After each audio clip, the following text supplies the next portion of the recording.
Alô? Ei, Dan, Júlio. E grande elenco.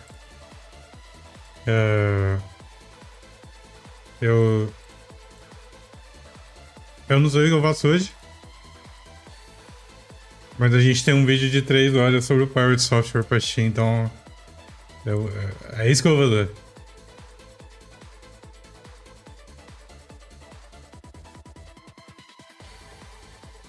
Se estiver ruim no meu, eu paro.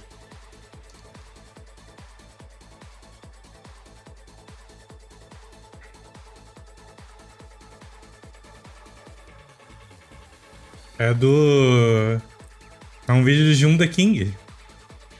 O cara que vive de fazer vídeo documentário da vida dos outros.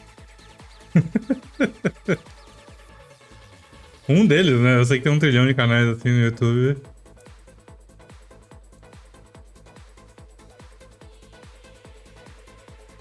Então, eu não sei. O vídeo tem 2 horas e 42. Em geral, eu acho que esse cara resume bem as coisas.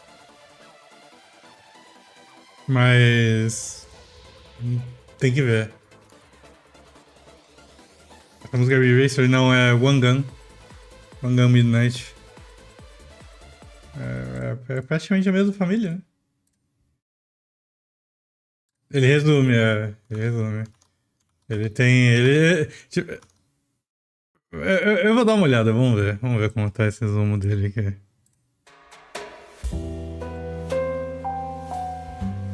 How does a highly respected creator go from getting over 1 billion views a year to losing it all the following year? It's simple. Do not. No. Absolutely not at fault there. Admit Yeah, it. So for everyone who's mad about that, fine. Be angry about it. Fault. We are just blaming you. It's about the zero accountability is what makes us so mad. There's no zero accountability, dude. Jason Thor Hall grew a small following while proudly acting as the face of his game studio, Pirate Software. While this developed, his indie game Heartbound did not. For nearly a decade, he has been teasing progress on Animus, a single chapter in his 5-chapter game. Progress Hey, further stalled when he became something of an online icon. Through his YouTube shorts, Thor would grow rapidly. His viewership increased by 31,000% in November 2023 alone. Here, he would disseminate advice and establish his lore that would pay into his credibility. Yeah, my last job was hacking power plants for the federal government. I worked for the United States Department of Energy. No, my dad didn't inspire the WoW guy from South Park. My dad is the WoW guy from South Park.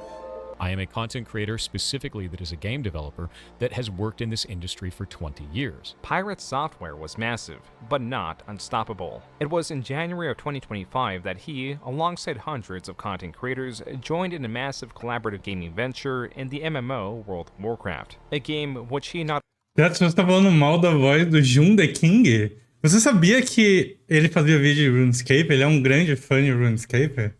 Antes dele começar a fazer vídeo de subcelebridade na internet. ele fazia vídeo de RuneScape, esse cara aqui.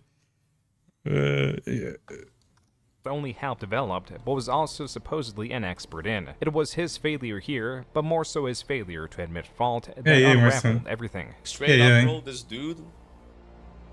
this dude is a complete fraud. No, that's the issue. This guy's egoistical as The internet watched live as a life and tech guru struggled with even the simplest of PR decisions. For months, Pirate would only address the compounding criticisms with unsatisfactory and snide retorts. This caused his indie game to lose support, brought a sharp decline in views, and fueled an endless stream of expose videos that had meticulously unearthed his controversial past and discredited every one of his achievements. I've been called a zoophile, corporate plant, degenerate, narcissist, nepo baby, and many other names, and they attacked all the O narcisista nepo baby é 100% ele.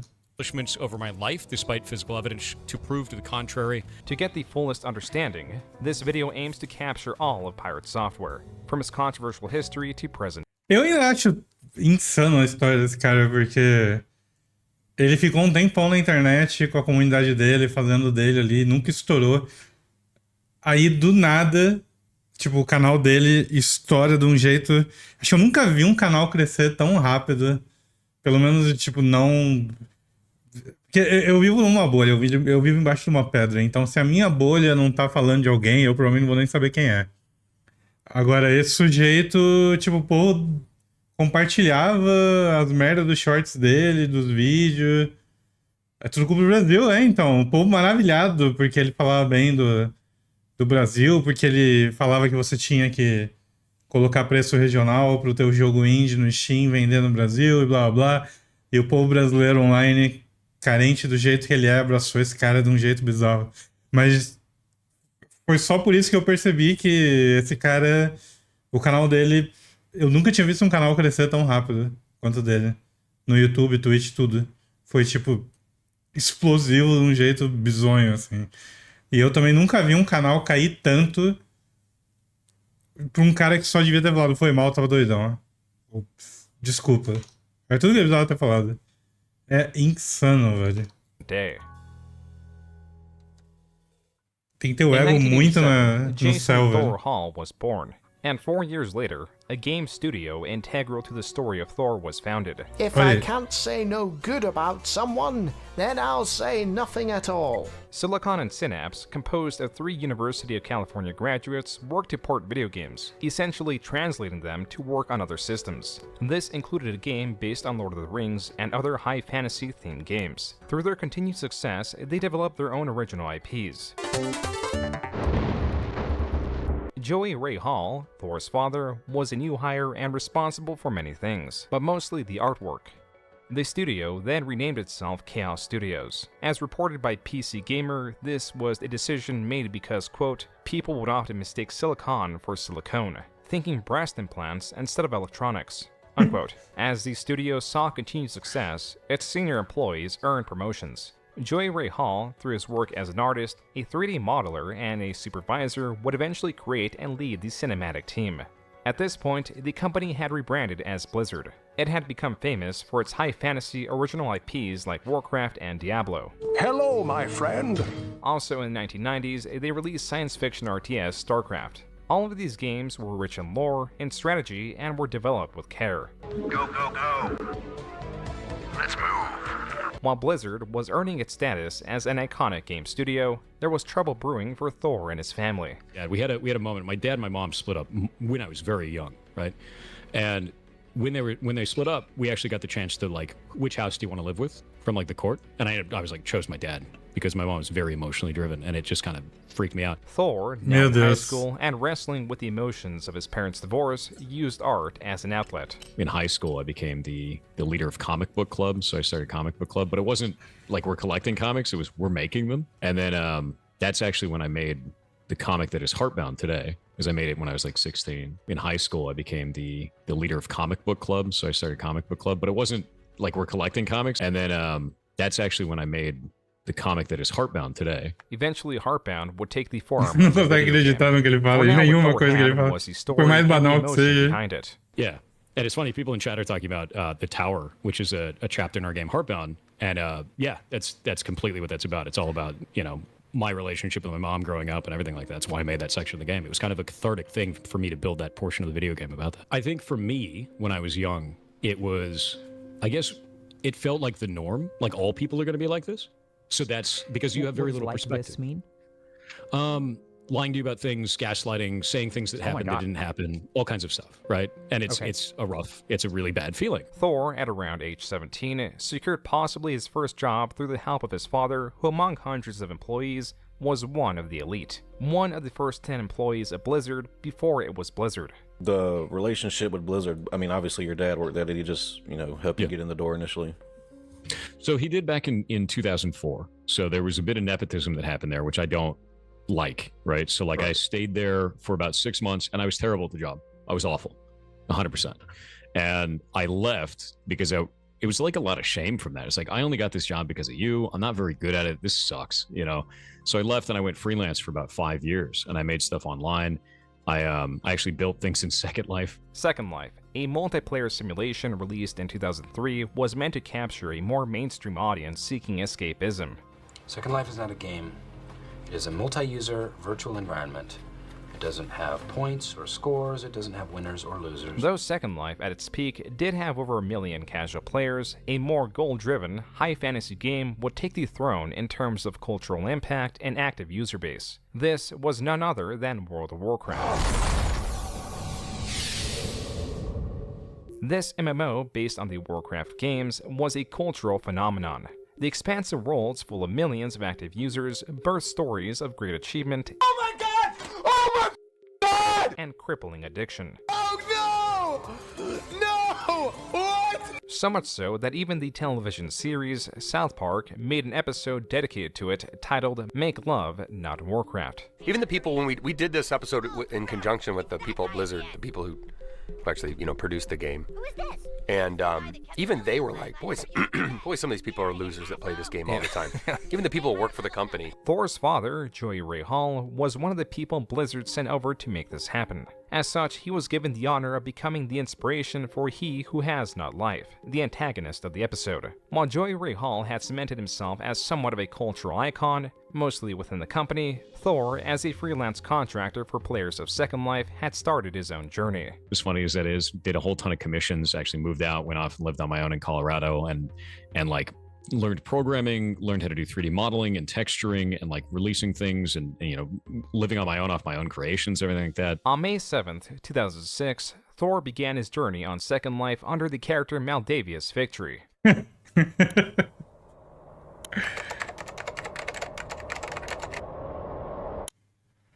Over the years, this account will be renamed Constable Victory, Clockwork, Sexually Transmitted Bees, Shitposting AI, King of Space, Thor, and Malware.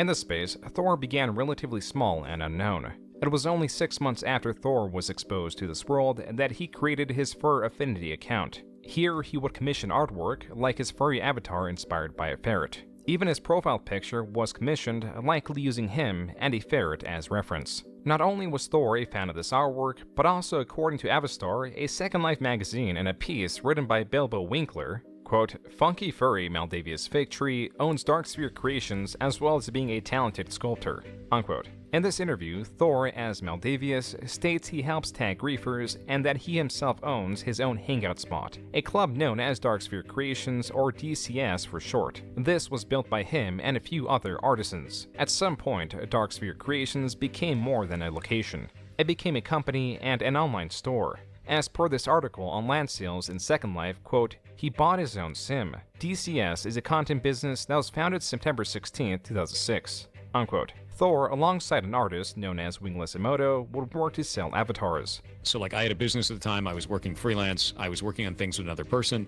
The way that it worked is I was creating programming, they were creating 3D models, and we were building these things together and then selling them online. And at that point, we were making a lot of money. I was making like 10 grand a month. I was making a ton of money, and for a young person, that's a ton. Even now, it's a ton of money, right? Thor was making a good amount of money on Second Life, but this was not the only thing he was doing. As per this leaked text log, taking place around April 2007, he was also working with others to target specific griefers. Today, these are better known as trolls.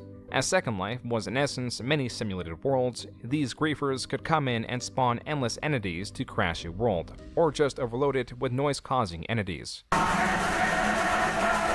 Aí, algo que eu nunca toquei, nunca tive vontade de tocar de Second Life. Less harmful in their approach, others Jesus could spawn Christ. in entities plastered with images of de-skinned bloody wolves, decapitated animals, or images containing Texas slurs. All of these were aimed to harass Second Life's furry community. The video on screen comes from the infamous 4chan adjacent griefer group Patriotic Nigras, or PN for short. Thor, likely running into these through his griefer hunts, eventually joined up with a group of like-minded vigilantes who called themselves Justice League Unlimited, or JLU for short. To this, we go back to the leaked chat logs that show Thor joining this group. After a lengthy pledge given by the leader of the group explaining the origin of the group wearing superhero costumes and a dedication to do good and not bad, Maldavius accepts and becomes a member of JLU. There is a rabbit hole involving this group and their involvement with each other and their direct connections to Linden Lab, the creators of Second Life. This video will only cover Thor's involvement. As per the PN Run Wiki, Thor created cubes that, quote, are probably hidden in a few other permanent objects.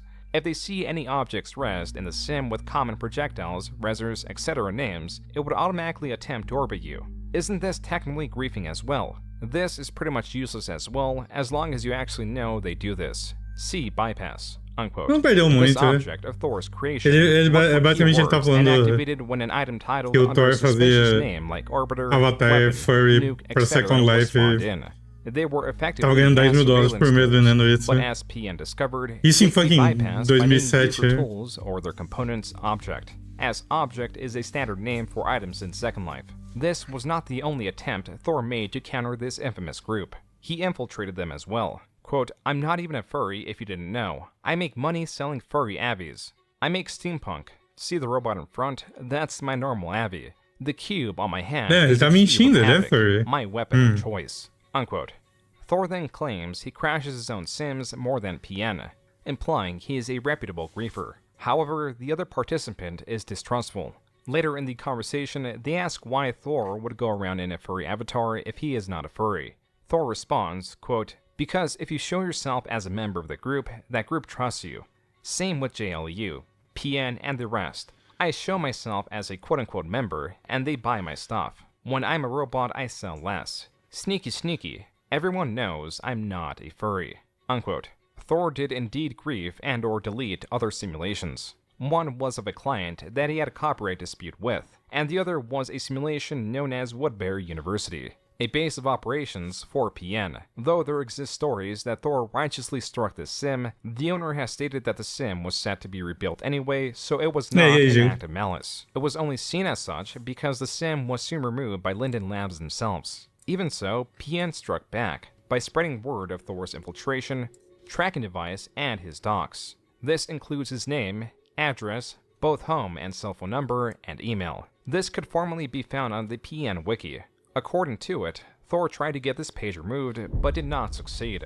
Side note, Thor as Maldavius Victory did have a Wikifur page with his real name and birth date. It also lists the games he played and made note that his persona is a ferret. According to the wiki's removal request, someone, likely Thor, kept removing information out of the wiki only for it to be restored, until a request was made for personal exclusion, which Thor allegedly verified it was him by posting the comment, "Delete me," on his Fur Affinity page. This is why his current day Wikifur page states it is left blank by request. As for PN's wiki that was maliciously doxing Thor, it also served as a gossip piece for a Second Life drama, and even makes note of Thor's father and his status at Blizzard. Undoubtedly because Thor would bring this up in conversation. Things only got worse for Thor as his business partner, Wingless Emoto, wanted to renegotiate their contract. Eventually that person came by and they're like, hey, I want to renegotiate. I want 80%. And I'm going to give you 20% because I do the art and you just do the programming. They didn't respect that the programming was half the job, right? And I said, no, like we have a deal for 50-50. Like, no, we're not doing that. And they said, okay. And they took all of our work and they open sourced it. According to the Alphaville Herald, quote, Maldavius Victory, notorious for having destroyed builds in the Woodbury University sim last summer, is in the news again this week after his controversial firing of avatar designer Wingless Emoto. According to reliable sources, Victory held an suspiciously timed staff meeting last Friday morning. A meeting timed when Wingless Emoto would be asleep and therefore unable to attend. During this meeting, it was determined that the talented avatar creator Emoto was earning too much and should therefore be removed from staff. The terms of service for Victory's company, Darksphere Creations, were conveniently changed, and Miss Emoto was removed from her position, all before she awoke to the news. Unquote. Tabloids at the time do what tabloids do. We were kind of a big deal in the game at the time for the avatars we were selling, so they made extreme and idiotic statements and took the side of just the artists without reaching out to me. Thor commented on the story with the alleged chat logs. Não é tipo impossível acreditar o que ele tá falando aí. É impossível. Between him and Wingless Emoto. Quote, Wingless says, I made a druid named Peniscock. Maldavius says, cool. I ran the company while you sat on your ass. Wingless says, keep up the good work then. I intend to continue sitting on my ass. I'm far too cheap to buy a new calendar right now. Maldavius says, you're an ass. You really are. You don't give a shit about this anymore, do you? You realize everyone else in this company is telling me to drop your ass right now. Even Grylor. Wingless says, did it really in the first place? Money is nice and all, but mostly I build because I like doing it. Unquote. This article has 55 comments. While some do point to the article's bias, as the image the author selected to represent Thor is of a furry avatar giving oral sex, the majority of comments testify to Thor's infamy. This comment in particular provides more... É muito engraçado que tinha nicho da internet que já odiava o Pirate Software em 2008. Holy shit, brother. Information on him and Wingless Emoto. Quote, Maldavius says, I fired her. She didn't work for 2 months. missed meetings because she was playing É WoW, and muito ordered OG delays to come, hater. and then freaked out when I said I would be paying her on Fridays instead of point of sale due to tax complications, since I had to report all this income for taxes. I made it She's really also rate underage, opinions. so I've reported her. I know this because I met her IRL. She lives 2 hours from me. I told her she will be paid on Fridays for the sales when she turns in the weekly report as usual. And she freaked. Nossa, verdade, So if Júlio. half the Puta content is merda. mine and I agreed to only take half the revenue as I always did, then why would she be pissed? What a wild I planned a ride. meeting, told her about it, she played well till 4 a.m. and slept through it. Not my fault. Unquote. This chat log, among providing evidence that Thor did fire Wingless as she slept, also provided the information that she was a minor and that Thor met up with her in real life. Thor would later state that Wingless was 17 at the time and he was 19. He also claims they never did anything sexual. An account claiming to be Wingless Emoto would later add, quote, "Nothing inappropriate happened when we hung out. He literally sat on my couch and played EVE Online the whole time. And it wasn't quote-unquote in private, my mom was at home." Unquote. As for the other comments directed at Thor, they read, quote, "This is not only hypocrisy from Maldavius, but greed. I am glad to see the rest of the grid waking up to what a cancerous evil there is in Maldavius' victory. Much of the drama in his little world centers around his penis." Unquote. These are only a handful of select quotes. On the lengthier side is Por que ele leu esse último quote? Why? this testimony. Quote, "OMG, this is so funny. He wanted to be my business partner, so I took him on board. He did approx 80 minutes of work against my 30 hours and expected to get half the cash. Then, when I complained about this, as well as being constantly ignored for 2 weeks, he gives me his, 'Do you know how good of a scripter I am? How much I'm worth? I make $8,000 US a month from SL speech.' Of course, at this stage, the alarm bells ring and I quickly hit the delete/silence button." Unquote. I had a very kind of grand vision of myself, way Okay. grandiose, way larger than life, frankly, in an Okay. absurdist sort of way. Isso realmente não mudou até hoje, desde sempre. I thought I was top of the world. I thought I was kick ass all the time, and it humbled the shit out of me. Que mentiroso! That's the best way to put that. It was not the Ele é falling out muito with cara Wingless de- Emoto that quote-unquote Nossa, helped velho. Thor. It was Wingless Emoto making all the avatars she had made for the business now free. Our income went gone. So they cut off their nose to spite their face. They lost everything as well. Ele mentiu But I logo em was in a much more seguida. financially precarious position because I was an idiot and spent all of my money. That was on me, right? Their action, awful. But also, I didn't plan for anything like that. So I went homeless. I lived out of my car almost immediately, too. I didn't have money for next month's rent. Like, it was just like, boop, gone. That's a problem, right?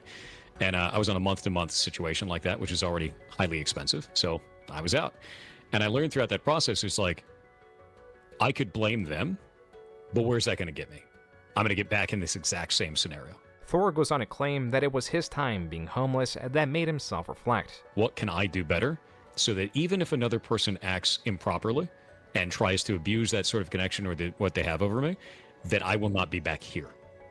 And that's where I formed all of these ways that I kind of handle problems and logically walk through problems and handle everything the way that I do, is to prevent that from happening to me again. It appears that Thor, after his falling out with Wingless Emoto, attempted to run his own store using models of his own design with little success. It took Thor a year to scale his business to the point that he claims he was making $10,000 a month. As his fame gradually increased, so did his sense of status, leading him to make a decision that would not only turn the community against him, but also entirely destroy his career. Though he would feel humbled through his failures, these lessons, decades on, would be ignored and history would repeat itself at a much larger scale. For now, as Thor claimed, after a year living out of his car, he would use his experience in Second Life to apply once more at Blizzard. Thor, on his LinkedIn, reframes his time in Second Life generously, claiming he worked as a quote-unquote freelance security researcher and developer. Either with this or through his father, Thor got a job at Blizzard for a second time. Thor claims this was with his own merit. And then I came back to Blizzard in 2009 and I applied again and I got the job without him. And that was the whole point for me, was to make sure that I got a job at a place like that. Good thing, it's never a good thing. At Blizzard, Thor worked under the quality assurance team. These are game testers meant to find quirks or bugs before the product is made public. This is highly important for MMOs like World of Warcraft, as a major bug can lead to rare item duplication or the like. Little would have been known of Thor's character in this time period if it were not for his ex-coworkers speaking to the person Thor was. Basically, what happened is we share the same last name. That's why I don't mind sharing my last name. When I joined the company, they literally thought that we were related. because I have a couple of years on him, so they thought that I was his older sister, and they thought that with me coming in, I could potentially handle him, and he would be less of a problem. This comes from an interview creator Quinthio conducted. Though Cynthia Hall claims to have clarified to Blizzard that she was not related to Thor, she still bared the responsibility of keeping him on track, which was not the easiest task.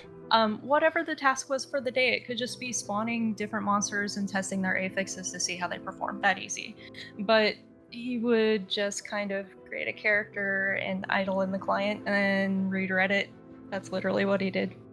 He sat in front of me and I was assigning the tasks.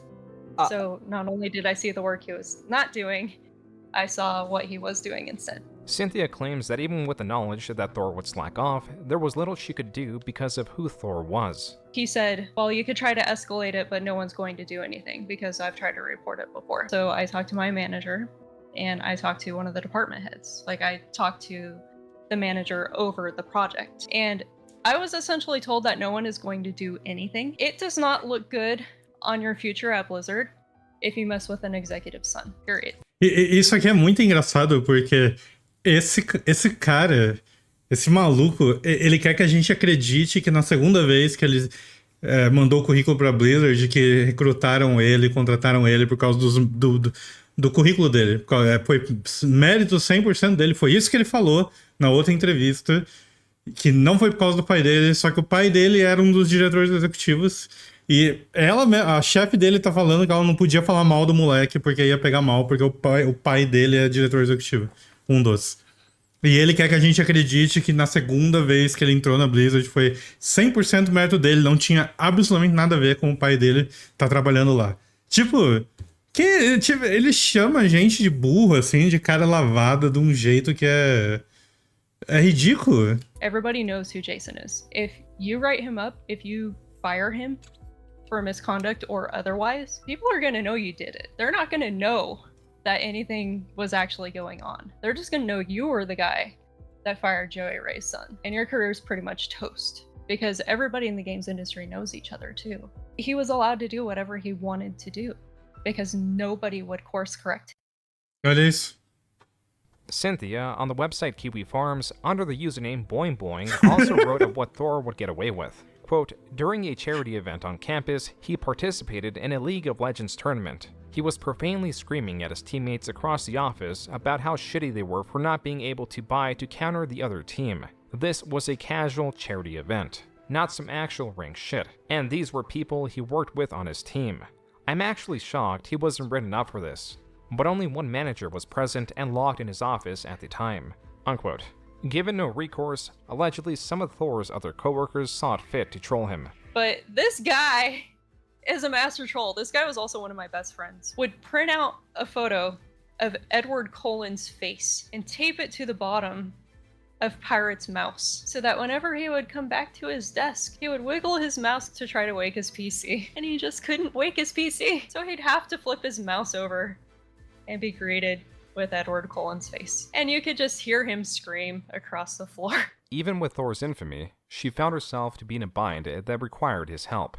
Quote, Thor became my roommate because his dad kicked him out of the house and I happened to be in need of someone to take over a room that another person fell through on. I already observed some of his shit, but I was in a bit of a bind and figured it would be fine since we were on the same overtime schedule. I really should have known that if Joey Ray didn't want him around, it was best to keep max distance. Unquote. Cynthia provides this message as evidence that she believes Thor may have been initially hitting on her, even though Thor did have a girlfriend who also worked at Blizzard. As per these two messages, it is evident that Thor moved in with Cynthia October 2011. Quote, from the first days after moving in, the kitchen was a literal pigsty. All pans would be constantly used and left dirty, usually with food remnants intact, dishes and utensils everywhere, sink full, filth all over the stove and counters.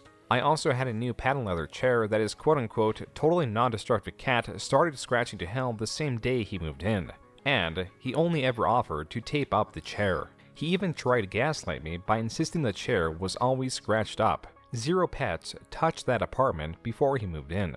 I asked that he replace the $100 chair since all surfaces were destroyed, and he insisted taping it was fine. He didn't do either. He was Pelo extremely milésima vez. into EVE Online, and would regularly stay up half the night being loud on voice chat with his friends while playing. This apartment didn't have thin walls and there were full closets separating the rooms, but I could hear every single word said until he shut down to get a few hours. Eu tava comentando que eu tava surpreso que em 2006 já tinha um nicho da internet que odiava ele. É impressionante, muito impressionante isso. E aí, Feide, Vitor, Rupes, Feitana, Tafi, grande elenco. Sejam bem-vindos. Sleep before work the next day. His general Yeah, fuckery led me to further investigate the living situation overall a couple of weeks in. He never put a shower curtain up in his bathroom, so the floor was dirty and spotty from pulling water. The bathroom countertop that took up a whole wall was covered in what I can only assume is ash, bong accoutrement, and other detritus. Random shit was all over the place.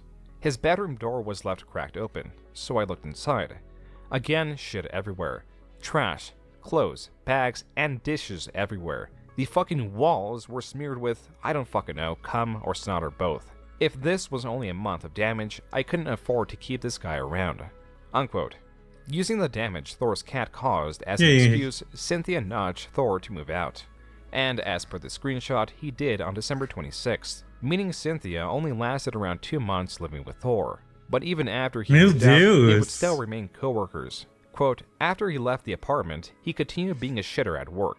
We discovered some vulnerabilities on the Diablo 3 real money auction house to the tune of several millions of dollars from the sales of deep gold and items. I want to stress that Thor had no involvement in the identification or patching of the exploit. This issue had two effects. First, Blizzard donated the money from the dupe to a charity. Second, Thor used this incident to seemingly secure himself an unofficial position as an exploit tester. He was still in QA as an analyst. Unquote. Cynthia goes on to state that Thor's shenanigans became unclear as going forward, he was no longer reporting on a team relating to hers, but does remember that Thor found a client vulnerability which led to a more firm role in exploit testing. Cynthia also emphasizes Thor wildly his time working at Blizzard. So eventually I wrote this 13-page document. I brought it to Ali Batani. I was like, hey, you should make this team. This is the application security team. It's specifically for security for Blizzard's websites. And he said, thank you for this. I could have gotten fired right there. There's like a whole culture of like, don't break ranks. You know, it's like a really dangerous thing. Like, don't do it. It was very military kind of culture. And 2 weeks later, he contacted me in the middle of a task and he goes, hey, you should really check out this job. And I was like, what are you talking about? I have to do this task right now. I was like, no, you should really check this out. And it was my job, the one that I built the team for. This is how Thor claims he became the lead of application security. But this was only a stepping stone. And I was the lead of application security for Blizzard. And then we went to DEF CON. Because of that, the business actually paid for us to go to DEF CON, which is a hacking convention. Yeah. And at DEF CON 22, I didn't win. I went there and I competed in a cryptographic challenge and I lost, but we learned so much. DEF CON 22 took place in 2014. While this is a convention for hackers and other computer-savvy individuals, it is also known for its various challenges, panels, and as Thor stated, cryptographic puzzles.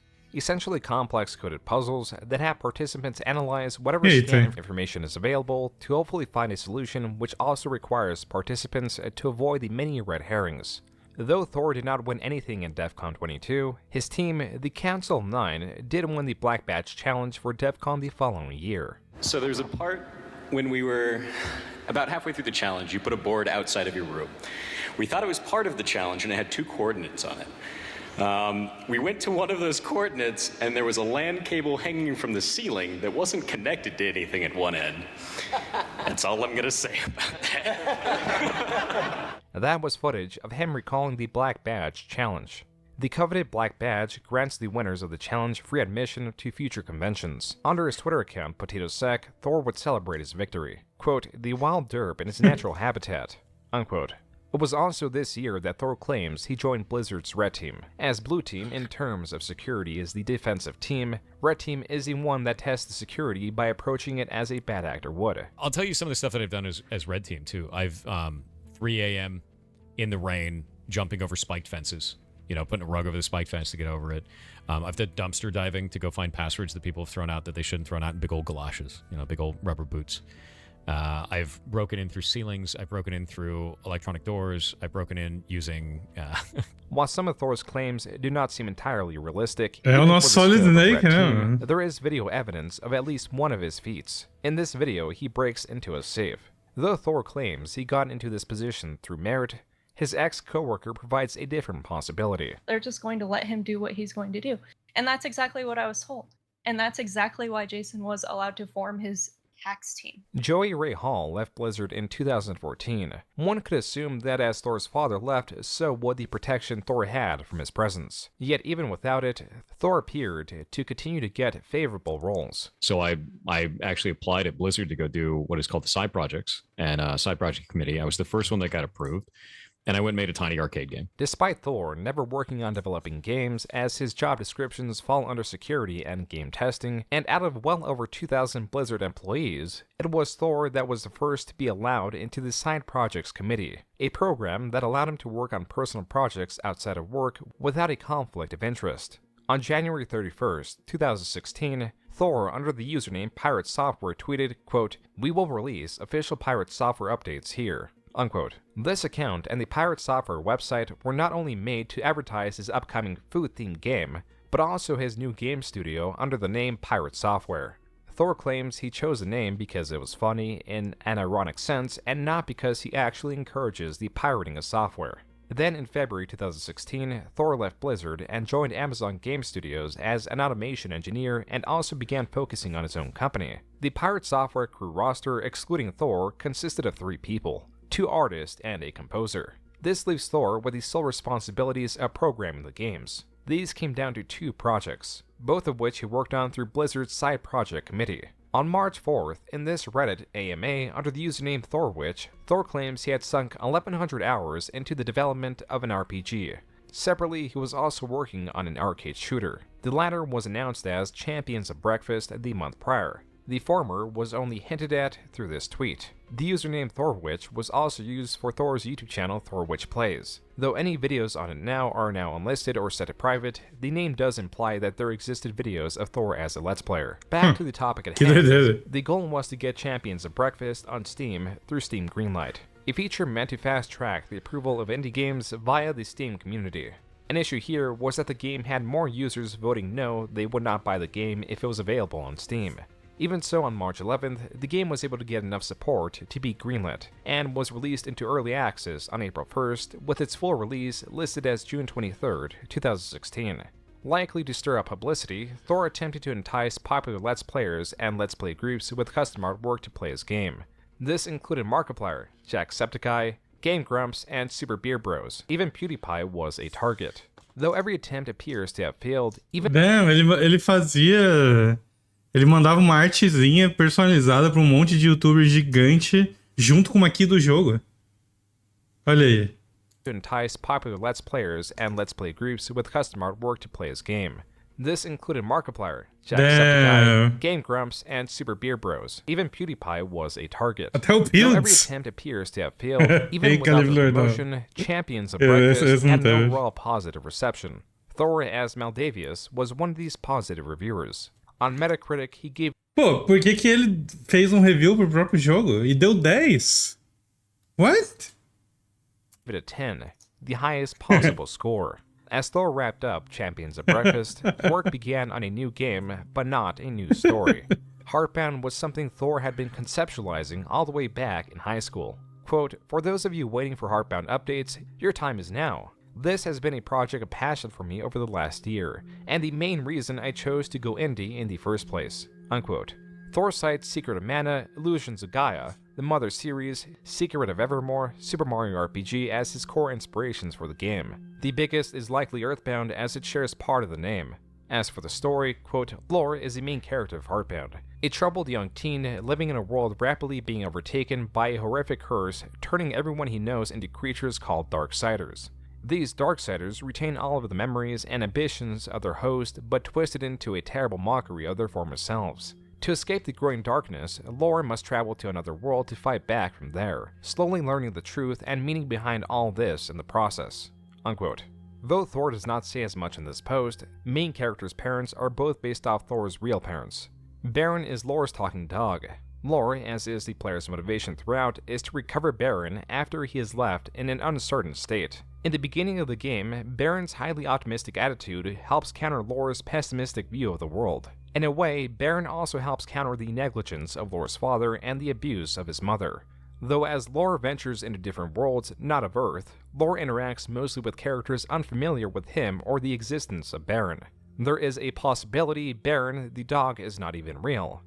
Perhaps he is the hopeful side of Lore as he retreats into his own world to grapple with the nature of the real one. The consequence of failure is to be doomed in an unmoving, depressive nightmare. This is largely symbolized in the tower section of the game based on a corporate office where Lore either finds that he, through the player's choices, has become his gaslighting mother, or that he has defeated her influence by not sharing in her negative traits. Choice and the impact of choice is what Thor aimed to flesh out to an unrealistic degree. Quote, every time you interact with an object, talk to an NPC, forget to turn off a light switch, take out the trash, or disregard a sparkly bush, the game remembers this and will change subtly for all further interactions. The greatest part about this design is that it already works and is in the current builds of the game. Both minor and major differences are going to pop up. Everything you do matters. Give the community something to share with one another. Everything you do matters. No matter what kind of player you are, choose Você convergiu, unquote. On the bottom of the post, Thor provides the current plans for release. Quote, right now we are planning on releasing a public beta before the end of the year along with a crowdfunding campaign to help fund the game. Unquote. Alongside working at Amazon Game Studios and working on Heartbound, Thor also attended 2016's DEF CON, where for a second year in a row, Thor's team, the Council of Nine, won that year's Black Badge Challenge. That was also true for the following year's challenge. I got 3 in a row. So DEF CON 23, 24, and 25. Hat trick is not like a normal thing to get. So the first one, people are like, wow, I got one. The second one, they're like, wait a minute. And the third one, while I was at Amazon Game Studio, the DOE, approached me and they're like, hey, do you want to go hack those power plants? And I was like, I love money. So like, yes, As nice of a story as that is, it's detached from reality and even contradicts Thor's own LinkedIn that shows he started working at Eagle Research Group in 2016. This means it was before DEF CON 25 that took place in 2017, meaning that when he got his job, he only had 2 black badges. Furthermore, Thor did not work for the Department of Energy. He worked for a company that held a contract with the government. And they just fly us to a site, hack the site, write a report, go home. Right. And I had to wear a suit the whole time, and they made me cut my hair, which was weird. You hacked in a suit? Wait, yeah, suit and tie. That's very Hollywood, dude. That is. Shit was weird, That dude. is super That's Hollywood. weird. I kind of Yeah, like I that hated it. though, that they made you wear a suit. That's They made me wear a suit, and they lied to me too. They told me I had to cut my hair, and I was like, why do I have to cut my hair? And my boss lied to me. He goes, oh, because you'll be around turbines. Also in 2016 is evidence of his haircut, which aligns with the evidence on LinkedIn that reinforces that he did start working at Eagle Research Group in 2016. The additions of the lie about the government approaching Thor and the lie that it took place at DEF CON 25 in 2017 are perceptibly only included to aggrandize himself, something that would become all the more common. Though Eagle Research Group undoubtedly did take much of his time, Thor was keeping to deadlines. Just as he stated, he did release a beta version, but more so a demo of Heartbound that could be downloaded on his website in late 2016. This game was greenlit even faster than Champions of Breakfast and was set to release into early access late Nossa, faz mais de 10 anos que ele tá trabalhando nesse jogo, então. Then on February 24, 2017, Heartbound hit its Kickstarter with a phenomenally low goal of only $5,000. This was hit in a little over 24 hours after posting. Then in March, after the funding period ended, Thor directed his patrons to his development streams, and selected PayPal as a way of post-Kickstarter funding. There was even this interview conducted by the channel Video Game News Source.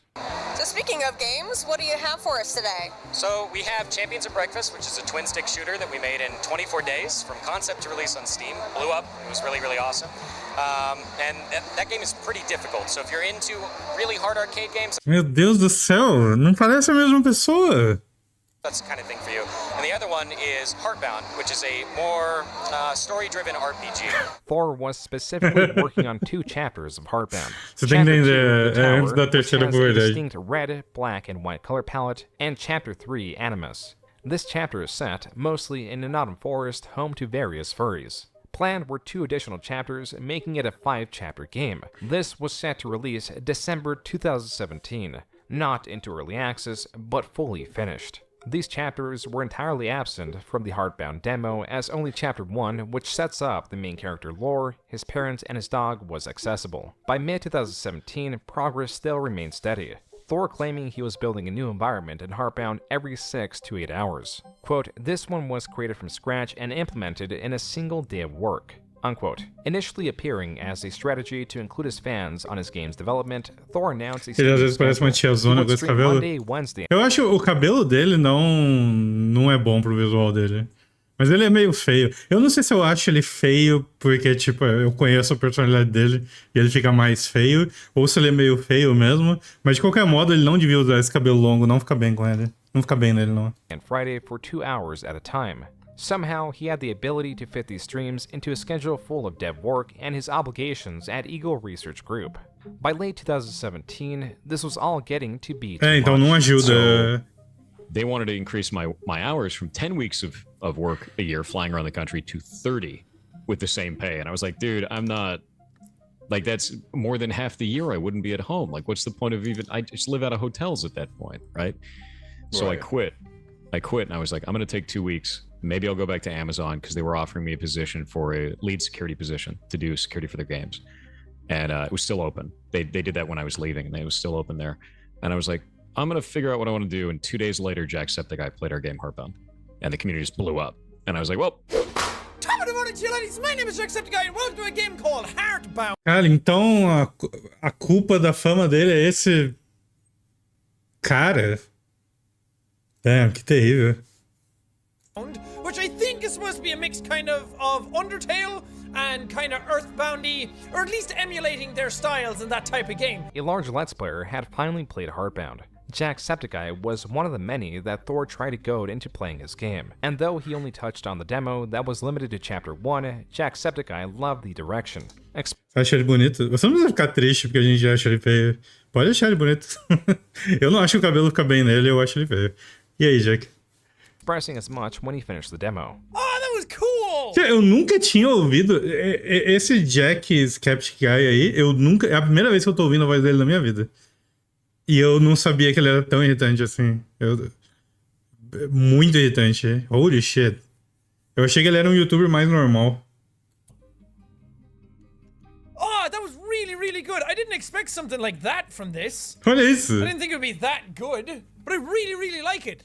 I can't wait to see more of this. Ele é mais normal hoje em I'm dia? glad I played this now. That was really, really good. Jacksepticeye's video, among many things, impacted Thor, and to that extent Heartbound, in 2 major ways. First, it directed over 1 million eyes to the project. Second, it added pressure. Something Thor was having era to vídeo pra contend with. criançada. By December, Thor had updated the launch date. Quote, "We're hoping to fully finish and release Heartbound by early to mid-2018. Meu Originally, Deus. we wanted to finish and release the game by December Meu 2017. Deus. I have said many times that Heartbound will never have a sequel. Taking this extra time ensures I can keep that promise because there is so much more story now than there was originally. Heartbound is very important to all of us at Pirate Software, and we want to make it the best it can be for all of you."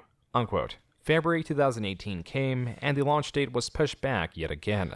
Now from mid-2018 to just 2018, implying a late year release date. Eles dão Now, boneco late no dispatch? 2018, Sério? the type of launch changed. Though it was previously meant to launch in a complete state, it was now to launch on Steam into early access in December. This commitment was kept. Heartbound released into early access on Christmas Day 2018. This version came with the addition of Chapter 2, The Tower, and sat at 95% positive ratings. About 2 weeks after release, in January 2019, Thor stated, quote, "Around 6 to 7 months ago, Thor was able to quit his day job and start working on this full time, so things have gone super quickly since then. Animus is next." Unquote. Being that Thor made some visible progress on Animus and that he quit his job, this new chapter could be expected soon. There was, however, a small issue with this tweet. Thor did not quit his job 6 or 7 months ago. He quit his job, as per his LinkedIn, well over a year ago, as lined up with Jacksepticeye playing his game in November 2017. A strange thing to get incorrect, but also inconsequential. Inconsequential like creator MatPat of Game Theory's coverage of Heartbound. Esse cara também, eu nunca, tipo, eu vejo as pessoas falando match patch. Eu não sei quem é, eu nunca tinha visto e nunca tinha ouvido. É a primeira vez que eu tô vendo ele. Eu não sei nem qual é o canal dele, eu não sei se o canal é Matt Pat o nome, mas eu nunca tinha ouvido. Eu só escuto o povo falando. We have successfully gotten through 1.5 E ele parece irritante. days here in 2019 without any major catastrophes, any like major blowups on Ah, Game Theory. Twitter, anything. Knock on wood, ladies and gentlemen. No disasters. We are nearly 2 days in. A kind of release, but it's not fully released, but it's kind of released, of a game that we were, keeping tabs on, kind of in the background. I don't know if you remember it. It's called Heartbound. It was kind of one of those ones that came out in the aftermath of Undertale, but goes in a very different direction with it. It's kind of got that Earthboundy Mother series feel to it, that Undertale feel to it. Thor watched this live. The stream and VOD title was originally Ele tem cara de ator velho que faz papel de adolescente. Kinda. GT Live. The next Undertale game is here. Stream and says for everyone watching GG Live, you can find our game Heartbound here and has their link. So they are at Pirate Software on Twitter. There you go, Pirate Software. Arr, there you be the shout out. pirates. So you can play it yourself and make your own choices and see if it affects the ending. Creator Jacksepticeye also pointed to Undertale as a comparison to Heartbound. Welcome to a game called Heartbound, which I think is supposed to be a mix kind of Undertale. While Jacksepticeye's video inspired Thor, Game Theories angered him. Quote, I'm pretty disappointed here, and so is our community. Your recent hashtag GT Live came across as an Undertale clickbait mashup instead of being about hashtag Heartbound. You never linked to our game, and you got our studio name wrong as well. Unquote. Thor, in his tweet, attached 2 images. The first is of a notepad that includes the title, the description, public hashtags, and the hidden YouTube tags found in MatPat's video. Here, Thor for a second time states that there were no links to Heartbound. The description of the video is the second image, likely included to provide evidence for Thor's claims. But again, Jacksepticeye also used Undertale as a point of reference, which was inspired by the 1995 RPG Earthbound. With similar inspirations, the games do share similarities, which neither channel expressed maliciously, as Undertale is highly regarded. Cara, que é foda, né? One noticeable difference Que maluco chato, brother. between Game Theories and Jacksepticeye's commentary is that Game Theory played a newer version that included Chapter 2, The Tower, a much slower, puzzle-filled, overall less guided chapter. Large swaths of it will have players wander the environment with little direction. Game Theory in particular mocked the gameplay in this chapter, that while much of the gameplay was symbolic, it was detrimental to the game's pacing and hammered across themes that were already well understood. Moved on with the gameplay. How dare you not love your dog enough to slog through dark maze gameplay for how riveting it is. Chris. Thanks, Chris. You're the best. Thanks, buddy. A book with an eyeball. What a weird game. Mommy, no! Don't lock me in.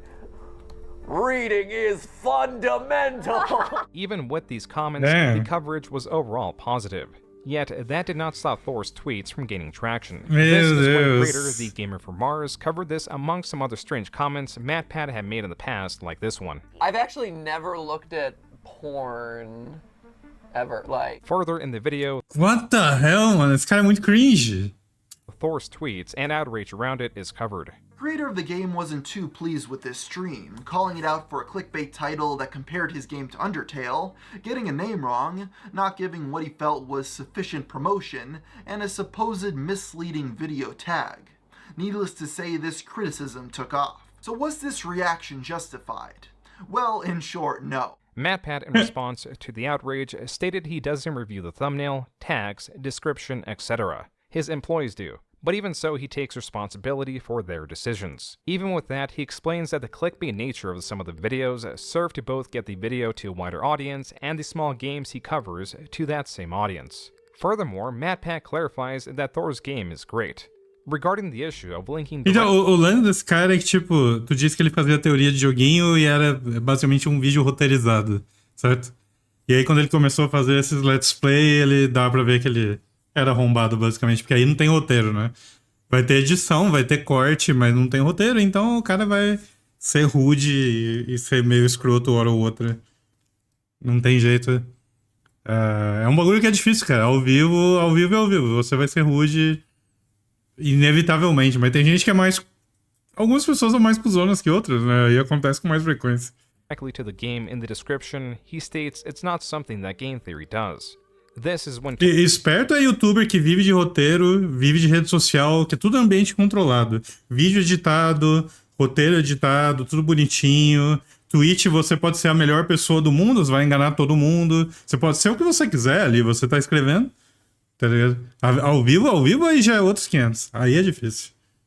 Toby Fox, the creator of Undertale, commented, quote, "You should link to any game you play. Creators need all the help they can get. And think carefully if you're misleading your audience with how you present your videos. You went too far this time." Unquote. Thor, at a later date, would claim that Toby Fox's tweet immediately stopped threats and doxings that were allegedly coming from Game Theory's community. Thor claims that the harassment... Isso aqui é algo que é... Eu entendo que, tipo, na internet todo mundo fica ameaçando os outros, de ameaçar de morte e blá blá blá, e mandar a comunidade pra fazer merda. Acontece o tempo inteiro, mas quando é o Thor falando isso, é até difícil de acreditar. Porque sempre que vem qualquer tipo de crítica a ele, ele fala, ai meu Deus, tô sendo ameaçado de morte. Qualquer coisa que acontece com ele, ele puxa a cartinha do estou sendo ameaçado de morte. Quando ele fala, é difícil de acreditar, mano. É difícil de acreditar. Was so bad that he nearly cancelled his game. Eventually, MatPat succumbed to the pressure and added a link to Heartbound in the video's description. A smarter move at the time because of who Thor had the potential to become. Developers such as Toby Fox and Scott Cawthon are famously known for the success of their indie games and are looked upon with admiration as their games are a large extension of themselves. Large studios, because of all the names attached to projects, are rarely known for their individual developers. On the flip side, there are indie developers... Tem alguma relação entre o indie dev que nunca termina o próprio jogo e se acha o programador pica das galáxias e é feio pra caralho. Tem que ter alguma... Olha a cara dele, vai tomar no cu. Esse aqui é o cara do... Como é o nome do Yandere Dev, do Yandere Simulator. Ele é o cara do copo de leite. É o cara... Você nunca viu o Yandere Simulator? Eu vou botar o vídeo do copo de leite, porque eu amo aquele vídeo. E eu aceito qualquer desculpa pra botar ele aqui. O vídeo do Camp Chalice. É ele.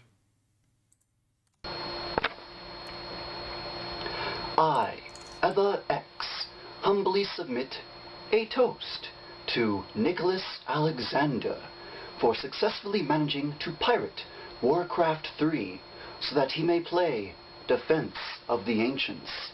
Congratulations, Nick. Enjoy your Dota. Eu amo esse vídeo. Eu amo esse vídeo. Ele é bom demais. Ele fez isso porque ele foi fazer graça. Algum amigo dele pirateou Warcraft 3 porque queria jogar Dota. E ele gravou esse vídeo e deve ter mandado em particular, sei lá, tipo, como uma piada. Tipo, ei, parabéns, você conseguiu piratear o jogo, agora você vai jogar Dota, aproveita. Só que, sei lá, esse vídeo viralizou. E eu sei que ele tem vergonha desse vídeo, porque ele vive tentando tirar ele da internet, mas é impossível.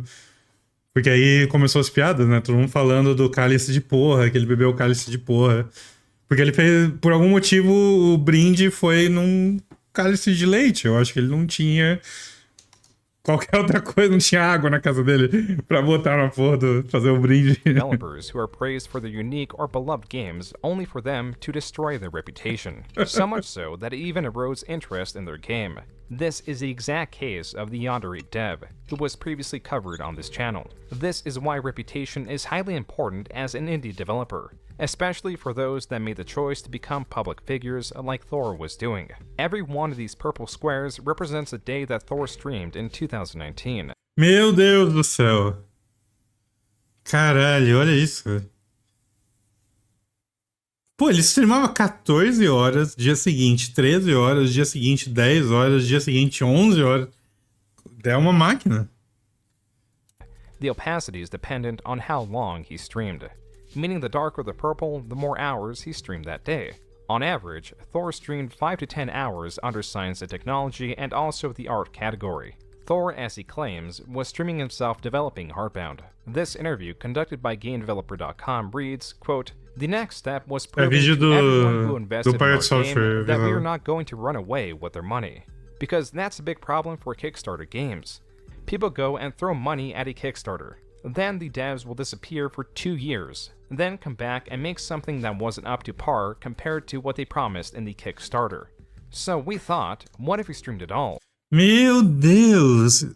Aí esse filho da puta abre o stream onde ele não programa porra nenhuma e fica fazendo desenho no Paint como se isso fosse provar que ele tá trabalhando no jogo. Ele mostrando pra todo mundo que ele não tá trabalhando no jogo. Que insano. Full open development. They could see every single thing that we ever do. Nada. And no one could say the devs ran away with the money. Ai, meu Deus. Thor did not exclusively stream Heartbound development. This is a stream circa May 2019 of him building a chair. Back on this chair now? But I don't know how. Because I threw the instructions. Presumably this same month, he also streamed himself playing The Division 2, as his 26-second highlight video was also uploaded in May. It means the world to me, and I'm just going to say, I'll always be here, throwing bits and supporting you. While the commentary is not of note, Thor's deeper voice was. Or at least it would be, as part of a strange footnote in his undoing. For now, the goal was Animus. Chapter 1 was made while working at Blizzard and Amazon Game Studios. Chapter 2 took 2 years, though half the time Thor had a job keeping him from dedicated development of debilitating illness in the last 3 months. Here, Thor also calls it a cold. Thor continued to tweet about this illness until March 16th, where he stated he had been feeling better, but by the 17th he was feeling far worse. He claims he was diagnosed... Ei, falando em doença, hoje eu fui no médico, né? Eu levei todos os exames que eu fiz, o trilhão de exames que eu fiz, e eu estou perfeitamente saudável. No meu holter, a médica falou que não tem absolutamente nenhuma arritmia ou alteração no ritmo do meu coração. Zero. E ela falou que é incomum. Geralmente tem pelo menos uma o dia inteiro. Não tem porra nenhuma, não tenho porra nenhuma. Tudo que eu tenho é cabeça.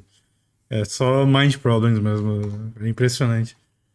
With pneumonia and was given a COVID test, which he was waiting for the results of. 4 days later, he stated that he tested negative for COVID and only had pneumonia. With his illness diagnosed, he would no doubt begin receiving proper treatment and improve. Except on the 23rd, Thor now tweeted that he was misdiagnosed. It was not COVID or pneumonia. Instead, it was bronchitis. A week from that tweet on the... Não é Dota. Eu joguei Dota no dia com o holter. E não tem nada de errado. Então... 30th, Thor now marks this as day 30 of his illness and reminds his audience that he tested negative for COVID. Then in April, he tweeted that he was getting better, then worse. Then on the 10th, finally the cold was defeated. Thor went as far to say, quote-unquote, this time for good. The following month, Thor... Ela insistiu que ela disse que eu preciso me exercitar. Que eu tô perfeitamente saudável, só que com a minha idade é bom que eu comece logo. É melhor que eu comece antes de eu estar doente, tá ligado? Mas... I don't know. On Steam released an update to address the lack of them. Quote, reason for delay. Animus was set to be released by now. For the last several months, I've been in and out of hospital with severe viral bronchitis, lost around 70% lung function at one point, and went to hypoxia and almost bit the big one. Thankfully, with treatment, I've been doing much better. I ended up losing around 2.5 months of work, and the stream was offline for over a month total. This is the most amount of work I've missed in 3 years, so it's been pretty rough. Unquote. Below, Thor posts an image of his stream frequency, noting how much he had not streamed in April and May due to his illness. Finally, in July, Heartbound was updated, but only with a small portion of Animus added. Quote, you can now play through some of Fern and Road's storyline in ENUS only. Unquote. 4 months later, now in November, Thor tweets, quote, after nearly 8 months of recovery, my lungs are well enough to steam and work on a daily basis again. Thank you for all of the support and good vibes to get me back here. Unquote. It is now the first of January 2021. Animus has not been delivered and Eu is now não devia years querer fazer delayed, exercício com but esse tênis, Thor, não. in this tweet, reassures his audience that it is coming. É bem meia boca. Quote, #Heartbound is the main priority. Animus will absolutely be done soon. Now that I'm no longer recovering from COVID, things will go much faster. We're also working on a commissioned game on the side that should be fun, unquote. Now Thor claims he had COVID. It went from a cold, to pneumonia, to bronchitis, to testing negative from COVID, to now rewriting it all as COVID. Users were not too pleased with the lack of development. KO on Twitter tweeted, quote, "Don't get your hopes up. According to interviews, Act 3 is in development since over 1.5 years, and the game is supposed to have 5 acts. Also sorry, PS, I love the game, but I am fed up with being played," unquote. Thor responds, stating again that he had COVID and rewrites the recovery period from 8 months to roughly 9 months. And he also states he needs to use an inhaler for the rest of his life. Thor adds that the state of his lungs have improved and that he can at least work again. Now, September 2021, Thor teases at Animus and reassures a commenter that it is nearly here. But these excuses were no longer satisfactory. On Twitter, a Portuguese fan tweeted that Chapter 2 of Deltarune had already come out, yet there is still no new content for Heartbound. Thor contests this by stating he streams his development every day, and that Animus is 92% finished. This would seem impressive until one compares it to the last numerical update on progress, which happened in October 19, 2019 at 86%. This means Portuguese, by Thor's man. own What the metric, fuck's a he had only Portuguese? developed 6% of a single chapter in almost 2 years. What's more, Thor had retconned the window he had been sick, where it had previously jumped from 8 months to roughly 9. In September of 2021, he now states, quote, "I caught COVID in early 2020 and lost nearly a year of development time in recovery. Thankfully not dead. Meu Deus, quantas vezes ele falou isso? Jesus Cristo. But mad that I lost so much time," unquote. On the topic of lost time, Thor, in the middle of 2021, ran for a seat on the Council of Stellar Management in the video game EVE Online, a position where the council members act as a representative of the player base to deliver ideas and requests to the game's developers. EVE Online is an MMO that, as per any of the genre, consumes a vast amount of players' time. But not only was Thor playing EVE and running for the council, he was also a leader of his own corporation known as Strybog Clade. This could explain the absence of steady updates. It would be several months until Thor provided information on Animus. As now patterned, in 2022, he was delivering not Animus, but more bad news, now regarding his partner Shay. Shay does all of the art and animation for the entire studio. Anytime you see messages on Twitter with art on it, anytime you see any of the art in the video game, anytime you see any of our merchandise, any of that stuff, it's all made by Shay. Shay hurt his back badly. He's been going back and forth to the doctor. He's not allowed to lift anything. He's not allowed to like move around or anything like that. He has to walk around with a cane, and I've just been taking care of him the whole time. So I have to take care of all the pets. I have to take care of everything in the house. Shay can't lift anything. He can't do anything on his own. So because of that, most of my time has been spent on that. It's why I haven't streamed very often this month. It's been about half the days of the month I haven't streamed that I normally would. It's just because of this. So don't worry. I haven't quit working on the game. I'm not dead. Like, everything is... It's okay, but we're trying to find out what's wrong with Shay to get him repaired like a robot, right? 2 months later, Thor published another video containing hope that Animus was nearly here, and an excuse that would all but guarantee its delay. All of the stuff for Avocado's finished. All the stuff for the Misery and Mania middle story area is finished.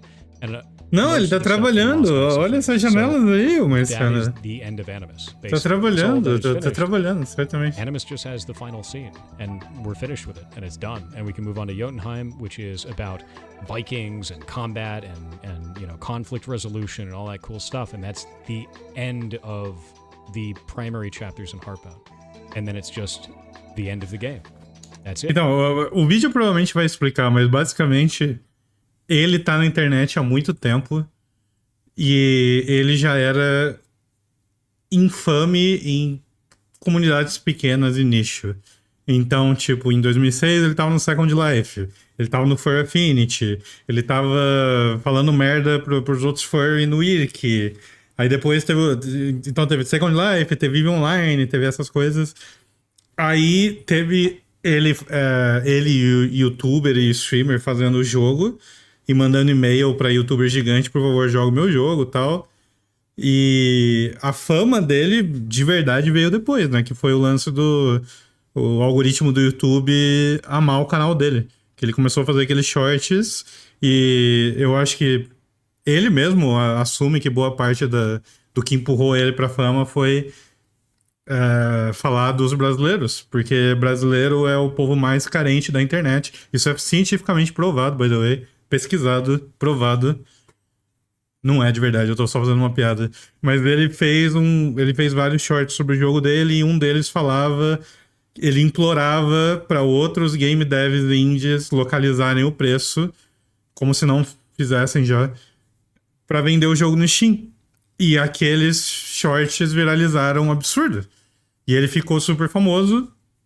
Só que aí teve todo o lance dele com OnlyFans e o WoW, que a gente já comentou. Que é ele sendo cuzão, né, na época da guilda. E sendo um filho da puta, esse vídeo provavelmente vai falar. E ali foi onde rolou a queda dele. E aí, logo depois, veio o lance do Stop Killing Games. Só que o lance é que, tipo, na época do WoW, a galera já tava cavando. Tipo, esse aí não é o tal do Maldavius? E aí olhar e o cara era odiado em Second Life. O cara era odiado em EVE Online. O cara era odiado na casa do pai dele. O cara era odiado na Blizzard. A colega da Blizzard tava falando mal dele, etc. Então, tipo... Todo lugar que ele passou, ele era uma pessoa horrível e já era odiado. Só que era sempre um nicho, era sempre uma comunidade pequena, tá ligado? O que realmente levou ele foi os shorts no YouTube, que ele ficou famoso. E no auge da fama dele, ele entrou na guilda de streamer do WoW, no OnlyFans. E lá teve o lance da REAGE, não, da Dungeon, que provavelmente esse vídeo vai falar... E aí ele nunca pediu desculpas, ele tem o ego na casa do caralho. Stop Killing Games começa antes? Foi antes e depois, então foi tipo... Caralho, a OnlyFans foi tipo um recheio no sanduíche ali ainda. E eu não sabia disso, eu achei que começou tipo no meio. Nossa, que loucura, mano. Então realmente Porque a impressão que me dá é que tudo o que aconteceu naquela dungeon de WoW... Cara, porque eu lembro bem, mano. Rolou a dungeon e todo mundo foi cavar a vida dele. Tudo. Os caras assistindo stream de 1 ano e meio atrás, velho. E clipando, tá ligado? Nossa, cara. Tudo que esse jumento precisava ter feito era ter admitido o erro e pedir desculpas. É impressionante um cara com um telhado de vidro desse... decidiu dar um double down em todas as merdas que ele fez. É insano, é insano. E isso chega uma hora que é patológico. Tipo, o ego do cara é tão... É do tamanho do Kilimanjaro e aí, tipo, o cara simplesmente ele não consegue, cara. É patológico, ele não consegue. Caralho, que loucura. We're basically at the end here. It's finally happening. My doctor has diagnosed me now with what's called trigeminal neuralgia. There's a nerve that goes like this on your face. It's a trigeminal nerve, 3-prong, right? And it comes out of your brainstem, goes to about here. It is like you have worms in your bones that are made out of fire. It is the most devastating pain I have ever felt in my entire life. What? Thor also discusses the failing health of his cat and the time needed to monitor it. But that's it. That's really it. It's just taking care of my cat. And, é mentira isso? I'm amazed she's still alive. So, if you're upset that stuff hasn't come out, if you're upset that I haven't made these videos, I understand. Sorry. But, to not mince words about it, this is the worst 2 months I think I've ever had in my life. A dor é verdade, mas que ele não tenha... Since its initial deadline, Animus has been delayed 2 years and about 5 months. Thor, in comparison, sped through the first 2 chapters, so why is this one so different? Thor attempts to answer this also in his update video. And Animus took so long to build because it is the most complicated chapter in Heartbound. Most of the rooms in Animus take between 15 and 40 timelines that can go through them. There are different routes through all of those different sections because human interaction is so complex. It's not just about yes or no to someone. It's about yes or no, and also how did you treat them before? How did you treat them before that? And if you're mad that it took a long time, well, I'm sorry. And for me, I'm just going to make it as realistic and interesting in terms of character interaction as I possibly can. Animus, at least the segment that exists in the game, has the largest number of distinct characters of the 3 chapters. A core tenet of Heartbound since the game's inception is player choice. So Heartbound is a game that is about player choice. And let me be clear about this. You've probably heard that before, right? You've heard about a game. É o nosso Peter Molyneux indie. É impressionante. Nosso Todd Howard. Game that's of player choice, and it always ends up being some kind of narrative route that's sort of dog shit, right? It ends up being something that looks like this, where the route doesn't actually matter. The beginning and the ending is exactly the same. You may have like one line of dialogue that's different, but it ends up not mattering in the end. Olha, ele tá reclamando de Mass Effect. You always get the same ending, and it sort of doesn't matter at all. Let me show you what Heartbound does. Understand this is just 3 rooms. These are all the interactions and how they play into each other in those rooms. Damn. There are thousands of routes in Heartbound. Damn. There are thousands of routes in Heartbound. Nossa, esse cara é um prodígio. Eu acho que eu tenho que compartilhar esses shorts com todos os meus amigos. Everything you do in the game matters. What the fuck is this?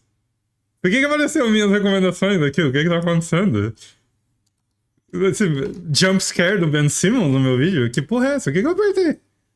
Ok. And Que they're all perigo. distinct from each other. There's a ton of interactions that you will never see.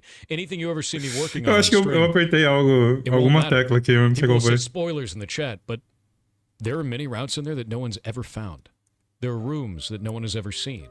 Thor had always É verdade, eu fui compartilhar os choices shorts. and exploration echo louder than potentially any other game, like he tried to do with Chapter 1. For example, Não pareceu que alguém falou muitas verdades, é or verdade. dog food, it largely helps determine the moral representation Verdades of the sobre main Neymar. character later on. This makes sense as the game's themes deal with morality and choosing to be either helpful or detrimental to others, which ties into Lore's relationship with his parents. Animus so far does have these moral choices, but rather than having them tie back to the story of Lore or the relationship with his parents or even his dog, they are mostly done to expand the stories of secondary characters or just to explore the morality of the player's choice. Furthermore, though Thor totes the expansiveness of branching paths and happenings, there are many choices that end up being either detrimental to gameplay or entirely meaningless. I have always loved the idea of a choose-your-own-adventure comic book, choose-your-own-adventure video game, and I have made Butterfly Effect the game. Every environment in the entire game has usually dozens to hundreds of routes, all of them. In fact, one of the really easy ways to check something that you've done or not is in the very beginning of the game, your bedroom. You can actually leave the bedroom without ever putting on your sweater. And all of the animations for the rest of the entire game change. And the ways that characters interact with you and address you is different because you're not wearing your sweater. And your health is cut in half for the rest of the game. And even as tiny things, a little small example, if you go and meet one of the characters while wearing your pajamas, which is Shelly, then save outside of her house, then put on your sweater after doing the save, then go back in and meet her inside of her house with your sweater on now, she comments on it. Because 2 seconds ago you weren't wearing a sweater and she doesn't understand. Not only does this deceptively consequential decision make encounters twice as hard, Thor finds it important enough to have a secondary character comment on it if you decide to put the sweater on later in game in a very specific spot. In attempting to circumvent meaningless choice, he has only created them. At one point in development, quote, prior to patch 1.0.8b, but not patch 1.03b, the Jotunheim paths were determined by if the stove in Moore's house is turned on. The Muspelheim path would be activated if you turn the stove on. The Niflheim path would be activated if you left the stove off. Unquote. The determinant on which chapter the player could visit, and to that extent would be barred from visiting, was choosing to turn an appliance on or leave it off. A decision that the game would even fail to highlight the importance of. I like this, they're like Shaggy and Scooby. Turn on the stove. Great. Now it's a fire hazard.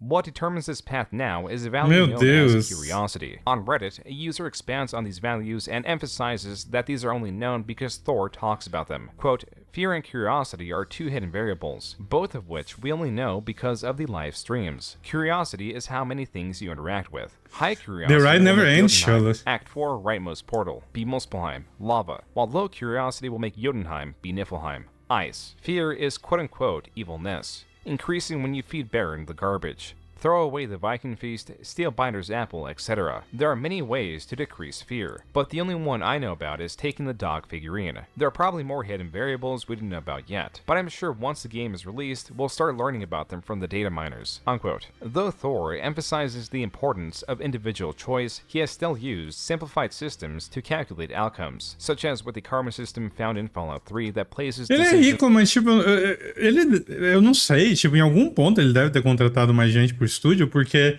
ele se gabava de pagar salário pros moderadores do Twitch. Então, eu acho que ele deve ter contratado alguém pro estúdio também, eu não sei.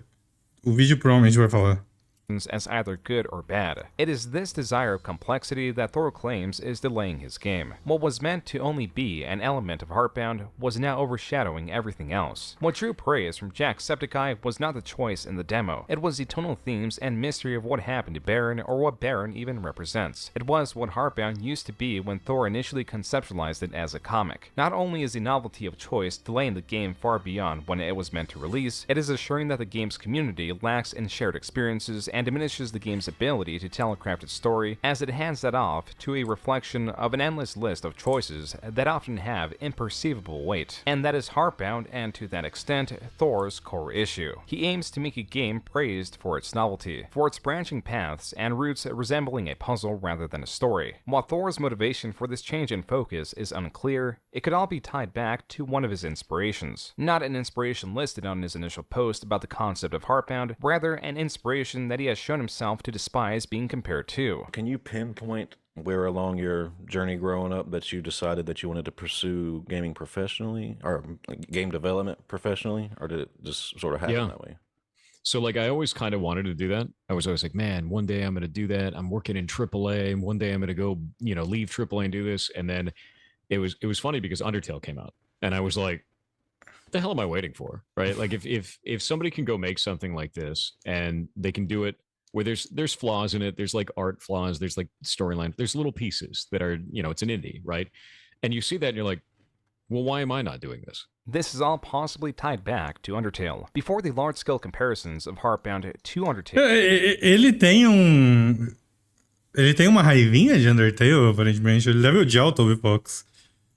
Thor was working at a much faster rate. It took him nearly 2 years to release 2 chapters into early access. Now he has been stuck on a single chapter for nearly 3 years. A chapter that he was working on when MatPat covered his game and compared it to Undertale, which infuriated Thor. This possible ambition to set Heartbound apart from even Undertale, a highly praised game, could be fueling continued delays and to that extent, frustration from a lack of progress from both Thor and his supporters. The more Thor promises... Vocês acham que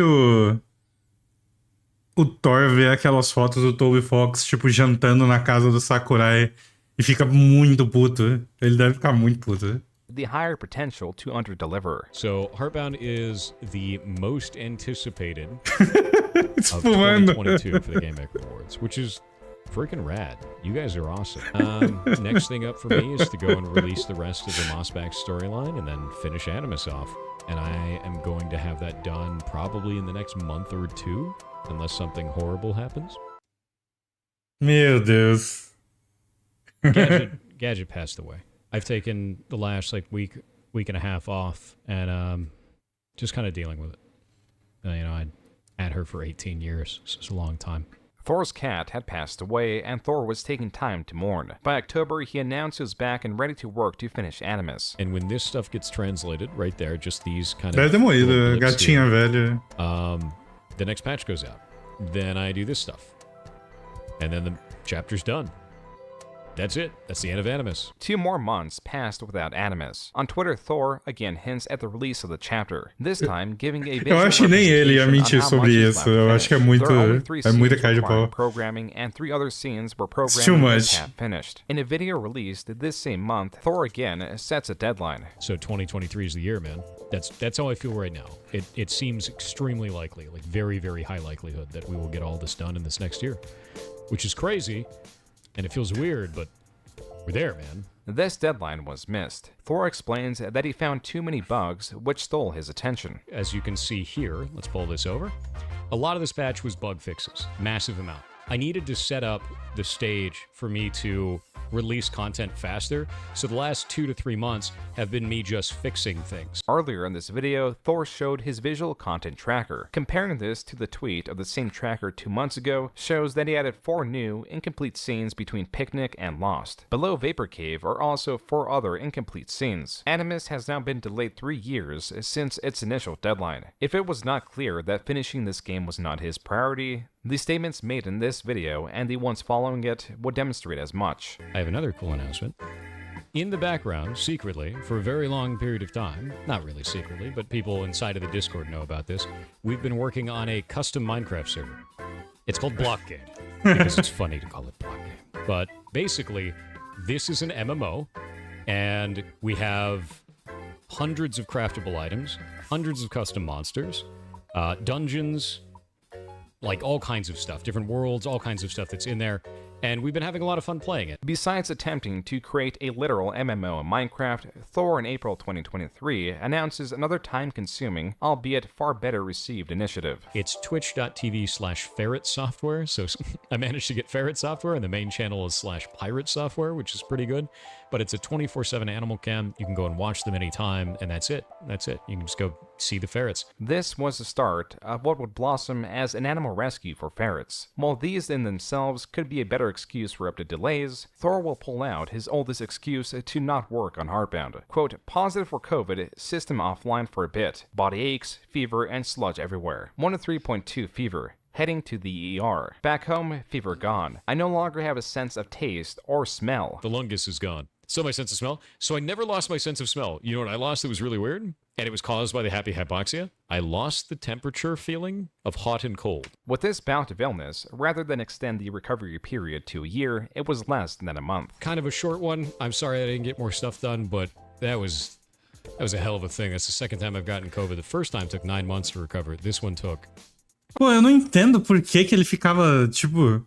Por que ele foi falar que o capítulo ia sair naquela data? Aí agora ele tem que ficar se justificando o tempo inteiro e adiando, e dando mais desculpa. É muito... Se o cara fala, tipo, eu tenho outras prioridades na vida e o jogo é, tipo, algo que eu faço quando eu tenho um tempinho livre e tal, foda-se, ninguém é ligado, tá ligado? Você larga na wishlist, algum dia o jogo sai, beleza, mas ele vai lá e dá uma data... E aí tem que ficar adiando e falando o que ele tá fazendo, e justificando, tipo, eu não entendo, né? Probably about, I think it was in total about 20 days. With Thor's recounting of his recent illness and the one that took place 3 years prior, we can now piece it all together to show the absurd picture he has created. First rebolando dele. He got sick. It was pneumonia and not COVID because he tested negative for it. Then bronchitis, then a cold, then COVID. While these in themselves were two different instances of Thor being sick in 2020, he wrapped them together and stated they caused a 2.5-month delay where he stated he was doing much better. He somehow extended this to 8 months of illness, then to 9, then to a year, then back down to 9 months of illness. In 2023, in this new case, he states he had COVID for 20 days. Assuming Thor was entirely truthful, that would be 9 months and 20 days lost to COVID. However, Thor inarguably lies when he states he lost more than double this time to COVID. It's taken me about the last 7 years, minus 2 years because I had COVID. Almost bit it on that, which sucked. But so it's been about 5 years of dev time. It gets worse. Thor at some point added another 6 months to the amount of dev time lost. How long have you been working in this game? Was the coding a solo job? Yeah. Nobody else has touched the code base for Heartbound ever except for me. It's just me. I've been working on it for about 7 years, but I lost 2.5 years to COVID. It is a... Cada vez que ele fala isso, ele aumenta. Ele perdeu 2 anos e meio pra Covid e ele quase morreu, by the way. Ele acabou de falar. Monumental kind of effort for this? Foi de tipo 1 ano com Covid, 1 ano e meio, 2 anos, 2 anos e meio, quase morto. How did it affect me? Well, my recovery was about 2.5 years, so I got long COVID. I can actually show you this in data. Kind of wild. We'll go to streams.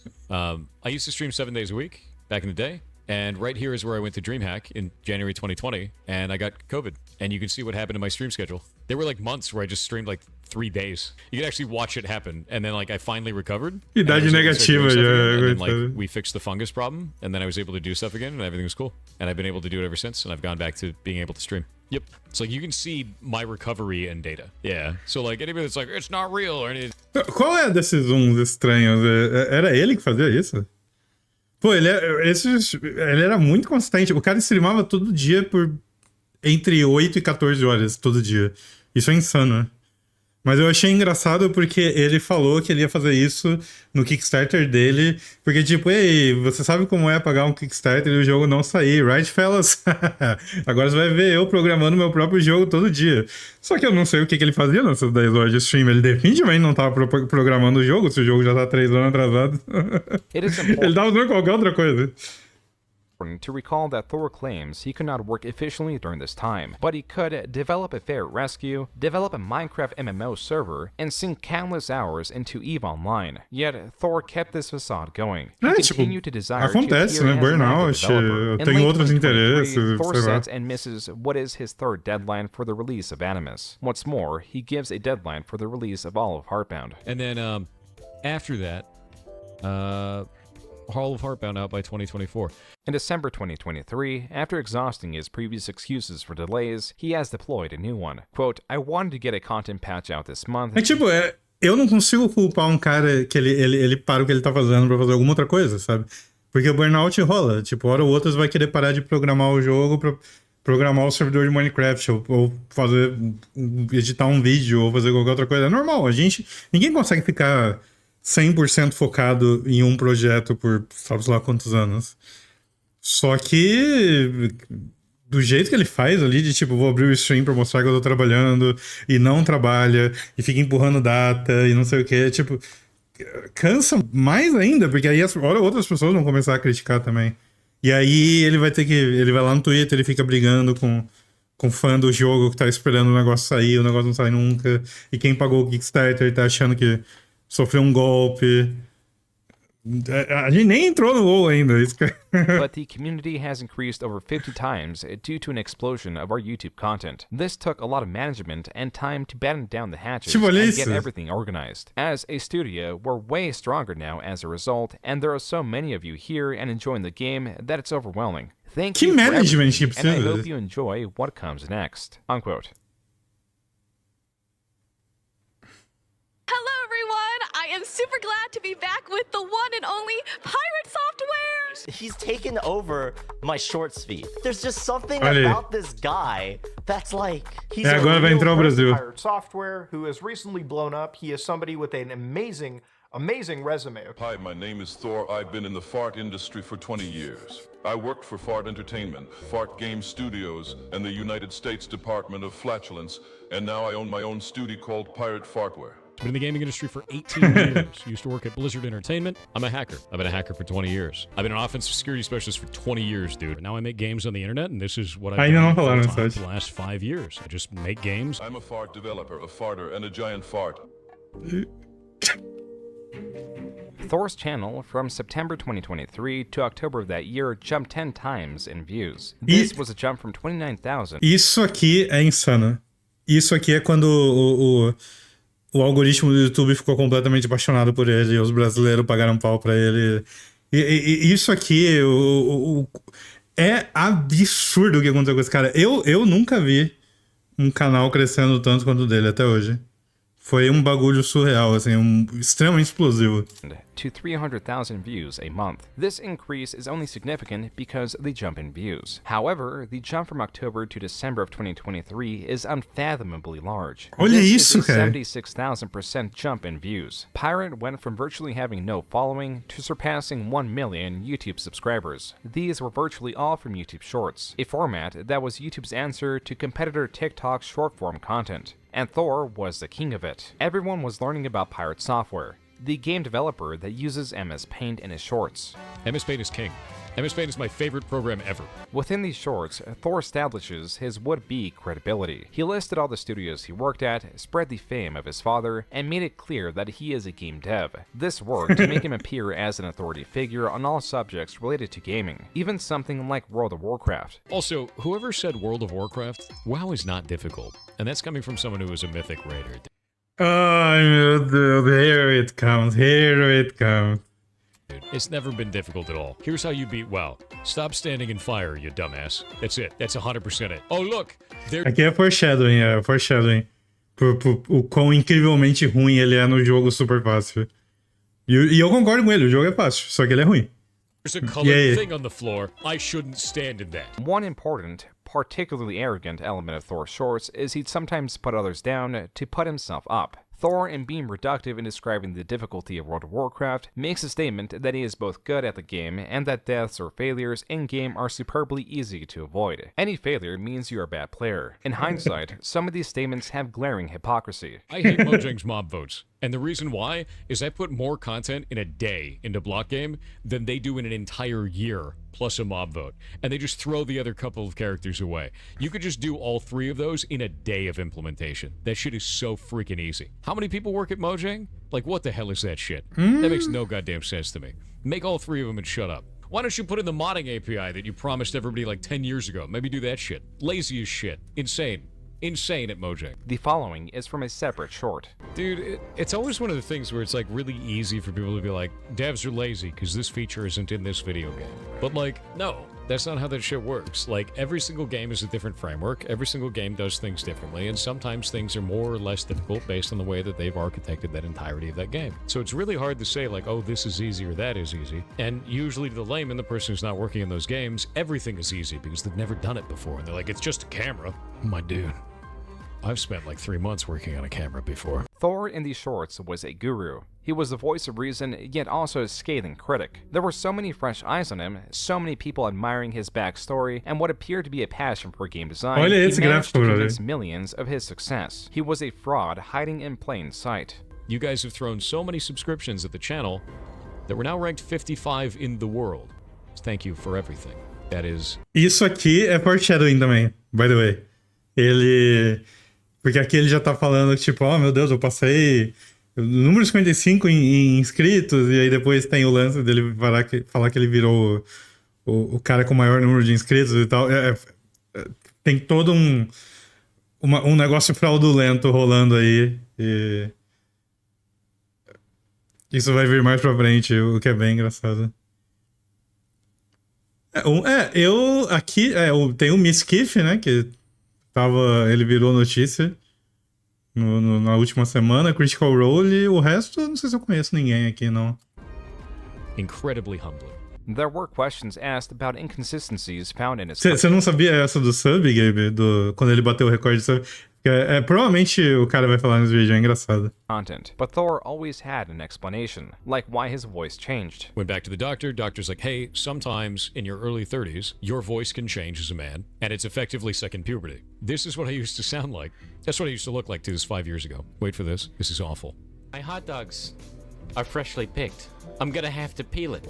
I'm gonna have to peel my hot dog. Yeah, that was it, dude. While his excuses failed to convince all, they were passable likely because people like Thor, and had little reason to question him. As such, Thor on Twitter could be found exercising his authority, commenting on controversies, typically leading with his experience as a game developer or hacker. Naturally, he would be nominated for the Best Software and Game Development Streamer of 2023 at the 2024 Streamer Awards. And the winner goes to the man with the voice changer, Pirate Software. Thor's success easily translated to money, though he had previously beat the Twitch Hype Train record at level 50. O Jun teve algum insight de por que o canal dele explodiu. Ele só comentou que foi na época que o YouTube tava empurrando os shorts, porque ele queria brigar com o TikTok, né? O TikTok tava em alta e tal. Mas ele falou que, tipo, é aquele lance, né? Que ele fazia de um jeito pra prender a atenção de quem tá vendo. Então tem o bullshit do MS Paint, tem ele falar qualquer coisa com autoridade, não importa se ele sabe do que ele tá falando ou não, você só fala como se você entendesse muito do assunto, e quem não entende tá vendo o vídeo e fala, esse cara manja. É basicamente isso. Mas o algoritmo ficou apaixonado por ele. He nearly doubled that in 2024. Olha aí, hype train on Twitch appears when there is a surge. O maior hype train da história do Twitch já. Of monetary support, either through channel bits, which can be purchased with money, or subscriptions, which are also purchased with money. Tem tanto dev legal no Twitch, tipo, dá dó, né? The Verge estimates that Thor made a healthy six-figure sum for breaking this record alone. This comes from Thor's popularity, which is attached to his credibility, and that is also attached to his game. With more eyes on Thor, there were now more eyes prying into his history and Heartbound. A Steam user on the discussion section of Heartbound posed a simple question: will this game be released? Another responds, quote, I do think it's weird that the devs say they work on it every day on Steam, when if you watch their streams, they barely ever work on it. Then, they explain all the other stuff they do off-stream, and it makes me wonder how they have any time left to even work on the game. I'm really hoping it comes out soon, because the dev did say it's supposed to come out this year. Also, to clarify, I am 100% for devs taking... Hey, a gente tem as mesmas 24 horas. Se você não tá usando as suas 24 horas pra trabalhar no jogo, pra... ter 14 horas de stream, pra abrir negócio de salvar os furries e cuidar do teu amigo que quebrou as costas e não sei o que, você tá fazendo algo errado. As long Você não tá botando vontade o suficiente aí, né? as a need to work on a game, but it's a bit different when you release a game in early access that has been in EA for 6 years now that people paid for it. You should be working to get it done as fast as you can, since you decide to release it in early Aí não vamos access. esquecer dos 3 anos de Covid, quase mataram ele. Have that complaint, unquote. Thor responded to this user, citing his busy schedule. Desculpa, é o resgate de furry. Eu falei furry? I still managed to finish up the entire environment for the last area in Animus, most of which was done on stream. Perception is not reality. I work on Heartbound every day, unquote. Aí, tá Thor was vendo? now experiencing a new degree of Por que ele pressure, fala as essas when he coisas? promoted himself, he promoted Heartbound, the game with thousands of distinct routes, one that he worked on stream because it had so many routes and he could not possibly spoil them all. Except now, Thor was saying the game could be spoiled. Someone asked, why do you work on this off stream? Because it's full of spoilers. There's so many things in this that I don't want to show to people, or things that just aren't ready, that if I show you on stream, it's just going to ruin pieces. Like, nah. Yeah. Like, nah. Likely you'll never see those locations, but in the off chance you would, I don't want you to be spoiled. Likely to quell the building displeasure from the lack of visible progress, Thor was aiming to convince the public progress was being made off-stream, though he still claimed to be working on the game on-stream, despite viewers citing the lack of that exact thing happening. General standard was, there's a whole bunch of these games that do Kickstarters and they run away with the money. So I was like, how do I fix that? And the compelling factor, stepped in and said, why don't you stream all of it? Why don't you just show everybody? Also breaks the perception of he's not working on anything. I can see him working. It removes any whispers of that immediately because people can see it. There's a track record for that. Thor had his audience convinced. Even those reporting on him felt no reason to challenge his claims. He kept himself accountable, and I think this is one of the things that's really interesting is you can see the development of the game, the evolution, and almost like there's a charm to that of the documentation of creating something that you're genuinely passionate about. And seeing Thor's success to this point kind of is that accumulation of that, of hard work, putting the work in, seeing it come to life, and seeing the result of it. Thor, well into 2024, was still getting over 100 million views every month. His appeals to authority were getting more aggressive, but they, to the masses, appeared earned. So much so that creator Ludwig announced that he was making a game publishing company. Thor was to play a part in said company as the director of strategy, stating his job was to help pick games. Esse aqui é outro que eu não vou com a cara dele. Eu não sei se ele vai ter um downfall igual o Thor, porque eu também não ia com a cara do Thor. A primeira vez que ele viralizou e ele apareceu no meu YouTube, eu não gostei do jeito que ele falava. E eu falei bem cedo, não vou com a cara dele. Eu não vou com a cara do Ludwig. Eu não sei se algum dia vai acontecer algo horrível dele, mas eu não vou com a cara dele, eu não confio nele. Tá tendo algo já? É algo mais sutil dele?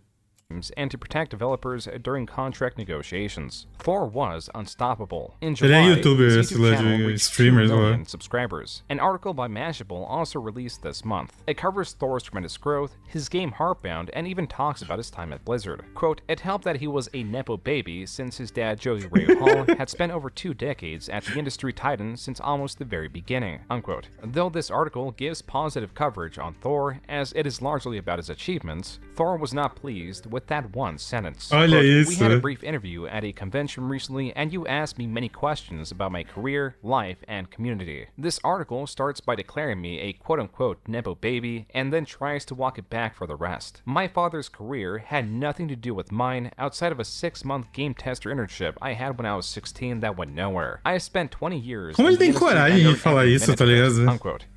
Yeah, really not a fan of that. Tipo, tudo que ele precisa falar é assim, o meu pai era um dos diretores executivos da Blizzard e isso abriu muitas portas pra mim. E eu sei que não é justo, mas funcionou muito bem pra mim. Muito obrigado, pai. E é isso aí, velho. Segue em frente. Mas não, o ego não deixa.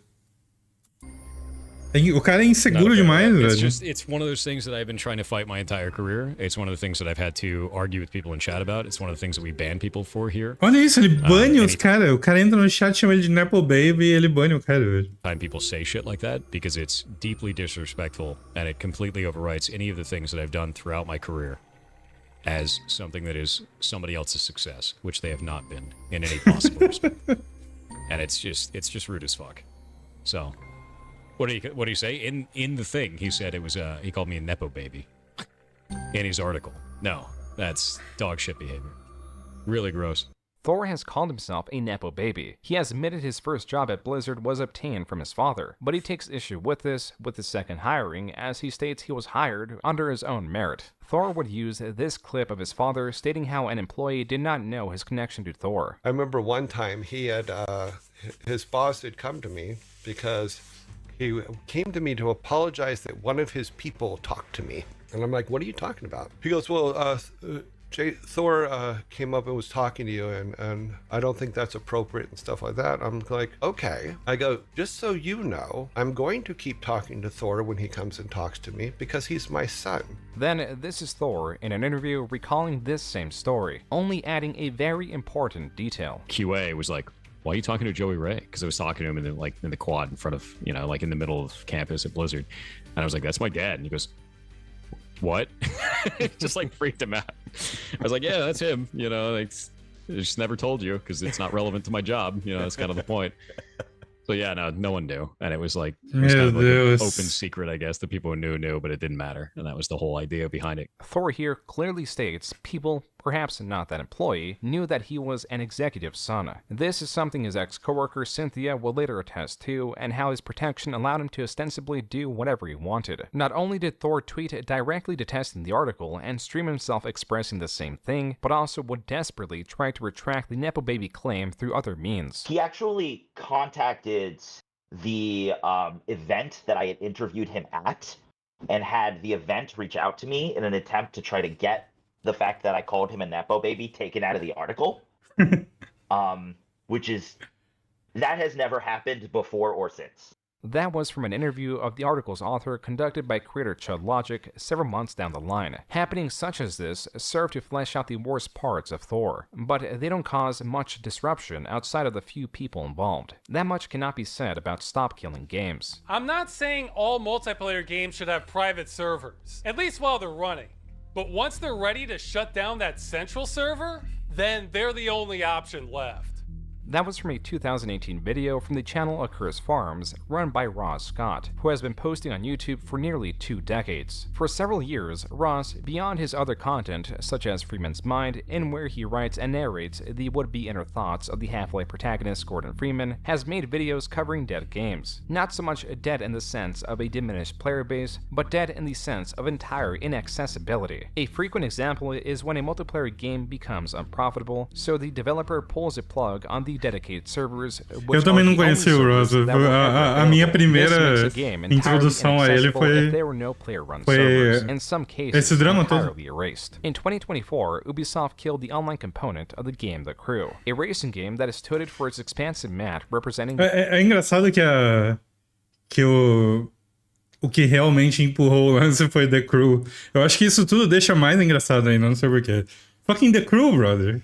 The United States. But in this case, killing the online component did not just make certain that players could not access the multiplayer, it meant that the game could not be accessed at all. In simple terms, to play the game, even alone in single-player sections, you had to connect to Ubisoft servers. But now players cannot do that because of the DRM, or Digital Rights Management. Eu acho que o povo não curte muito The Crew 1. To combat piracy was now responsible for making the game inaccessible to everyone. This was a breaking point, and the realization for many that modern games were not purchased. They were not owned by the player, they were just licensed. Many saw this as anti-consumer, including Ross Scott, but he also saw a potential solution. Não, o jogo não precisa ser bom, o ponto não é esse. Citizens Initiative, which would introduce new law in the EU to stop this.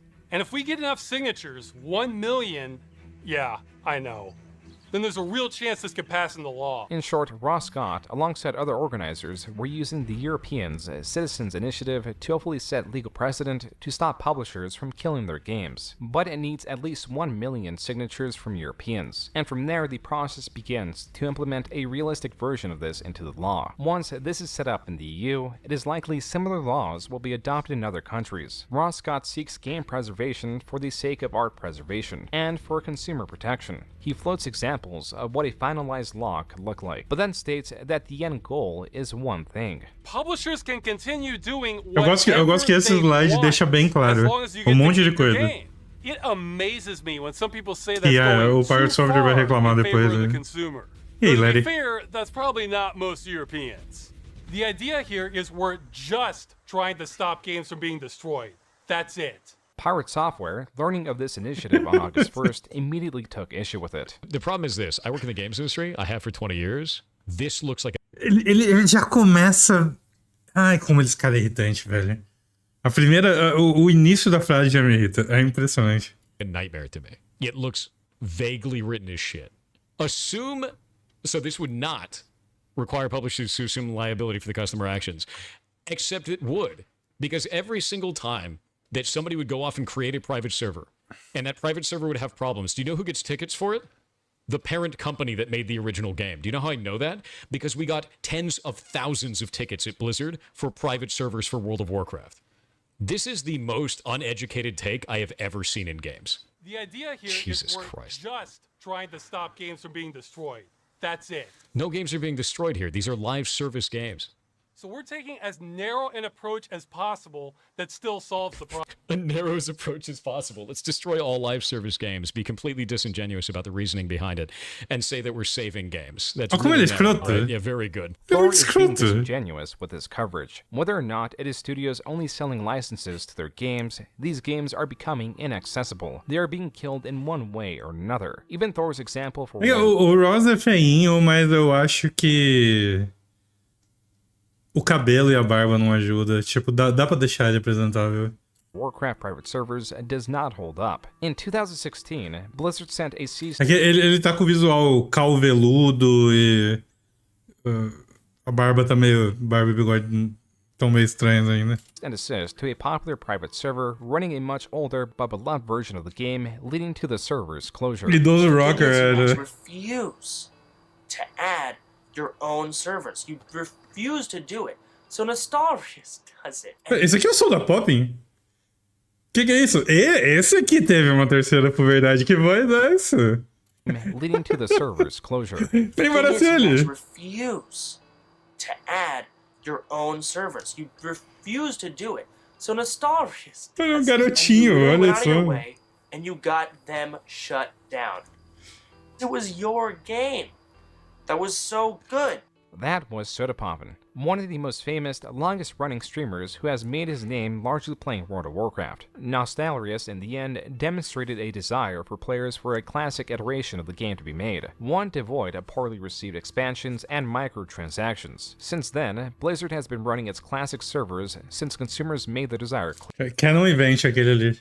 clear. As does Stop Killing Games, You this think you opens up do, conversation but you about don't. IP protection. Yet it also counters what is perceived as planned obsolescence of a game to shift focus to its upcoming sequels, as is the case of Overwatch 2. This only touches on some of the complexities involving the full implementation. The first step was to get a foot in the door, and Thor, rather than suggest what could be optimal implementation, was only working against it. Finally, this is a diversion from really serious topics that politicians would prefer not to deal with. So you're social engineering politicians that don't know anything about the subject matter to try and push through an initiative about an industry you clearly don't understand to stop killing video games in a way that would kill all live service games. Am I getting that right? Thor was not getting that right. The initiative as it was written was not set in stone. Regardless, he was completely against it. Okay, I'm going to be 100% real with you. I don't need to see a damn other word. He's clearly displayed all of the take on this. This would absolutely be targeting live service games, and it's specifically trying to get pushed through in a disingenuous manner because they're targeting politicians that know nothing about the field. This is shit. It's shit. Not only do I not want to back this, I'm going to actively tell people not to. That is awful. Olha que That is escroto. horrible. Ele é goddamn muito direction. escroto. 100%. That's not stop killing games. That's start killing games is what that shit stands for. Ross Scott commented on Thor's VOD, quote, I think there's a combination of values clash and a misunderstanding on much of what we're asking for. For example, WoW will likely be exempt from this measure since it's considered under the law as a true service. In other words, the customer is told explicitly when their access ends at the time of payment. Most live service games do not do this, which could run afoul of EU law. There were many misunderstandings in your video. It's clear you hate the initiative, and I doubt I would change that, but I would encourage you to at least hate it for what it accurately is. Unquote. Ross Scott names Pirate Software as the highest profile person against the initiative, and invites him to have a discussion where things could be clarified. Thor responded the following day. Where we could at least clarify things, but your choice. I don't think I want to do that. And the reason why is this. It is because specifically your video that made me not interested in wanting to talk to you. What? It is specifically this portion of your video, right here, where you discuss reasons why your initiative could pass.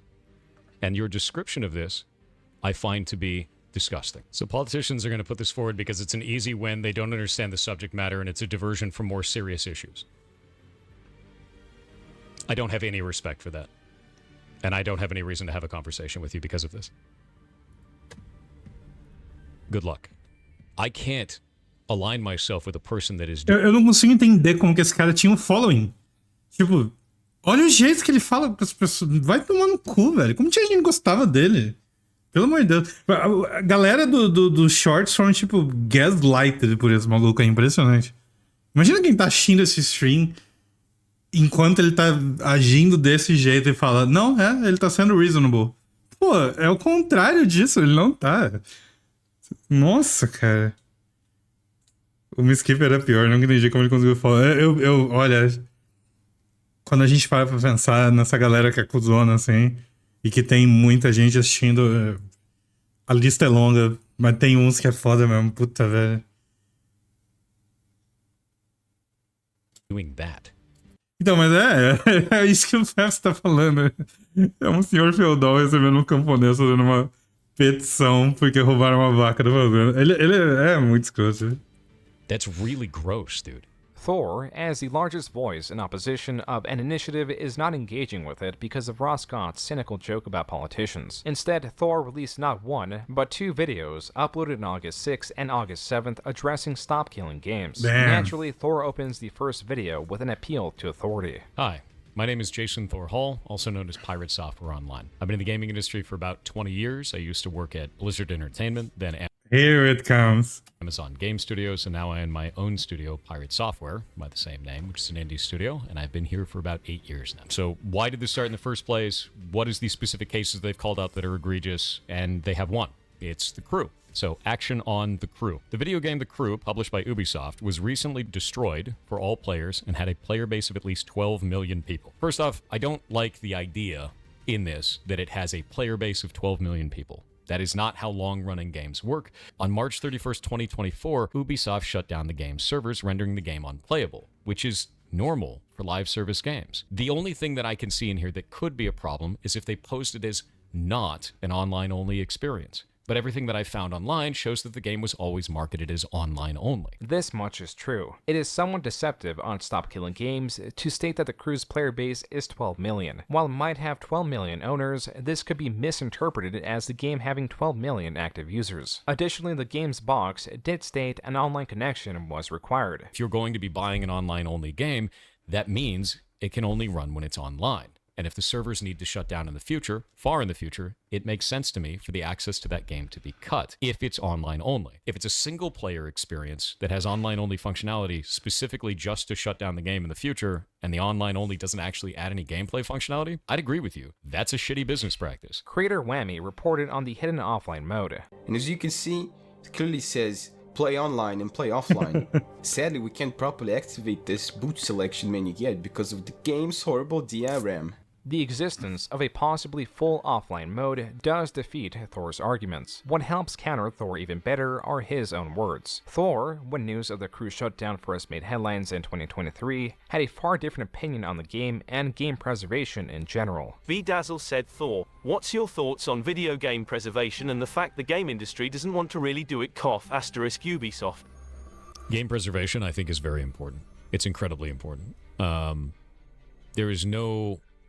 There is no greater loss than seeing stuff like that disappear. We have a history as developers, and that history is falling away. I think that it is deeply important that we catalog and preserve games. Now, I'll give you a good example of why this is deeply important to me. Is not showing games to the next generation means that that media is permanently lost. Permanently lost. And that's a big issue for me. It shocks me that it's even a thing that some of these can disappear, frankly. It shocks me entirely. Every 10 years, media gone, dude. Maybe even 5 years sometimes. It moves really quickly. We have to preserve this shit. We have to. And it's a big deal to me, so... Thor was now stating that game preservation for games with online components doesn't make sense. Thor expresses that he understands the initiative will be refined, if not through organizers and then the government that will likely attempt to find a happy medium between the consumers and companies. Even so, he is still entirely against it. Thor, in a pinned comment in this video, leaves an FAQ answering 7 questions. Here is a breakdown of 5 of them. Point 1 addresses the clear solution of allowing players to run their own servers, which Thor counters by creating the absurd scenario of users actively destroying a game for the game to become dead, and to then force a developer to kill their own game, which leaves the game in the hands of the people that destroyed it. Meu Deus do céu, brother. Point 3 addresses Thor's lack of assistance to the cause, which he counters by stating he assisted when he said games should make it clear when they are licensed. Point 4 addresses the accusations that he banned Ross from his channel. He claims he did not. However, Thor does state he banned over 1,000 people in the last 3 days alone for hate speech, doxing attempts, and the spreading of insane false information about him. Point 5 makes it clear that Thor has had a 20-year career in the gaming industry spanning from QA, engineering, IT, and red team. And then on point 7, Thor doubles down on not speaking to Ross Scott. Thor, in his second video on the subject, the following day largely recycles these points and makes a few outlandish statements. One in where he states he cannot comprehend the desire to preserve dead games. It's a multiplayer game, you need a bunch of people. How many of you have felt negatively when an MMO dies?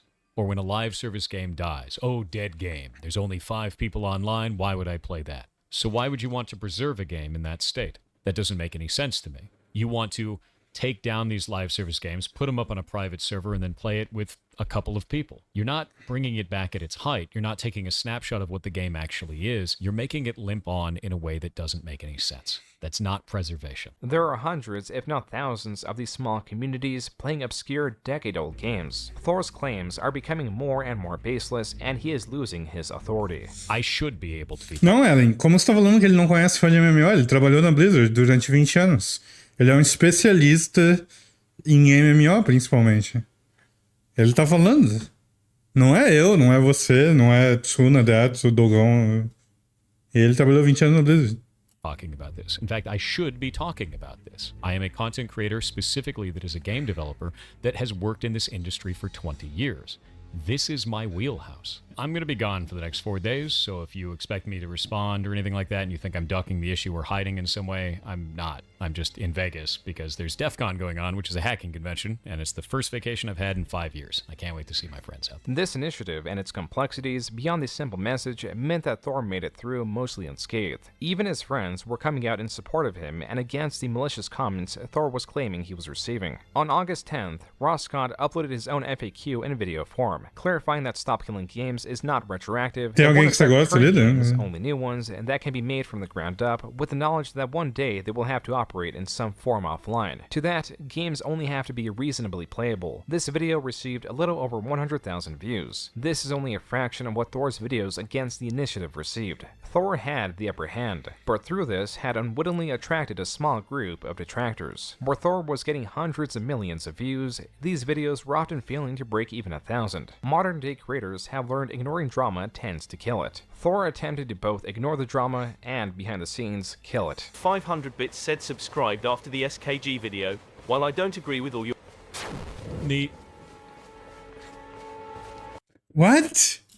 Peacemeller 420 with 1,000 bits said hi Thor. Beyond silencing donation. Meu Deus, nossa, que filha da puta. Eu não tinha visto aquele clipe. Que cuzão, mano. Ele é muito cuzão. Caralho. Both ignore the drama and, behind the scenes, kill it. 500 bits said subscribed after the SKG video. While I don't agree with all your... Neat. Bro, mandaram bits, mandaram dinheiro pra ele e ele só, tipo... A frase ainda começa, ó, eu não concordo com o que... Ele... Sai daqui. Não quero te ouvir.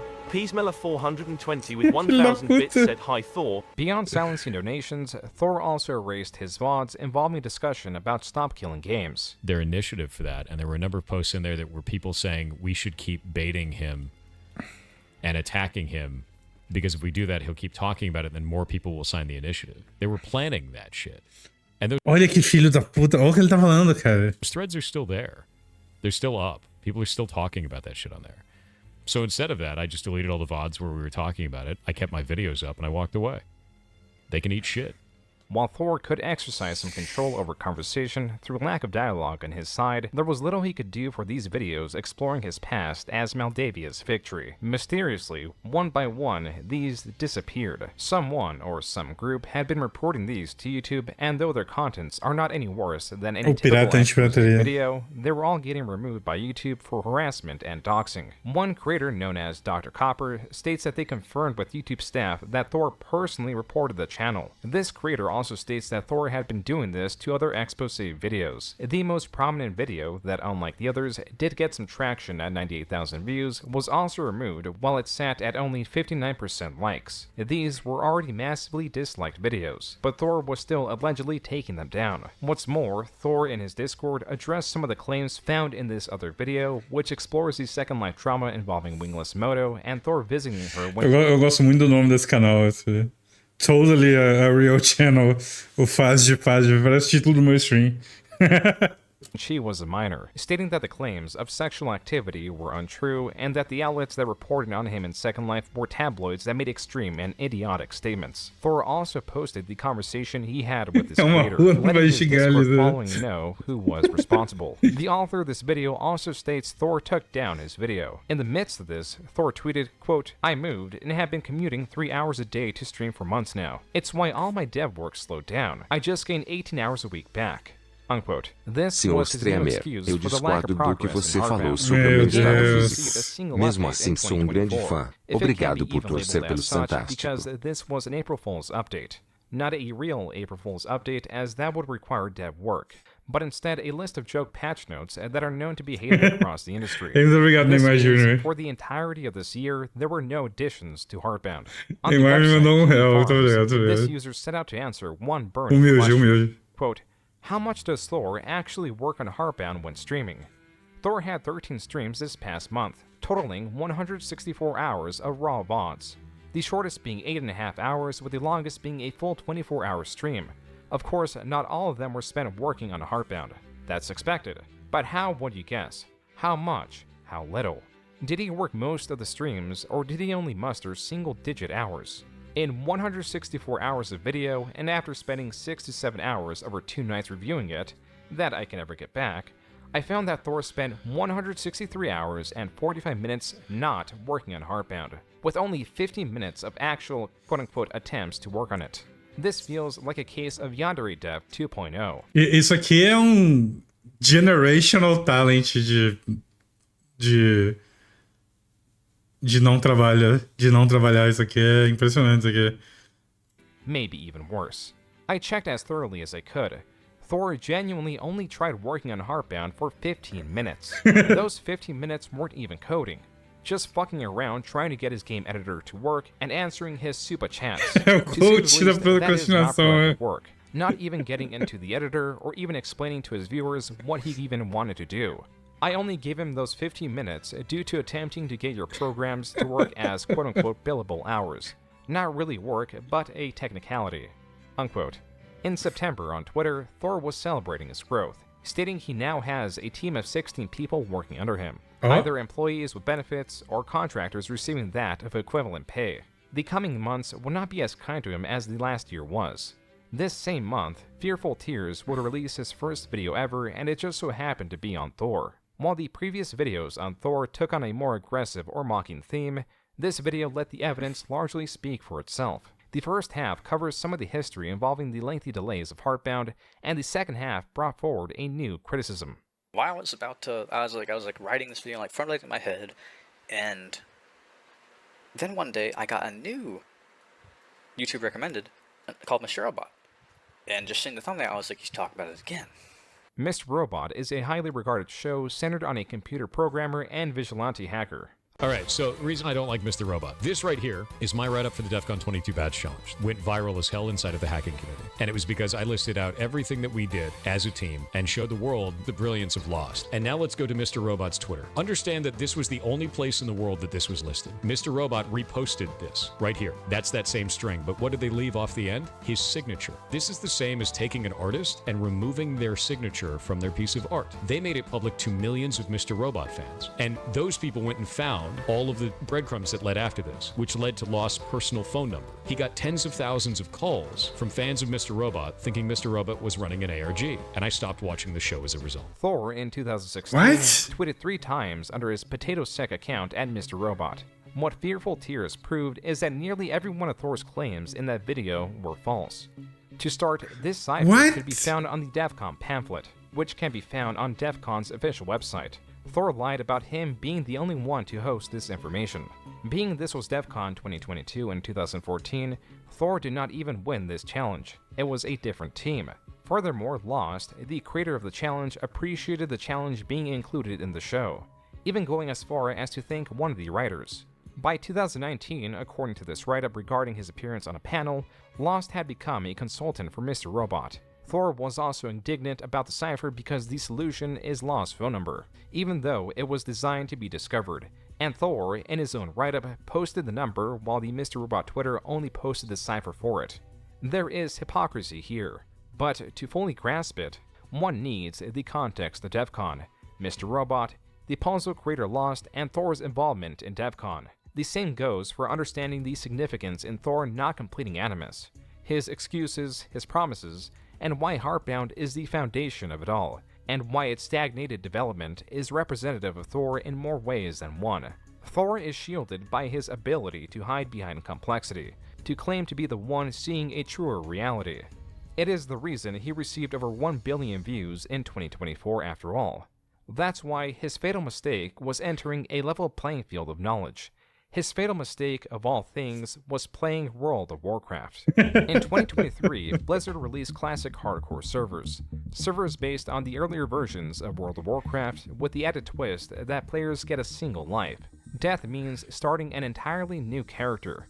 Though this is not a new game mechanic, as roguelikes are based upon this mechanic, World of Warcraft is an MMO where players sink hundreds of hours into a single character to get a max level of 60 and obtain items from dungeons that greatly boost character attributes. It is a social game that requires different classes of characters meant to deal damage, take damage, and heal players. Even with all the necessary classes present, mistakes are all too common. I might be dead here, boys. Petri, Sorako, Petri! I did. I Petri. Petri. I'm being popped. No! Petri and leave. Petri and leave. Come on, man! Oh my god. This death took place in Dire Maul, one of the endgame dungeons that necessitates players sink hundreds of hours to get into. The reason it happened is because one of the players walked too close to a group of enemies. Yeah, he didn't do it on purpose. I get it.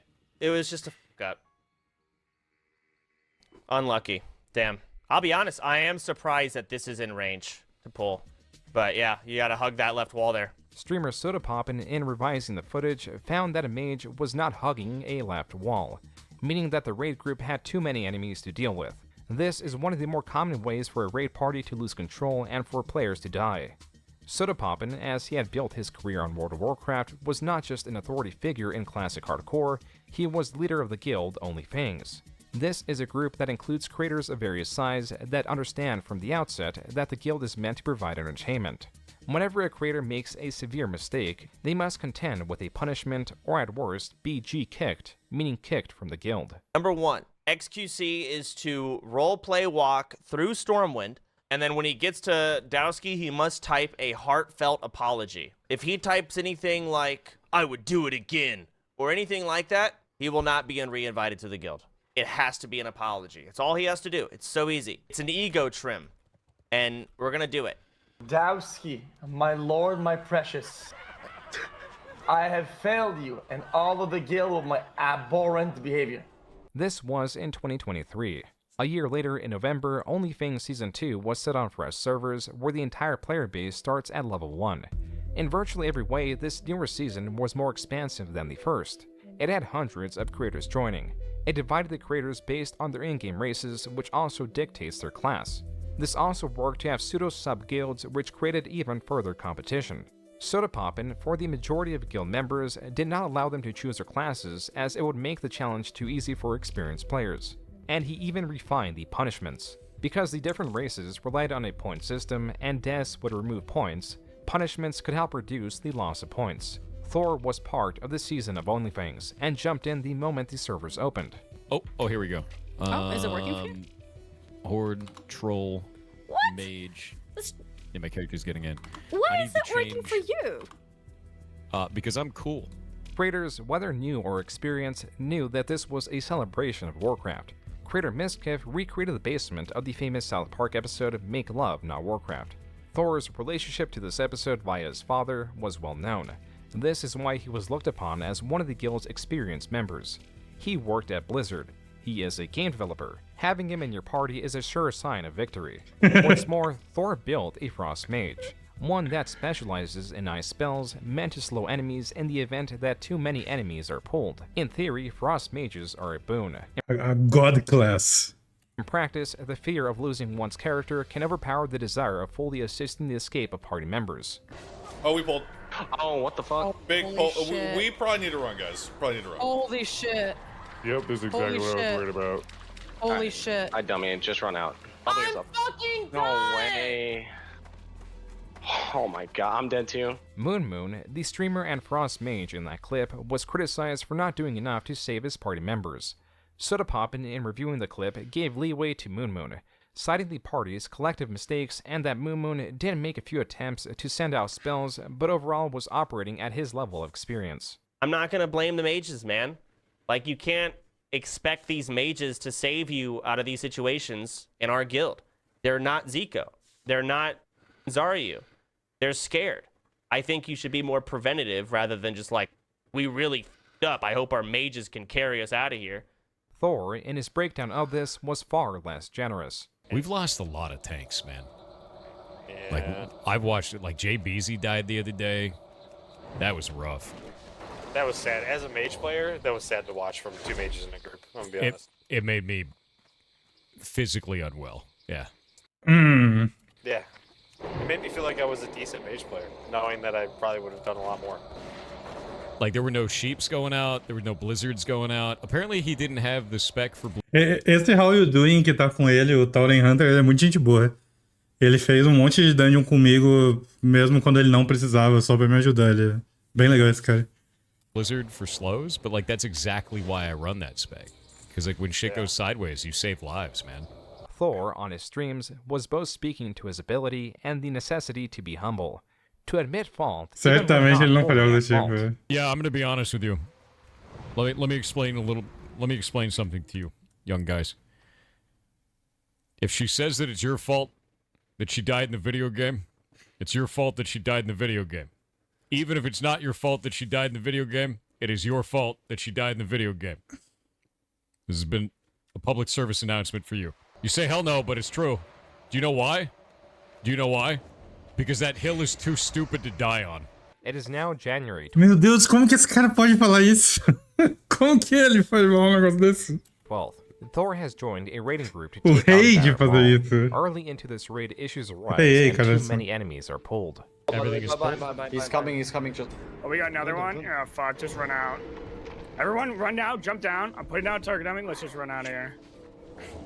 Oh my god.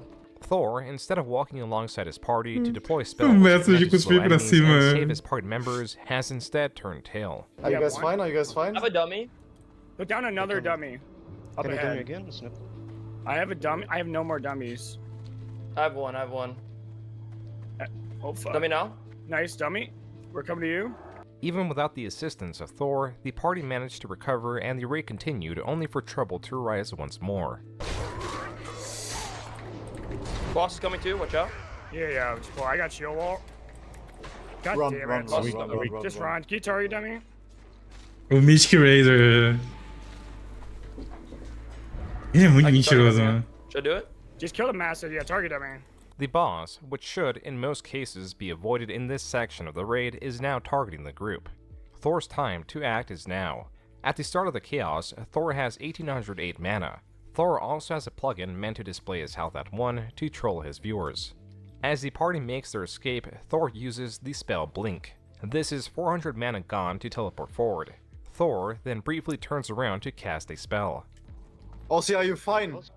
Any grenades, anything? Thor makes several mistakes in this short time. He does not use Rank 1 Blizzard.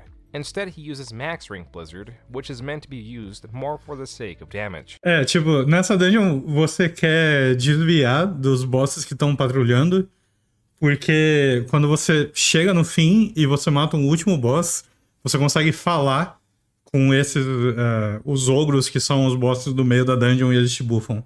E geralmente você quer guardar esse buff pra usar uma rage depois. Então, você basicamente espera o capitão troll, o ogro capitão passar. Aí você pode colocar eles numa armadilha, eles ficam presos, você mata o último boss, volta, fala com eles, eles te buffam. É isso, basicamente. Aí, se ele tá no caminho, o grupo só para e espera o ogro passar e você continua, tá ligado? E aí tem umas patrulhas que às vezes vão atrapalhar, mas geralmente você mata rapidinho e segue o jogo. Eu fiz isso diversas vezes, isso acontece, tipo... tem gente que às vezes consegue agroar o bicho, mas... Não é difícil de ir embora também, sabe? Drains his mana, and he moves the moment he cast it. Moving interrupts the spell, yet also expends its full cost of mana. In fairness to Thor, the enemy ahead of the pack is a boss and is immune to being slowed. Yet, that much is not true for the lesser enemies that also pose a serious danger and through Blizzard could be separated from the boss. Heal him! Yeah, you just heal me, just come back a little bit. Boss is on me, sitting bear form. Snappy, just run. I can help lot, yeah. Eu vi isso 1 milhão de vezes, eu ainda fico inconformado com com nada que ele tentou ajudar o grupo, cara. Ele é muito cuzão. Eu não consigo... Tipo, não me entra na cabeça alguém fazer isso, cara. É um bagulho que, tipo... É insano o que ele faz aqui. Pirate, why are you walking, bro? Thor has made the decision to run. And though the call-out was made to run, party members are reasonably expected to aid each other's escape. Especially Thor, who previously touted his ability to do so. What are you talking about? Why am I walking? Look at my mana. Savage, but come on, man. While Thor plainly states he is out of mana, in his hotbar, Thor has access É muito to mana tranquilo, não custaria nada, sabe? These are 2 mana restoring items that he does not use. Just kill the mastiffs. Innervate the healer, kill the mastiffs. We got this. In a sense of... War something? Do you see my mana? What am I supposed to do for you? Just kill the mastiffs, one shot. Okay, more on the way. Thor's cursor in that moment can be seen making a beeline towards his mana ruby, yet he does not click it. Regardless, he still has enough mana present for certain spells, including Rank 1 Blizzard, a spell that in a different stream he called attention to. Can you see my talents? Sure, man. So I've got 35 points in Frost. This is going to give me Elemental Precision and improved Frostbolts, so faster Frostbolts that hit better. All of this is just damage related except for improved Blizzard. This is going to allow me to basically save parties in dungeons. Ele acabou de explicar, Bolívar. Ele tá com um talento que ajudaria a salvar os amigos em dungeon. É isso. So faster Frost. E eles estão jogando hardcore, então se os amigos morrem no nível 60, vai demorar uma eternidade pra eles voltarem pro nível 60. Então, você não quer que os amiguinhos morram, é ruim pra guilda. Bolts that hit better. All of this is just damage related except for improved Blizzard. This is going to allow me to basically save parties in... por deixar a galera morrer? É porque ele é um psicopata. Ele quis... Ele só vira a câmera e corre porque ele foi ultra covarde. Tipo, aí eu não sei se foi... A única coisa que não dá pra ter certeza foi 100% covardia e ele queria salvar o boneco dele e não quis ajudar porque ele tinha algum medo de morrer no processo. O que aí, se isso for verdade, ele é um mage ruim e ele não sabe jogar o jogo. Ou então, ele é cuzão. Ele queria que os caras morressem. Ele falou, não vou ajudar, e aí os caras morrem e pau no cu deles. Eu acho que é até mais provável. Dungeons. That's the real big deal for that. Improved Blizzard is just very powerful because you can cast a rank 1 Blizzard, costs only 272 mana. Thor, instead of casting that spell, casts 2 others. The Mastiffs can be Ice Novas. Dead, I'm dead. Now we're gonna wait. Nusara? No. Oh. Okay, get out. Run. O tanque falando tudo que ele podia ter feito. Evocation's on cooldown, man. While a raid member expresses that an enemy type is susceptible to Ice Nova, Thor uses Ice Barrier, a protective spell on himself, and then also uses Bling to make his escape.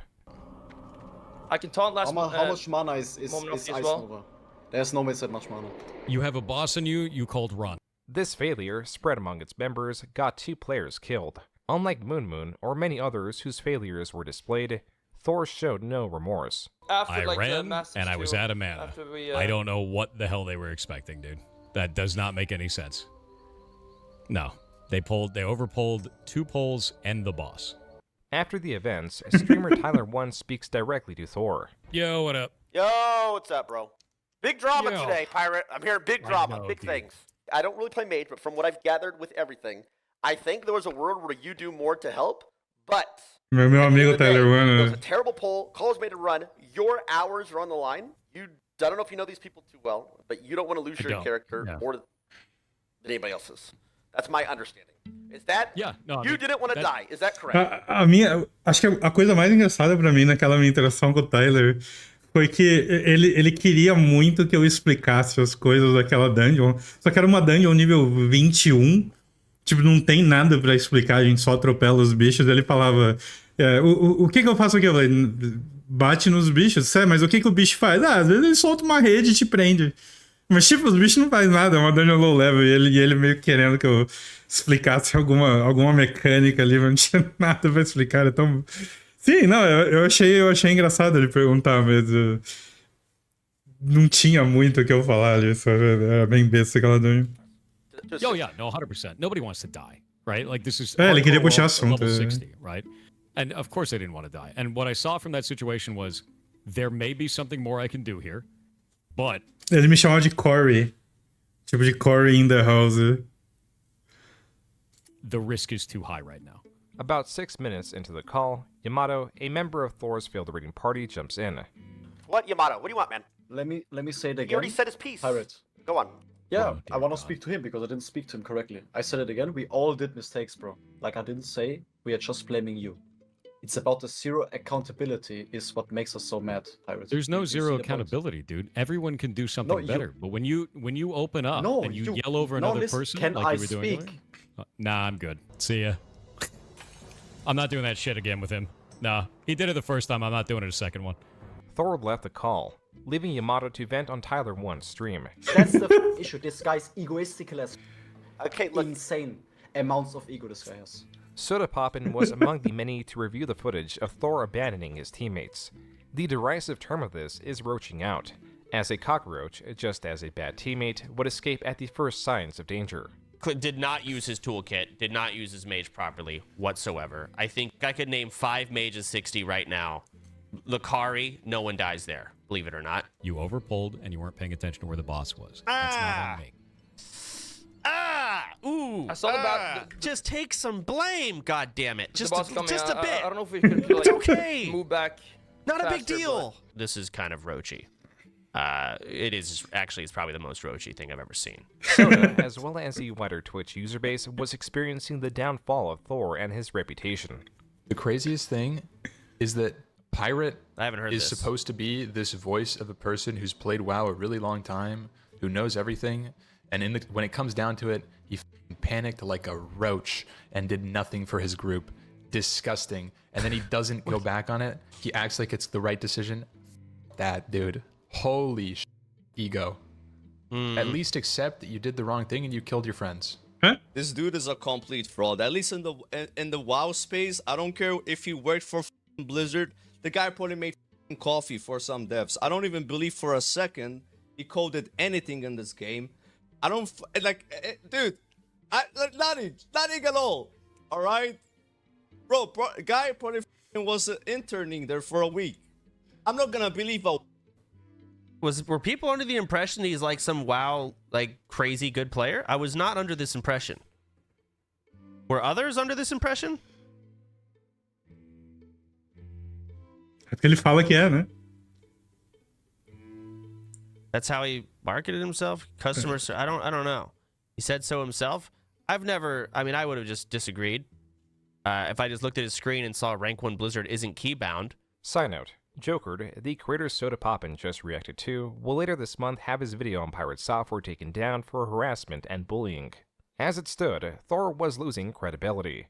He was not taking accountability for his personal failures or accountability for his excuses in a theater comprised of the greater Twitch community. Anyone that has played World of Warcraft knew that Thor had failed. Even those that were new to the game also knew Thor failed. That's crazy to me. If you can't look back at this and be like, yeah, I could have absolutely done a lot. I'm one of the primary guild enchanters. Ah, teve esse papo também. Whatever. He is one of the guild's primary enchanters. However, we have like 10 primary guild enchanters, and one could argue that we have too many still. Soda's review was summarized in this Reddit post. A commenter also summarizes Thor's absurd and compounding excuses. Quote, I did no wrong, and if I did, it was salvageable. And if it wasn't, I had no mana. And if I had mana, I was too far away. And if I wasn't too far away, I blinked further. And if I could have helped, I can't risk it because I am the guild enchanter. Unquote. Thor was not budging. Even worse, he believed that it would all go away. Oh yeah, no, I mean, to be real with you, I've seen shit like this before. I generally feel like the internet has like a 72-hour health bar where they get really pissed about something that has nothing to do with them, and then they find something else to get really pissed about that has nothing to do with them.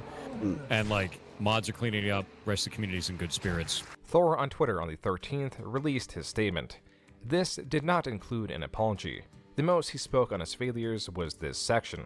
Quote, each person in this group made mistakes, including myself. I have never once said I was perfect in my play, nor that I was a god gamer. I'm just an ex-Blizzard employee that has played Mage for a Até aqui ele achou tempo pra falar que ele trabalhou na Blizzard. Long time. Unquote. If anything, this statement made readers even angrier, as Thor stated that this would all just go away. Quote, to those trying to defend me, don't worry about it. This too shall pass. The internet hate machine will not defeat me or the community that supports me. See you in WoW Hardcore tomorrow. Unquote. Thor, receiving large-scale harassment, attempted to ban his way through it. It was 2,975 bans and 1,357 bans on process. On day 2 parece até que é de humor, parece que show no remorse. The call was made to run. I ran, and I ran further than other people wanted to, and then the call was made to not run. So I didn't run back in. And there was, at that point, it felt like there was no reason to run back in. At that point, I didn't really want to, and that's it. And a lot of it was from a rogue that was bitching the entire time about every goddamn thing that was going on. Peraí, qual era o nome do cara invitando ele pro grupo? Eu não notei.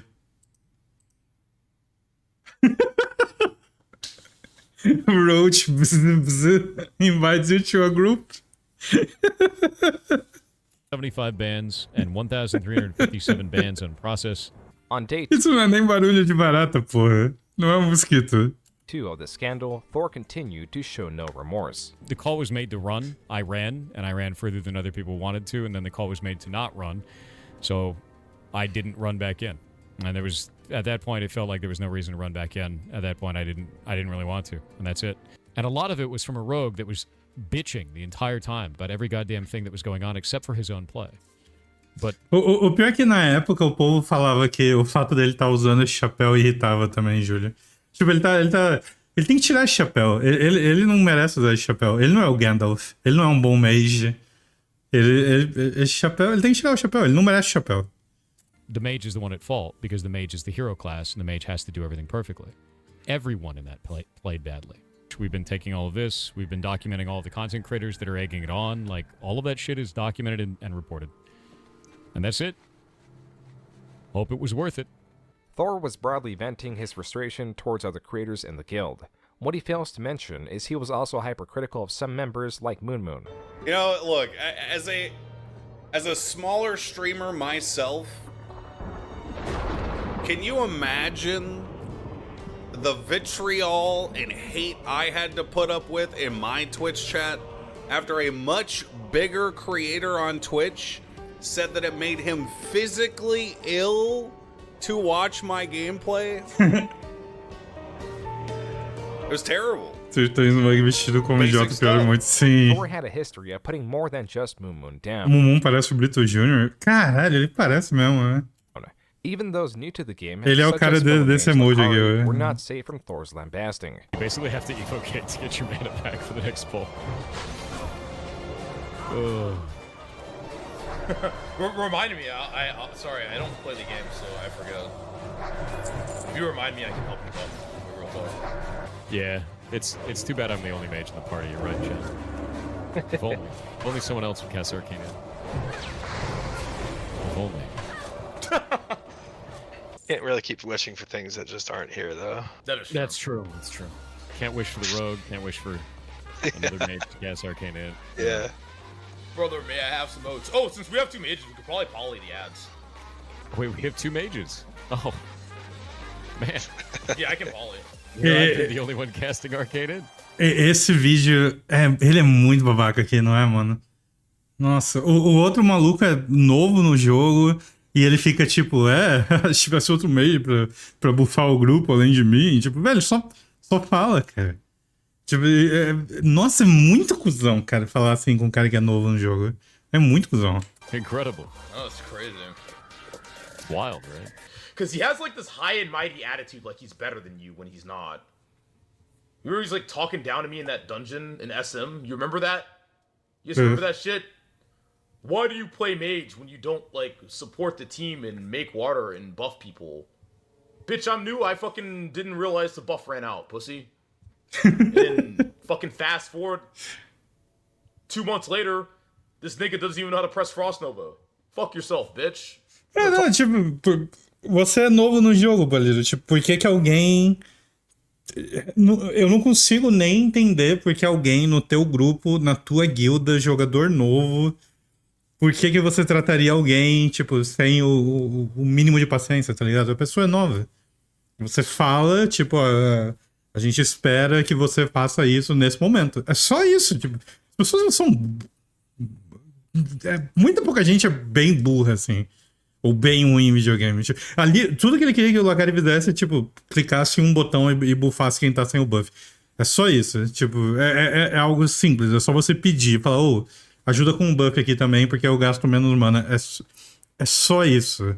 Mas ele preferiu ser passivo-agressivo com um cara que é novo no jogo. Tipo, não faz sentido. É muito cruel, tá ligado? Fuck my shit. Fuck him, dude. I still remember that shit when he was talking that shit. Acting like he could play mage better than me when he's dog shit at the game. Sim, mas aí, tipo, mesmo se você esquecer de algo por 30 vezes, a gente te falou 30 vezes, bota o patch no passivo. Ninguém falou, se a gente pelo menos tivesse um Hunter que soubesse colocar o patch no passivo. É 10 vezes pior do que só falar, bota o patch no passivo, Baliro. Sabe? É 100 vezes pior. É muito escroto. Shit's crazy, bro. You kidding me? Fuck that guy. That's why people don't like him, because he has a high and mighty attitude. He has like the ego, but it's like an unjustified ego. Thor, now turning even the guild against him, continued to deliver his unwanted perspectives. And for all the content creators who are out there trying to cannibalize me to boost their numbers for a little while, that may work for now. But in the future, no one's going to want to do anything with you other than other people that also want to cannibalize you. You're gonna oh boy. You're going to surround yourself with assholes. That's going to be on you, bud. That's shitty for you. The guild was against Thor. It's probably better for both of us to split ways, so I sent him a message. Told him I was going to G-kick him. And I maybe like an hour, maybe 2 passed. I don't know exactly. And then did it. See, I'm the one that made the call. I actually am the one who linked Soda. I literally was like, we gotta talk to this guy. Like, I don't know what the fuck's going on with him, but he can't be acting like this. And then Chance is like, yo, we'll just get rid of him. I was like, okay.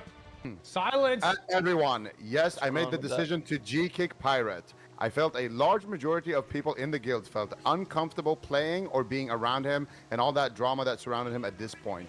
Even though some people may have not felt that way, a lot of us did. And after seeing some clips today from him quadrupling down, or I don't know what number we're on at this point, I think I'm making the right decision, but it's still, I feel bad. Try to just let this whole thing slide into forgetfulness and move on IMO. Stay safe, gamers. On day 3 of the scandal, Thor released another statement of sizable length, summarizing the events under his perspective. This also did not include an apology. Thor on his Twitch channel set the time limit of clips to 5 seconds to make it harder for users to clip his channel. Also to this, Thor announced he was moving on from Warcraft. Anyway, I'm gonna be real with you guys. I won't be playing hardcore WoW on stream again.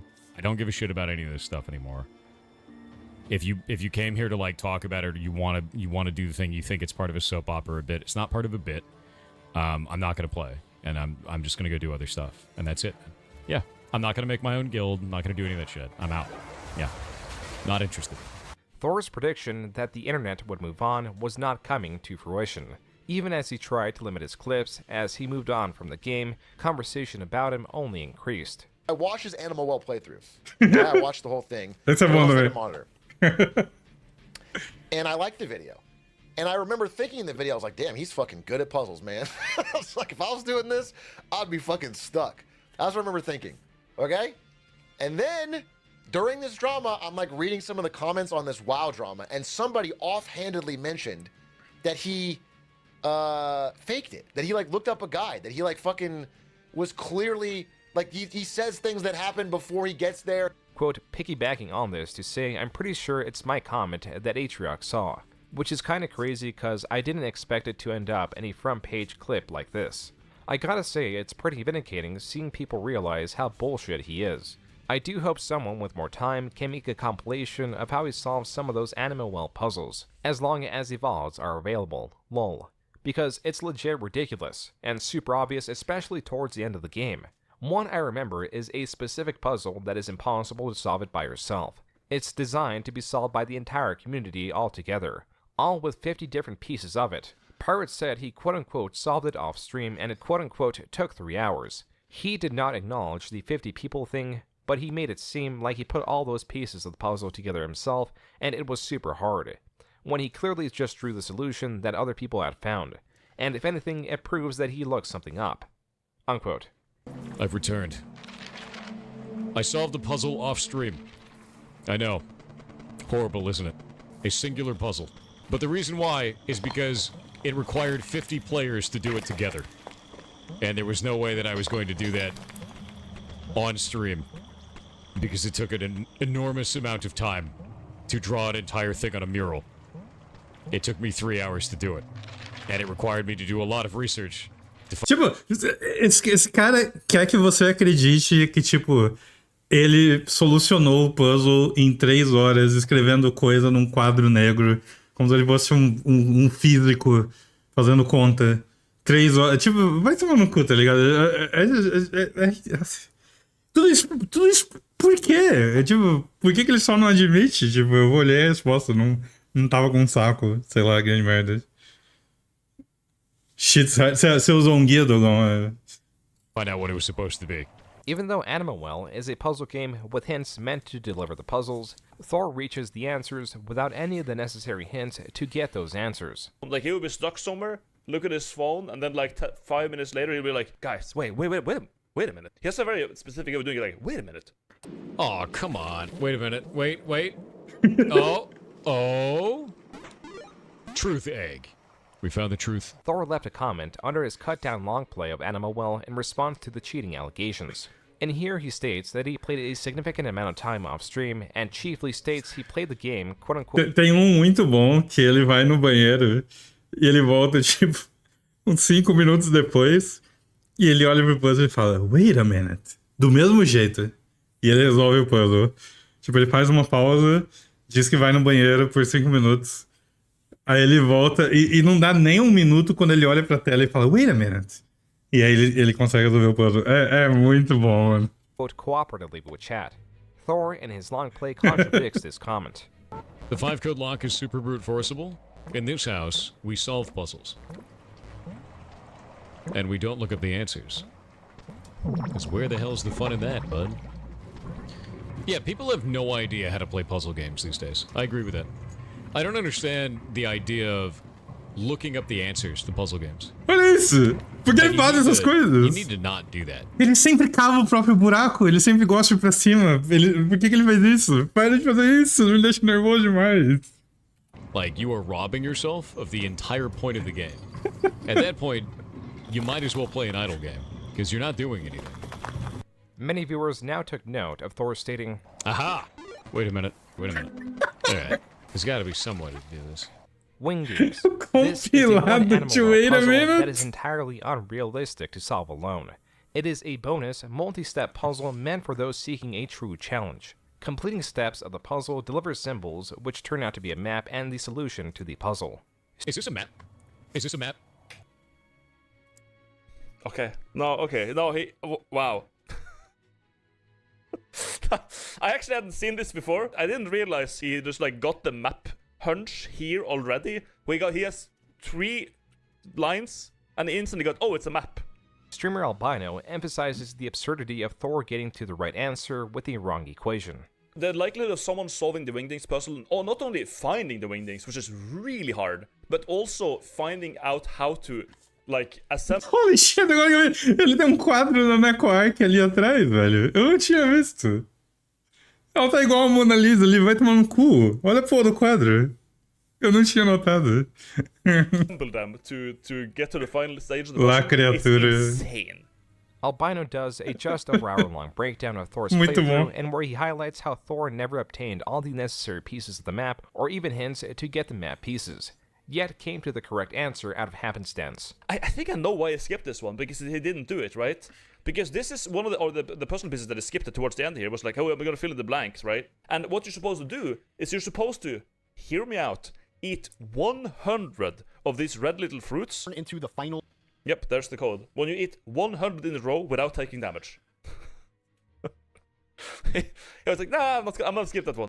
Even though Thor conveniently skipped 2 of the wingding map pieces that are particularly difficult to get, he still guesses what the completed map would look like. This one seems pretty obvious. This one seems correct. I don't think there's any other way that could go. Right? It can't be real, right? Meu Deus. Wait a minute. I can't stress this enough. These puzzles have almost no connection.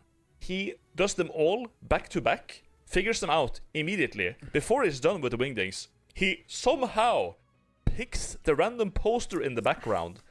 And even before that, he figures out, even before he has that, he figures out it's a map. It's a map because there's lines in them. Oh, it's a map, it has to be. Albino also looked into Thor's playthrough of Outer Wilds, where he came to the conclusion that Thor was cheating. This marks 3 games where Thor's credibility has been challenged, and there was about to be a 4th. Sabu got left behind. Sabu is not paying attention.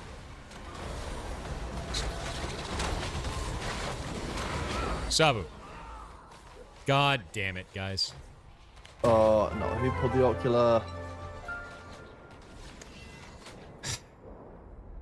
O do Walter Wild, ele olha no celular e fala, wait a minute. Hold the ocular. Why?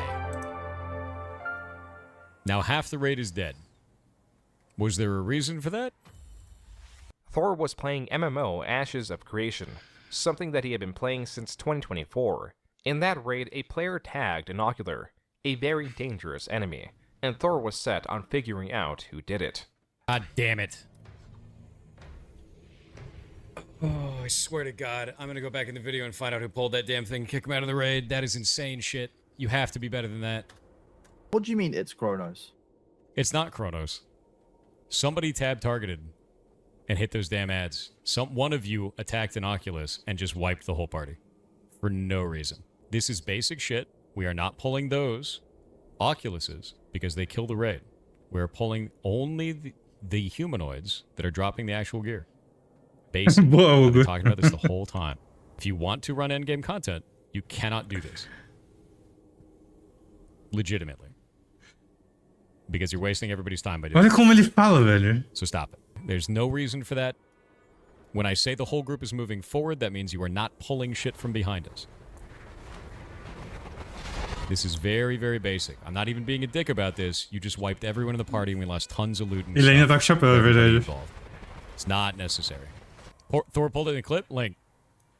I call bullshit. Because I was running at the time. Thor, realizing that he pulled the ocular, was now having to eat all of his condescending remarks. But he does not take any of the blame. No. Absolutely not. No, that's not at fault. No, when you split the party and you pull the wrong pack, no. If you actually watch that clip, you'll see that I'm trying to tell them, like, what are you doing? Why are you pulling back there? Yeah, no. Absolutely not. Thor would later take blame for his failure, but omit how he initially shifted the blame onto others, even after finding out he was the one at fault. As much as all you guys who've come over from live stream Phil and are asking about the Oculus, I pulled the Oculus. We figured that out. I was mad at that clip because we had lost a shitload of extra time. I thought somebody else in the party pulled it, and it turned out to be me. Shit happens, man. It ain't that deep. Thor was being challenged like never before. Isso aqui que eu acho insano. Ei, valeu pelo resub, Turner. Seja bem-vindo.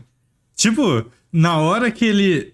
alguém erra e ele na hora assume que é alguém do grupo e ele fala, isso é coisa de iniciante, você não devia fazer isso, você não devia fazer isso não devia estar acontecendo. E ele, super escroto. Aí quando alguém clipa e tá tipo, super claro que foi ele que errou, aí ele fala, eu errei, it's not that deep. Pô, pera aí, cara, você tava descascando o grupo inteiro e aí quando alguém vem... A primeira coisa, quando alguém vem e fala, foi você que errou, tá nesse vídeo, dá pra ver no clipe. Primeiro ele nega e segundo ele fala, acontece, it's not that deep. Pô, mas... por que ele tava sendo tão passivo-agressivo com os outros assim, sabe? Ele é muito escroto. E, by the way, essa guilda era de viewer. Era guilda de, tipo, viewer. Pessoas que gostam dele assistem o stream dele.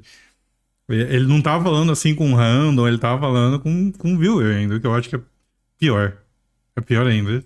Every one of his credentials, whether it be his DEF CON black badges, his time at Blizzard, and even his ability as a developer was being scrutinized. It did not help that it had been over a year since Heartbound received an update, that Heartbound had been in early access for 9 years, and that Animus had now been delayed for 5 years.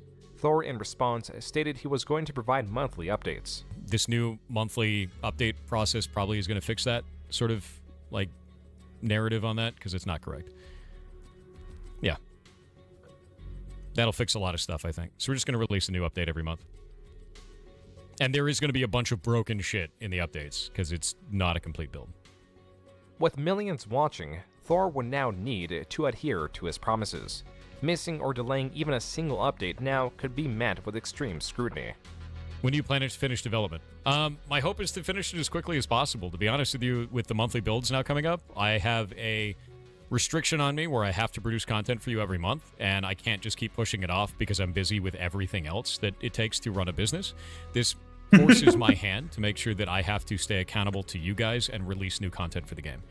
That's going to make it easier for me to do this, and now that Shay is actually less busy as well, it's going to be easier for Shay to build this kind of stuff too, because she has a day job. Shay actually goes and is a exotic vet assistant at an exotic veterinary, and that helps a shitload for, like, running the animal rescue, running the ferret rescue. So Shay was super busy with art. I was too busy to do art, rather. Shay was too busy to do art stuff. I was too busy to do programming stuff, and now we're not. The machine is in place. Alguém que faz arte pro jogo dele, Shay. Complete your game first. Algum colega. What do you think is on screen, you goblin ass? Jesus Christ. Complete your game, streamer. Literally showing game on stream and talking about how we're making it. Like, damn. You don't even know what you're mad about anymore. I guess it is 9 years. Jesus Christ. On the 19th, only a week after his infamous failure at Dire Mall, Thor delivered his January update on Heartbound, which was not an actual patch. Instead, Thor, to a much wider audience, states Animus is almost complete. How done is Animus? Animus is very, very close to being finished. So let me go pop this up for you. But the only thing that needs to be done for Animus to be finished is this. The rest of this is actually a section of Animus that happens after Animus is finished. Sooner than Thor's next Heartbound update was an update on a different game. On the 20th, a Redditor posted a video alongside the title, he put pirate software drama in his indie game. As much as you're angry right now, of course I ran. This is footage of indie game Idol Streamer Bonanza, a game that was at the time in development meant to cruelly satirize controversial streamers in their most infamous moments. As a Redditor pointed out, it was the developer who made the Reddit post and titled it in the third person as to attempt to deceive the audience that this was a random user bringing attention to this game. Onlookers were not in favor of this developer's practices and were already against him, until Thor stepped in. Hey, Kronos, we have to file a legal complaint against that dude earlier.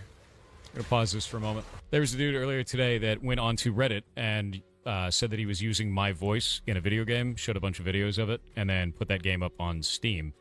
A lot of people in the thread told him not to do that, that would end up being a legal problem for him. He did it anyway. So I filed a DMCA claim, and he has now filed a counterclaim against me, we're going to take you to court. You're going to lose. You cannot use somebody's likeness or voice in any way inside of your games without their permission.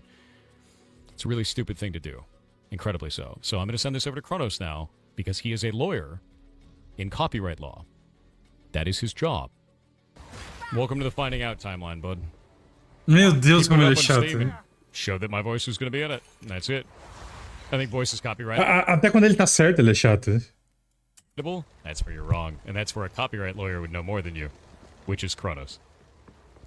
Yeah, unfortunate. Thor on Twitter would double down on his stances. This was indeed unfortunate, but not for the reasons Thor... Não era a voz dele ainda? Voice use is an issue of likeness and not copyright. And Kronos, his top mod, was not a lawyer that was familiar with US copyright law. He was not even a lawyer based in the US where the developer was based. Por que ele faz isso?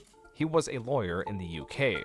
This was all expressed in 2 interviews conducted by creator Chud Logic, and where he interviews the developer and the lawyer working pro bono to represent him. I was under the assumption that Kronos was an actual lawyer here in the States. He's not. He's a lawyer in the UK. Which he did. He put him in a build that my client had internally, but he didn't publish it in a demo on Steam. Okay, nonetheless. This was a Monday, 2 Mondays ago. Not this past Monday, not the Monday before, but the Monday before. February 5th was not a good day for Thor. Steam released an update that would bring attention to games possibly abandoned in early access. This could be found on Heartbound's Steam page, where it states the game had not been updated in 14 months. This same day, the developer of Idle Streamer Bonanza released lengthy chat logs between him and Kronos, where Kronos appears to be misleading in not only what could be done, but also not being forthcoming with their own credentials. I was under the assumption that he was a lawyer here in the States, and if you're a lawyer in the States, you cannot give bad advice, or you need to give no advice, or just legal advice. You can't be like, you can't mislead me, even if I'm the opposition. Thor was unsuccessful in his attempts to take this game down, as it released later in 2025 with the inclusion of Thor as seen in the Reddit post. Thor was suffering more than blows to his ego. It was February that his Twitch views halved, and his channel went from 100 million views a month to a third of that. This is mostly because everything was being resurfaced, whether it was small or large, from this year or from Second Life in 2009.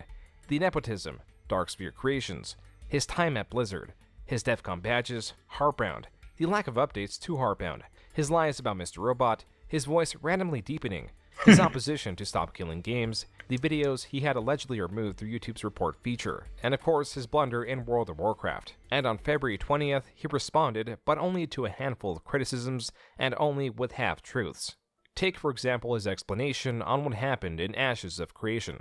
I accidentally pulled something with a spell called Ball Lightning, and you can see it kind of off in the back there. I thought somebody else in the group pulled this, and I was really pissed off, and I blamed the rest of the team. And the reason why I had done that is because earlier on in the fights, people just kept pulling random shit. And then I accidentally pulled random shit, and I looked like a dumbass because I was an angry dumbass. This was entirely my fault. And later on, when we reviewed the footage, we realized it was entirely my fault, and then I apologized to everyone involved. Later on, we ended the raid, and we moved on to other content.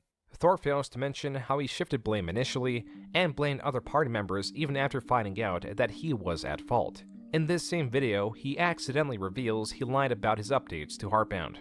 The indie game that I work on. People are currently review bombing this. They're very upset, and I can understand why in some of those cases I haven't worked on the game for the last year. I could have communicated better this entire time though. With that in mind, this led to the review bomb, but it didn't stop me from working on it. On February 1st, I released the first patch, just like I said I was going to. We put out the patch notes for it, I made another announcement on the Discord, and I plan to make the next patch on March 1st. In fact, I work on it all the time. I was even showing it off on stream earlier. This is part of the new environment that I'm putting together to be able to get this out to the rest of the public on March 1st. There's a lot of dialogue in here, and it's the end of a chapter, so there's a huge amount of stuff that I have to do. The February 2025 Heartbound update was so desperately lacking that Thor added this to the changelog. Quote, # has been added to the Heartbound font, unquote. What? Thor added a symbol.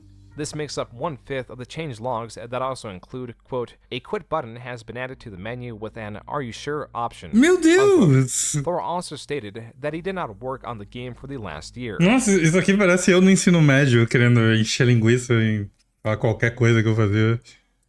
It is not that he miscommunicated this, it is that he outright lied. In February 2024, he states he completed an environment in Animus in response to the accusation that he was not working on a Heartbound. In May of 2024, he gloated to Dr. K how he was above the typical Kickstarter because he was constantly streaming himself developing Heartbound. In August 2024, he tweeted how he got 18 hours a week back to dedicate to dev work.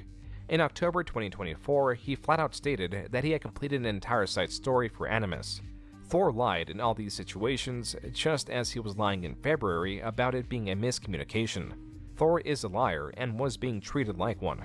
Quote, the constant attacks from people seeing insane shit like this had a significant impact. That's why Easter eggs are cool. Depends on if they're... Have you played Animal Well? No. There's some insane secrets in that game you will never discover on your own, except if you're pirate software. Go back to in the which case you will just figure it all out on your own. We've lost... Aquilo é o Sindarin falando, ele é comentarista de Dota. Ele fez aquele comentário numa transmissão de campeonato de Dota. Vai tomar no cu. O Sindarin é viciado em WoW e ele jogava no OnlyFans também, ele jogou no OnlyFans. E ele é um mage bom de verdade, ele joga em mage. 100,000 subs on YouTube, Twitch is down significantly. Was Renato just completely winning the game alone? But he is the last man there, kind of like a mage blinking out of the dungeon. He will survive, but the rest of his team, not there. YouTube views are down. Heartbound review bombed, so that's down. Overly, it's dramatically lower than it was before WoW Hardcore. Unquote. Thor, over the next couple of months, would continue to see a decline in every aspect of his career. More and more, his audience was being compromised. The viewers hate watching. I'm gonna report that one myself.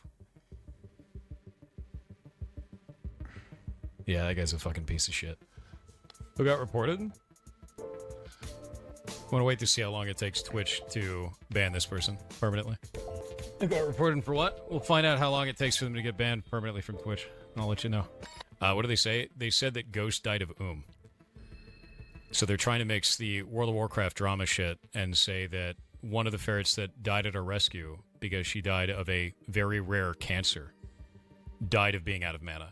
That last video regarding the comment about Thor's ferret got 14,000 upvotes on Reddit. The comments were not very sympathetic to Thor. There was, however, one person Thor could bring his issues forward to more neutrally evaluate them. So for over 100 days now, these people that spam mana gem and you're out of resources and run away from your friends and all this kind of shit. And the thing that's crazy about that is, tying back into the ferret stuff, is when Ghost died, my YouTube got littered with comments saying Ghost died because she was out of mana. Oh my and god. That's the shit that I'm getting every day now. This was Thor's lengthy conversation with Dr. K. Dr. K only having minor bits to the controversy surrounding Thor is reliant on Thor's framing of the events.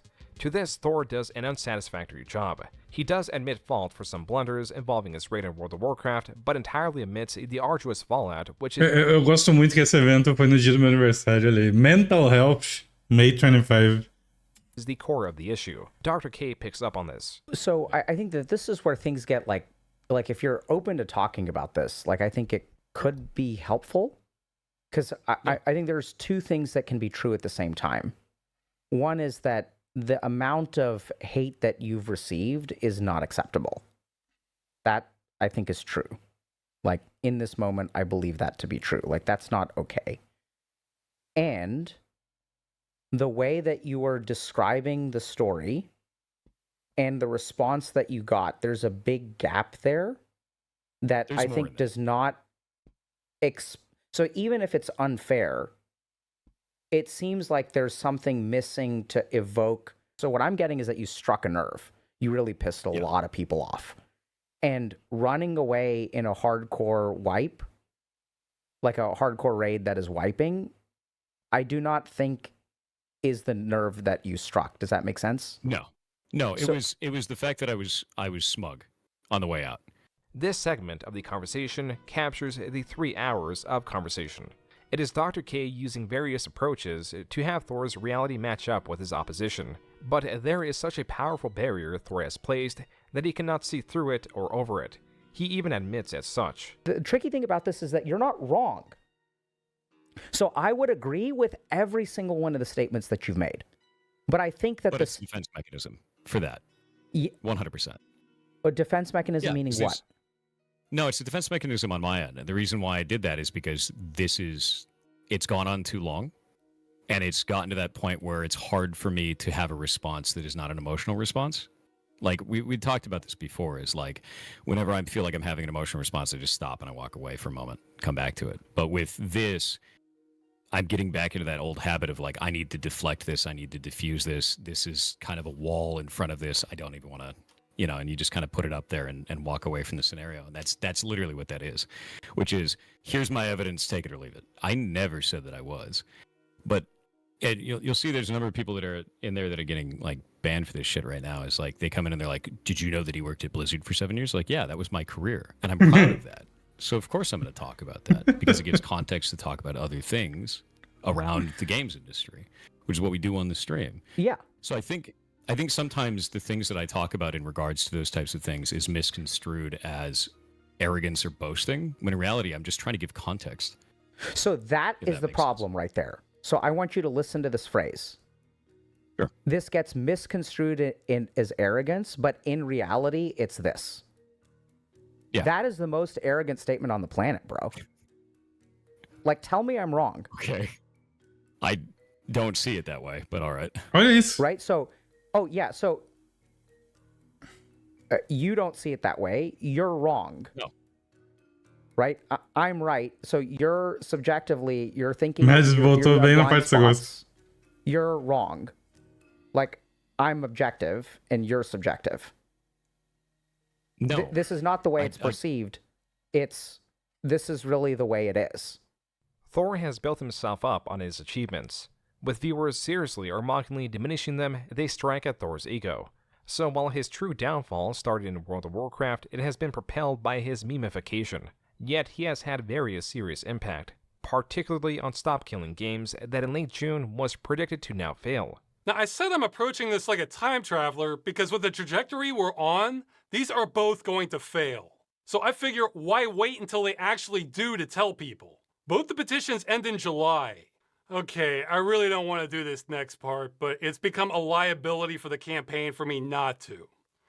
Our biggest critic by far is YouTuber and streamer Pirate Software, who goes by Thor.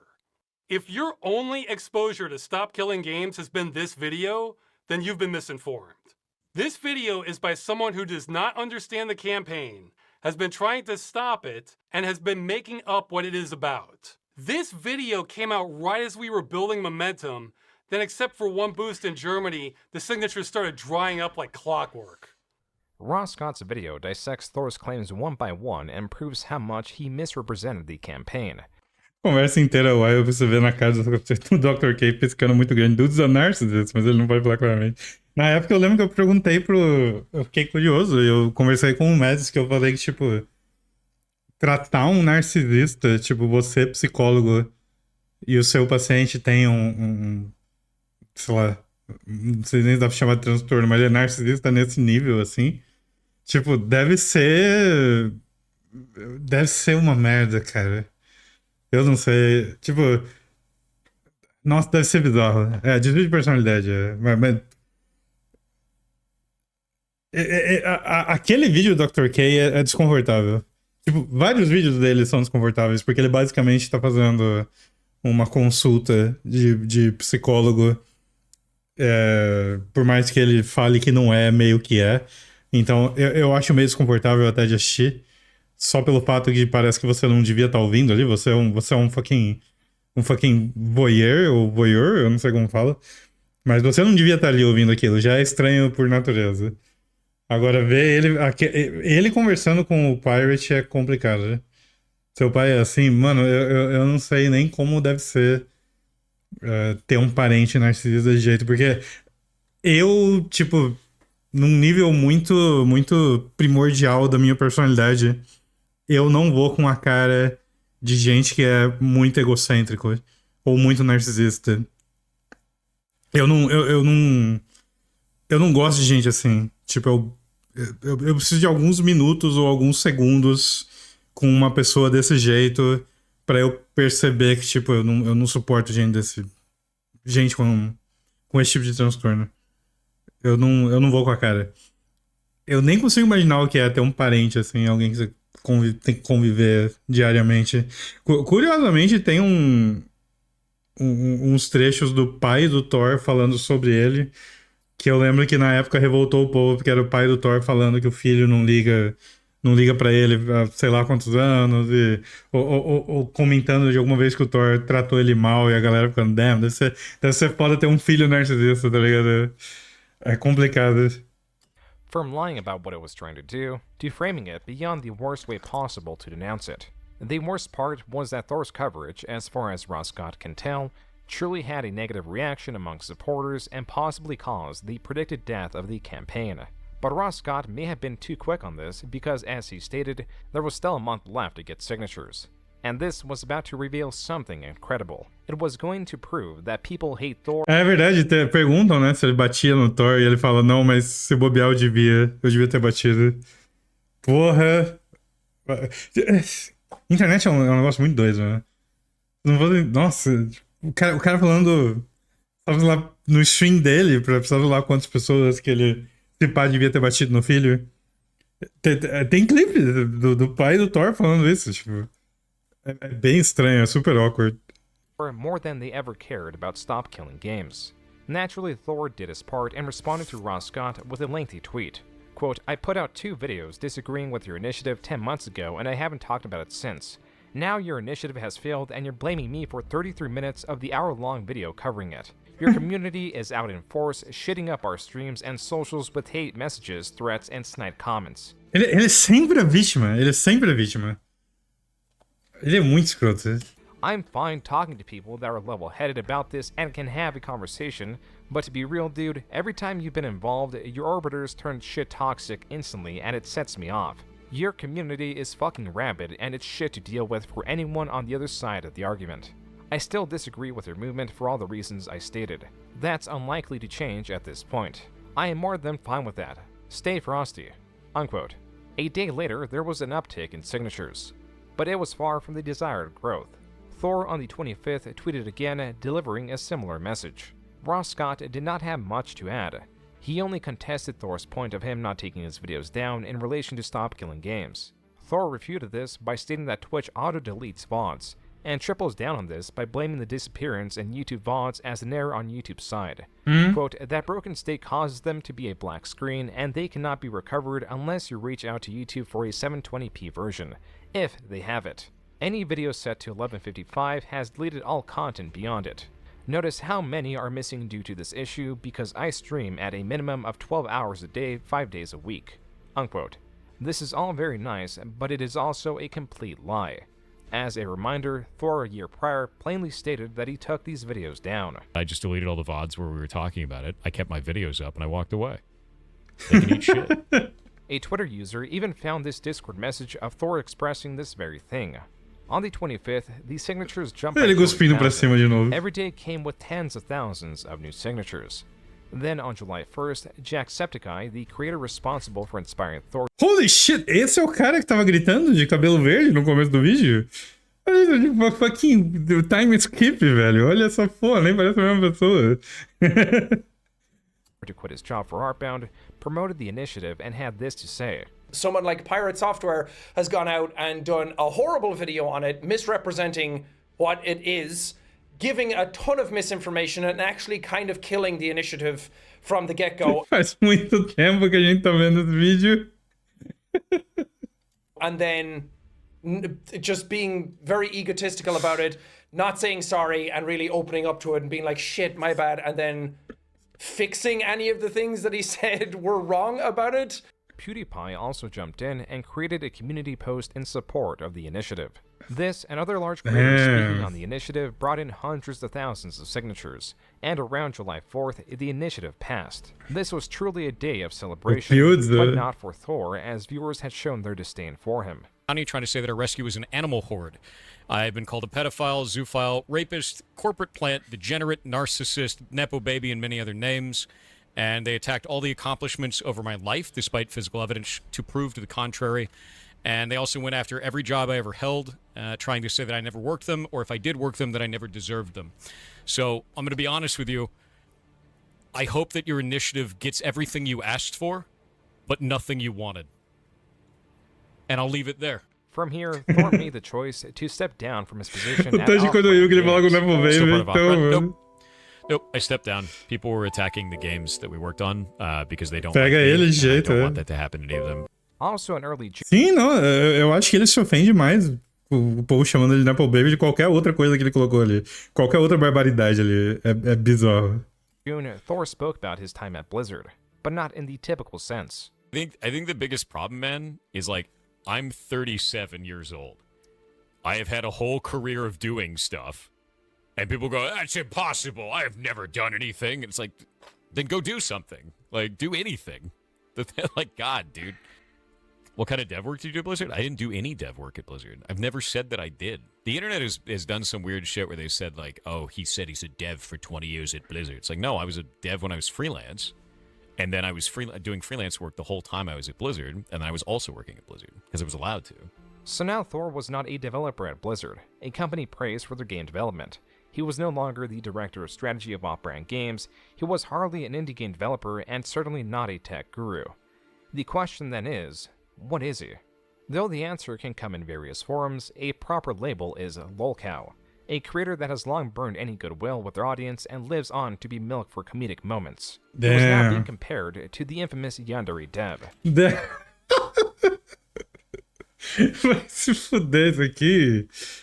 He was even getting the same treatment, with various creators breaking down the inefficiencies of his code. I'm not being hyperbolic when I say this, but this is genuinely some of the worst code I've ever reviewed, and I didn't even explain or like dive into every possible issue with it. I recommend people actually download these logs before coding they take Jesus. them down, because honestly, if I was claiming I'm a game developer with 20 years of experience, this would be embarrassing to have online. I don't even need to know how this game is designed to understand that whatever he's doing here is not optimal. I also don't need to recommend the most optimal data structure, because literally anything would be better than this. Another thing that's really weird is that he's using these numbers to represent people, and now everywhere he writes the number 1 and when it represents a person, he needs to remember that it's Shelly, which is presumably a game character. Imagine removing all these comments. Would you, as a newly added game developer to his game project, have any idea that 1 is Shelly? You would have no idea. This would never ever be allowed in a production repository, and like I've been hinting, it's below É bem zoado o código mesmo. of a bottom tier intern. Thor, now solidified as lolcow, was compared to Darkseid Phil. Agora deu reply do Phil aqui. The quintessential lolcow. DSP responded to this comparison, expressing he did not even know who Thor was. An event showing that even in this space, he was now struggling with exposure. What the fuck is that? But not for long. Coverage on Pirate Software had increased significantly. Creator Quinthio alone released several videos covering Thor. In July, he released a video that helped expose Thor for now possibly even faking his hype trains. What? So this is him pulling it up on stream here, and I'll just go ahead and let the rest of it play, as you guys will see that this is indeed Pirate Software. You can see his messages between Kronos, the ones that we were just showing you. These private messages that took place only months ago between Thor and his top mod exposed an agreement in which top mod, through a different account, injected thousands of bits to keep his hype train going. As per their agreement, Thor was apparently going to reimburse him. Quinthio goes into depth about the moral and legal implications of this. If Thor was doing... Basicamente, o recorde de hype train dele foi fake. Porque ele tava pagando pros mods fazer contas falsas pra bater o recorde de hype train. Até isso. Ei, Richard. Richard, a gente viu um trecho nesse vídeo que tem um cara falando e atrás dele tem um quadro da Neko Arc, como se ela estivesse na pose da Mona Lisa. Eu achei bem engraçado. Como você faz essas merdas de device capture? Eu não consigo entender como isso acontece, cara. Tipo, eu vou ser franco com vocês, eu não tenho nada a esconder no meu computador, mas eu nunca usaria device capture porque eu não me sentiria bem, tipo, dando um alt tab e vocês lendo minha conversa com o Mads, sabe? Só porque não é algo que eu quero que vocês leiam, tá ligado? Mesmo não tendo nenhuma verbalidade ali. Eu não consigo entender esses streamers que largam a captura de monitor o tempo inteiro online ali. Eu não consigo entender. Eu não entendo porque eles fazem isso. E tem muito streamer fazendo Aguardando isso. reembolso. Até hoje. Eu realmente não consigo entender. Aguardando reembolso. Aí, muito obrigado. Muito obrigado, Victor. Valeu meus bits. I love bits. This now, did he also use these tactics to break the hype train records even just for Você sabe o que é o pior? Se eu pegar a minha conversa de ontem, a minha última conversa com o Mads, vocês vão rir muito. Porque eu colei uma merda. Mads, eu posso botar aqui? Eu acho que é engraçado pra eles terem um leve contexto. Pera aí, como que eu faço isso? Pô, eu sou idiota, mas eu vou pegar aqui, ó. Não capturou direito? O que eu tô fazendo? Tá vendo? É por isso que as pessoas usam o negócio de captura errado. Porque quando você vai tentar fazer certo, não funciona. Então... Acontece isso. É foda.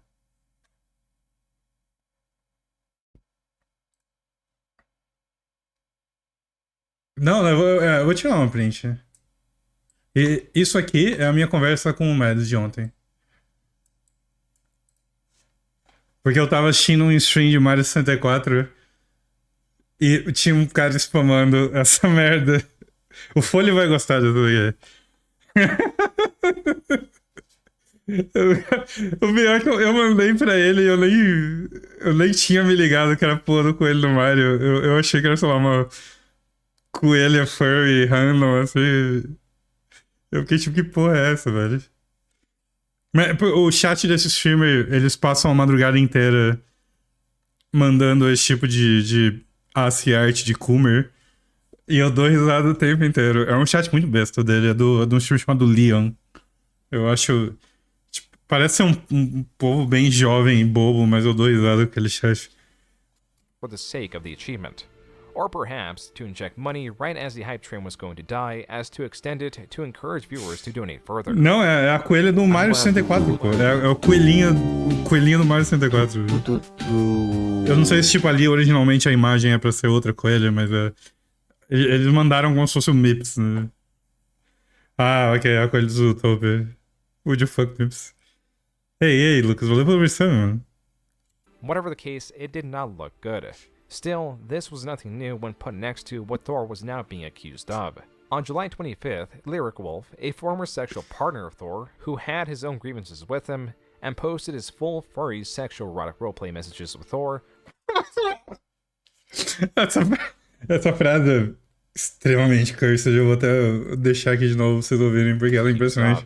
On July 25th, Lyric Wolf, a former sexual partner of Thor, who had his own grievances with him, and posted his full furry sexual erotic roleplay messages with Thor, was now coming out, stating that an anonymous Twitter user claims Thor as them. Among this anonymous user describing the events of Thor pressing himself onto them and finishing, Lyric shares alleged screenshots between the victim and Thor. Thor at the time of writing has not responded to this, and these accusations have not gained much traction, likely because of the alleged victim's anonymity, which appears to make the testimony and screenshots of the alleged messages less credible. Additionally, 3 days after this broke, and only 1 day after Twitch announced they had made meaningful improvements to identify viewbots, Thor announced he was going to take a 1-week vacation that ended up being 2 weeks. In the midst of this, creator and animator Meat Canyon released a video satirizing Thor, and Thor himself placed all his former streams to private. When Thor returned, he began streaming a different MMO, Old School RuneScape. Soon after, these servers were getting DDoSed. This was blamed on Thor, or rather his detractors attempting to disrupt his streams. RuneScape content creator, a friend, attempted to reach out to Thor in his chat, likely for the sake of discussion, but instead was immediately banned. Did he ban me? Yeah. Wait, said no way you banned a friend. Wait, what? I didn't even say anything. And we'll let another flood through. I said, the servers held double XP weekend being ruined in RuneScape 3. Wait, I didn't even mean him even. Wait. What? No way, it's a friend can get a bind. No way, you just banned a friend. A friend got bonked. Isn't he a nice guy? Thor and his moderators have become hyper-protective to the point that it is difficult for even friendly connections to be made. His streaming viewership has gone down significantly even just over the last few months. At his peak, he was getting 19,000 concurrent viewers. Now he was around 3,000 and declining. His YouTube channel's performance was far more grim. Where he used to get 100 million views a month, he has slumped to 3 million and falling, losing hundreds of thousands of subscribers in the process. Thor's window for an apology has closed. His game sits at only 2% positive reviews for the last 30 days. Meu And Deus. still, Thor is providing updates hinting at the completion of Animus. He has failed on his most recent promise to deliver monthly updates as he missed the one for June. Lastly is this clip. This one last clip that will tie everything together. What? It will explain the past and foreshadow the future. What? Furion3456 with 500 bits said I've probably missed a lot in recent time, but I stopped watching because nothing seemed to be happening with Heartbound. What? Is that still ongoing or stalled? Kinda No. sad to not see any real dev streams, not just block game. That's what brought me here in the first place. I haven't worked on Heartbound on stream in 3 years. That's not something I ever do, and I haven't for a very great deal of time. Outside of that, Heartbound gets updated every month on the first of the month. You should probably take a look at the Steam page. Damn. Within these 3 years, Thor expressed countless times that he streamed his dev work to prove he was not scamming his supporters. He lied during this time with the gamble that no one would go through his streams and demonstrate he was not working on Heartbound. Now, he reframes it all in the window from 2022 to 2025 that no dev work had been done on stream. Additionally, Thor also claims he lost 2.5 Ellen, aquilo ali é level design, você não entenderia. Isso aqui é um nível muito avançado de level design, a gente não compreende. years of dev work to COVID. This is from 2020 It's emotional. to mid-2022. This pieces together a 5-year timeline of little to no work on his games. What's more, his excuse is also built on a lie. He has provenly retconned his time sick, the reason he was sick, and even contradicted himself further by Ele stating vai he was no explicar no longer Paint, ill, é, and viu? added more lies about Animus nearing completion during this time. Thor's lies are built on lies which are built on a mountain of lies. It's unknown if even Thor knows where the truth begins and lies end because he so frequently contradicts himself. And at the center of it all was Heartbound. A story meant to express Thor's trauma and development has not just taken pause, it has also been warped, yet paraded. Its illusion was lauded for its complexity because in reality, and when put simply, it, like Thor, is not what it thinks it is, and has failed and lied to everyone, including itself. Caralho, deixaram esse comentário no jogo dele. Damn. Putz. Ei, olha o relacionado. The Rise of VTubers and Fall of Shoujo. Olha aí. Mas eu... eu devia jogar Heartbound? Eu não sei se eu tenho muita vontade de jogar Heartbound, não. Eu não sou muito fã de jogo que não terminou. Mas é um bom vídeo. Foram boas 2 horas e 42 minutos da minha vida nesse vídeo. Eu achei bom. É um bom resumo isso aqui. Mesmo se não fosse o WoW Incident, acho que ia assim sair merda dele eventualmente. É porque o Stop Killing Games já... Eu acho que seria o... Hora ou outra, a reação que ele teve ao Stop Killing Games ia voltar pra morder a bunda dele. Mas... eu acho que o incidente em Dire Maul foi tipo... Foi grande demais, cara. Foi muito grande. E... O cara tava muito grande. Eu não lembro de ver um aumento meteórico em Twitch e YouTube nos nichos e nas bolhas que eu acompanho tão grande quanto o dele. Tipo, um aumento desse e uma queda tão grande, tão rápido depois. É bizarro. É bizarro. É muito bizarro. É grande demais. O tanto que ele cresceu e ele caiu rápido, assim, é um bagulho que eu não consigo...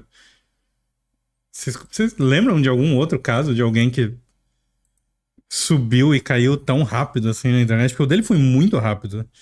Foi tipo, questão de meses, assim. Não, Niji Sanji como empresa, não... Nem perto disso, né? O dele foi, tipo...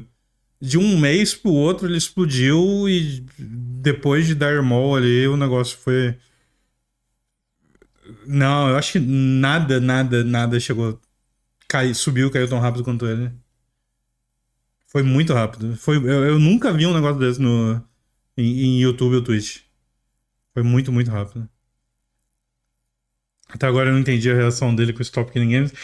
Eu também não entendo, cara. Eu não sei se eu entendi o que... sei lá, eu acho que foi um... Alguma coisa ofendeu muito ele ali.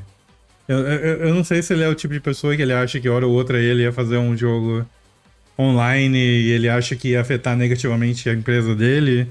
Tipo, quando eu fizer um MMO, essa merda vai me atrapalhar. É bem estranha aquela reação. Você sabe o que eu acho que é ali? Eu acho que chega num ponto que ele só... Ele quer ser do contra. E ali ele achou que o Ross era um alvo fácil porque ele é um criador de conteúdo muito, muito, muito menor do que ele. E ele achou que não tinha como o povo, sei lá, achar ruim o que ele tava falando ou ir contra ele. Ele só queria provar a superioridade com argumento vazio e todo mundo sabia que ele tava errado. Então, eu acho que ele tava naquele ponto que ele... Acho que foi mais ou menos isso mesmo, eu concordo com vocês. Foi incisivo demais na hora de discordar, tropeçou no ego, Jay Can't Be Wrong, Porque ali ele tava no auge dele. Tipo, o cara completamente carregado pelos milhões e milhões de fãs que ele tinha e... Que tá sempre falando, damn, você é muito bom.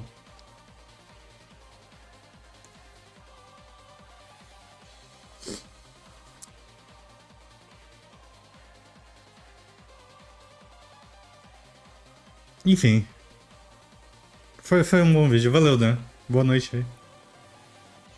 Ele ficou famoso justamente por causa de argumento vazio. Então, um negócio que sempre falam dele é que parte do que fez os shorts explodirem e o povo gostar dos videozinhos dele é que ele fala tudo com autoridade. Então era sobre qualquer assunto, não era só eu trabalhei na Blizzard, eu sei que tô falando sobre MMO.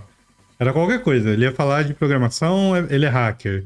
Ele foi hacker pro governo, ele hackeou uma usina de energia elétrica, sabe aquelas coisas? Só que era tudo, qualquer coisa.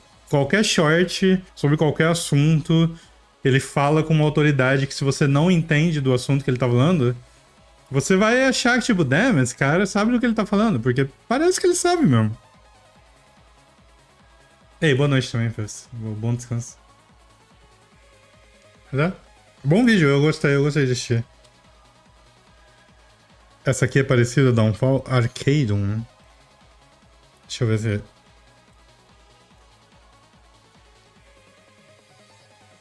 O que acontece? Qual é a lore desse cara aqui? Desse Arcadum? Eu sinto que eu já vi ele, né?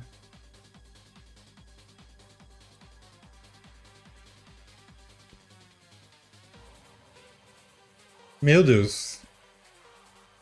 Matou alguém?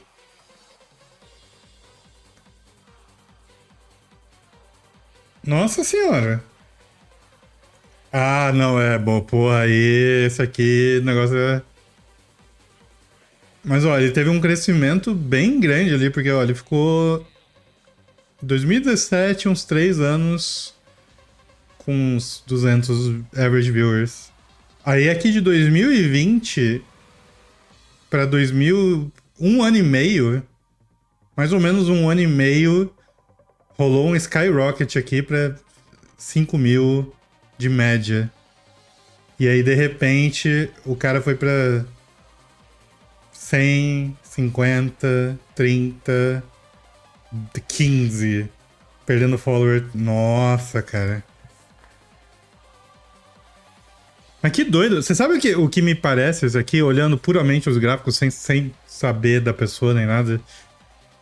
É aquela pessoa com um teto de vidro, e aí, por algum motivo, eu não sei o motivo de ter crescido, mas aí fica famoso e aí vem à tona alguma sexual assault, porque o Foley falou que foi algum tipo de abuso sexual, então o cara ficou famoso muito rápido e de repente, tipo, aí, o Milkshake Duck, esse aqui é o Milkshake Duck.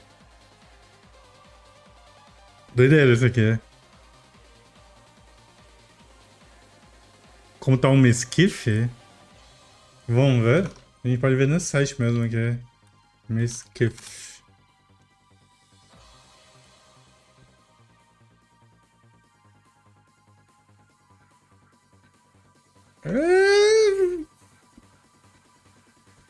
Mas ele tá ok.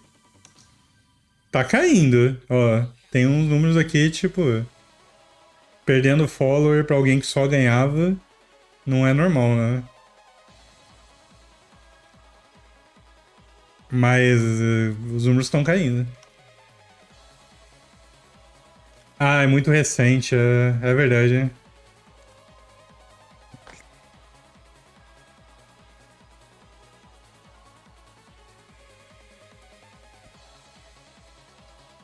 O que rolou desse cara? Do Miskiff? O que houve em dezembro de 2002? Cara, nem ideia. Eu não acompanho ele, não tenho certeza. Mas o que tá rolando recentemente dele é... ele tá com... Teve um monte de denúncia de ex-namorada tipo, que ele abusava da ex-namorada, e aí veio uma outra ex-namorada, ou uma outra moça que dormiu com ele e falou que, sei lá, abusou sexualmente dela. Eu acho que foram vários problemas com várias ex-namoradas. Que é algum lance, tipo... E ele tinha um... Ele era abusivo com a menina num nível, tipo, ele ficava bravo porque ela tinha mais viewers do que ele. Dá pra você checar tudo em VOD, é bem escroto, né? Tipo, era um lance, tipo, o cara namorava a menina e a menina tinha mais viewer que ele, e ele ia lá e, tipo, tratava ela feito lixo por causa disso, sabe? Umas inseguranças meio bizarras. Isso aqui tá ongoing ainda, essa treta. E aí, João? Não tem um mês ainda esse, então esse aqui tá muito cedo. O Dr. Disrespect... Eu não lembro se no auge dele ele tava no... É porque ele mudou muito de plataforma. Então, tipo, esse site aqui, ele é um tracker do Twitch.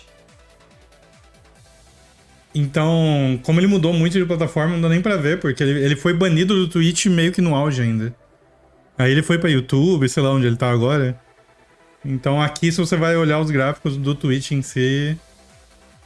Ele era gigante e cortaram ele enquanto ele era gigante. Depois teve YouTube, que ele ainda tava grande. Mas deve estar aí ainda em algum lugar.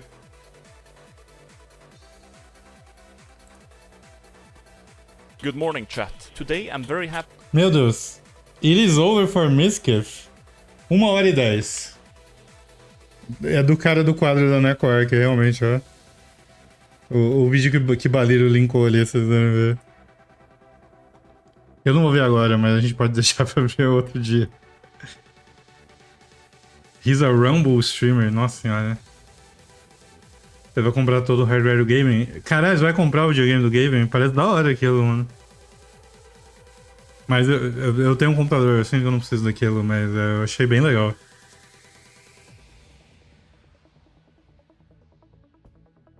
Eu só confio em streamer que conheci pessoalmente, não dá pra confiar nisso. Cara, em que... Eu não sei, tipo... Eu acho que chega algum momento que você meio que considera a pessoa amigo e tal, e você vai ter um relacionamento mais íntimo e tal, e você... Não dá pra gente duvidar da índole de todo mundo, tipo... Chega uma hora que, sei lá, eu sou amigo do Dogão, do Mads, e... Eu acredito que eles não fariam algumas barbaridades, tá ligado? Não dá pra eu ficar duvidando da índole dos meus amigos num nível que, tipo... Não bota a mão no fogo nunca. Mas agora, streamer que você não conhece, você não é íntimo... Só alguma, né? Porque, tipo... Tem níveis essas coisas, né? Mas... Sei lá, eu sou o tipo de pessoa que eu vou dar uma chance pra todo mundo, tá ligado?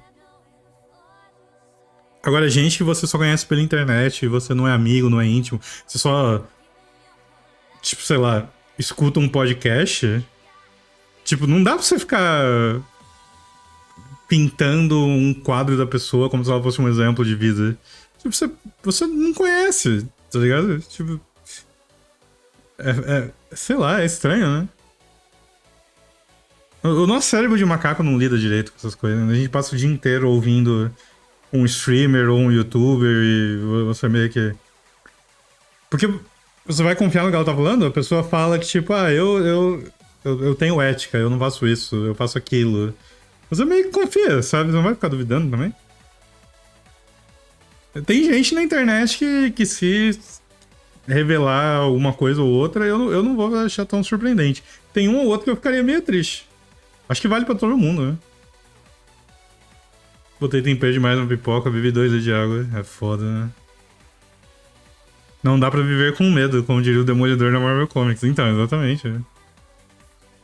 Se algum dia o Mike Stoklasa cometer uma barbaridade na internet e falar, damn, olha o que ele fez, eu vou ficar muito triste. Porque eu gosto dele. Mas, né? Não dá pra saber. Pô, eu amo o Mike, cara. E ele parece um cara muito legal. O Mike, o Jay, o Rich Evans. Tipo, o Rich Evans, pô, um exemplo de pessoa. Será que eu vejo Code in Jesus? Eu não posso ver Code in Jesus, mano. Eu não entendo. Eu não entendo. Eu ficar tão puto quanto o William Shatner. Nossa, eu ficaria...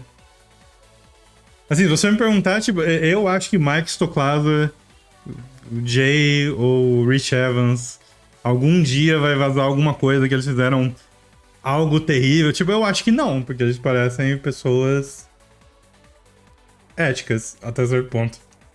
Eu não acho que vai vazar qualquer tipo de... Mas eu botaria a mão no fogo por qualquer um desses? Não, provavelmente não também. Mas é.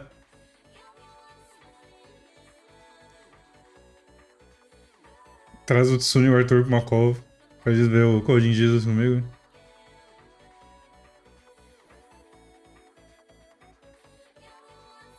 Ei, boa noite, Dilon. Mas é foda. Mas é o que eu falei, tipo... Gente que... Principalmente gente que é mais... Sabe um exemplo bom? O John Tron, ele passou um tempão da vida dele online, a presença online dele eram vídeos editados. Era tudo vídeo editado, não tinha ele ao vivo, não tinha nada.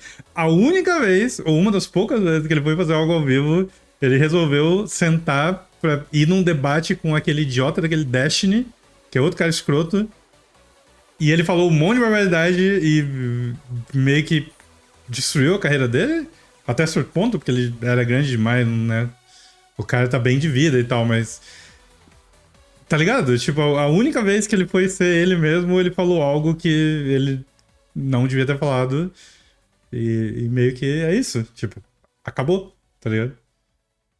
Destiny já foi pro ralo também, então... Mas é um exemplo, tipo, se John Tron continuasse só editando vídeo e fazendo piadinha no Twitter, ninguém nunca ia saber que ele pensava esse tipo de coisa, tá ligado? Independentemente de ser algo que veio do coração dele, ou se ele é só um cara mal informado, ou o que for, ele falou um monte de barbaridade que ele não devia ter falado. Tá ligado? Mas é um exemplo, tipo, ele podia ter continuado só fazendo vídeo, com roteiro, editado, não ter ido num podcast ao vivo, e todo mundo ia ter uma impressão boa dele até hoje. As pessoas são complexas. E é muito fácil você fingir que você é algo que não é na internet. É muito fácil. Você vai no Twitter, você usa a hashtag certa, você fala bem de pessoas que você acha que tem que falar bem, você fala que você é contra a violência e o terrorismo, e você é simpático no teu stream, e é isso, cara, as pessoas vão te amar. O que você faz depois, você desliga o computador, as pessoas não vão saber. Você é escroto com a tua esposa, você bate na mulher... Não é sempre que vão saber, tá ligado? É foda, hein? Internet é um negócio bizarro.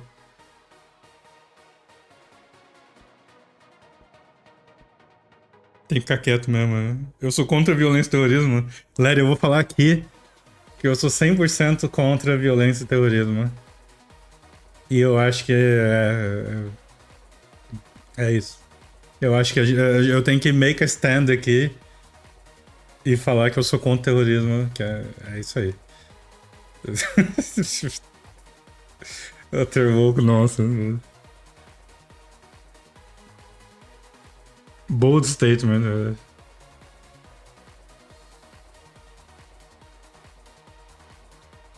O Pilds? O que teve o Pilds? O povo meio que esqueceu. É que o lance dele é que eu acho que ele ficou meio... O PewDiePie, ele ficou meio... É que assim, eu nunca acompanhei o PewDiePie, então eu não sei. Mas a impressão que me dá é que ele não... Ele ficou um pouquinho mais low profile. Eu não sei se ele continua fazendo vídeo, mas parece que as pessoas não falam mais dele.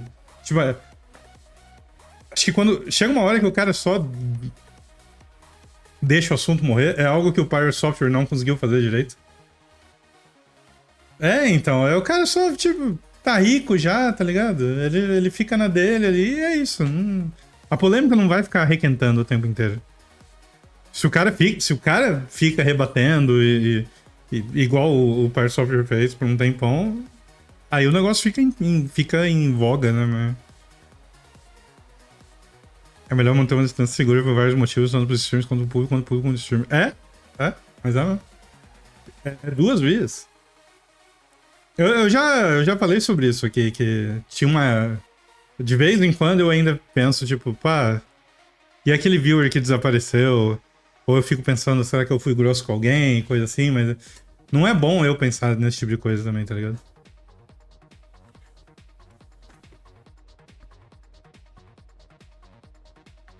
Porque, tipo, a vida acontece, as pessoas param de assistir o teu canal por qualquer motivo que seja. E às vezes não é culpa sua. E eu já vi streamer ficar... Eu lembro de um streamer... Eu não sei como ele tá hoje em dia, porque em algum momento eu parei de seguir o canal dele. Mas ele era um speedrunner de Resident Evil, chama Carcinogen. E eu gostava do stream dele. E eu assisti ele por um tempão e tal, e eu segui ele no Twitter.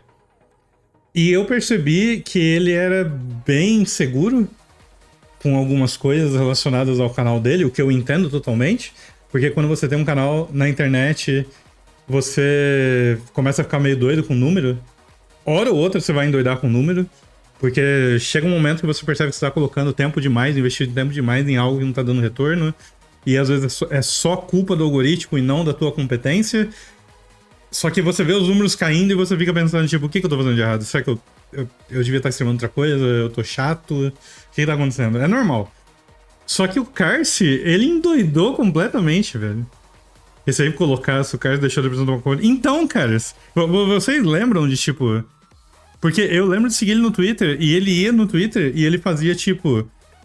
Ei, se você parou de me assistir, me dá um feedback, por que você parou de me assistir? E ele ficava, tipo, o tempo inteiro endoidando com número e... Meu Deus, eu preciso jogar outra coisa. Se eu jogo qualquer outra coisa que não é Resident Evil, meus números capotam. E, meu Deus do céu, e ele ficava querendo... Eu já vi o Cirno ter problema com isso também.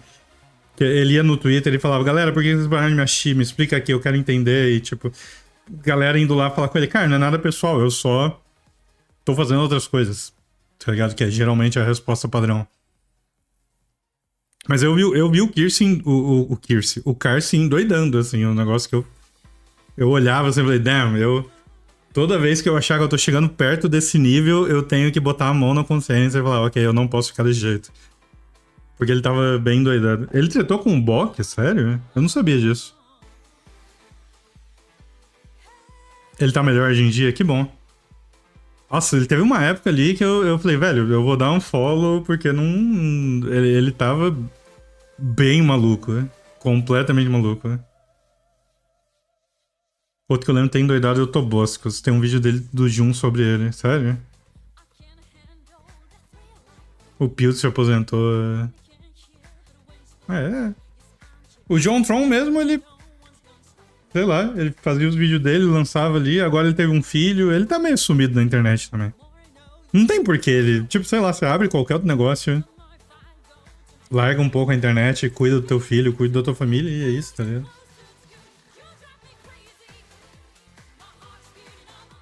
Ele apresentou coisa na E3 com a Ubisoft, hoje em dia ele é maluquinho, maga. Nossa. Caralho.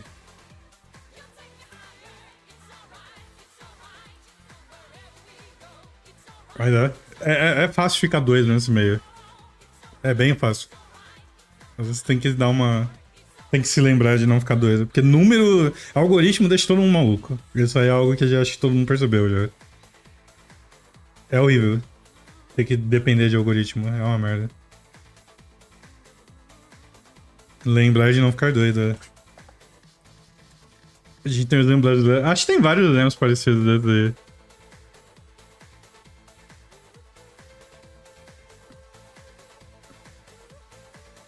Mas você lembra? Eu não sabia que o Carce era, tipo, amigo do Bok. E... Por que eles brigaram? Foi um em dois? Eu fiquei curioso. Tem um resumo? Eu tô perguntando só porque eu gosto de fofoca.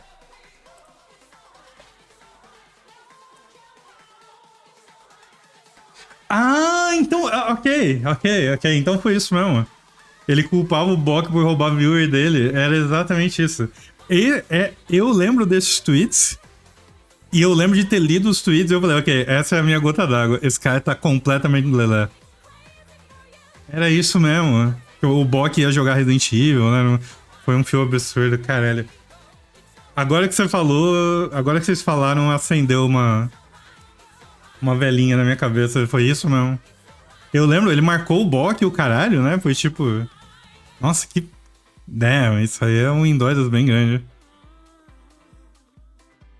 Doideira isso. Eu, felizmente, sou ótimo de cabeça e bilionário aos 20 anos, além de bonito. É verdade. É o nosso Tony Stark. Esse pepinho do drama é muito bom. Eu gosto muito dele.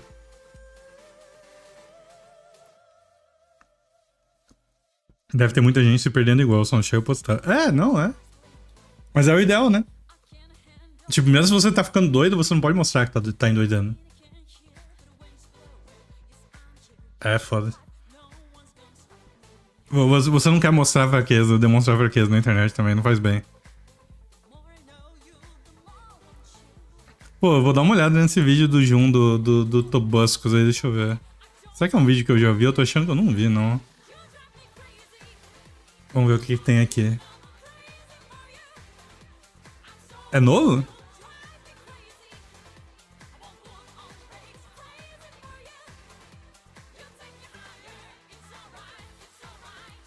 Você só mostra pra quem é mais próximo aí, tenta ficar menos doido. É velho?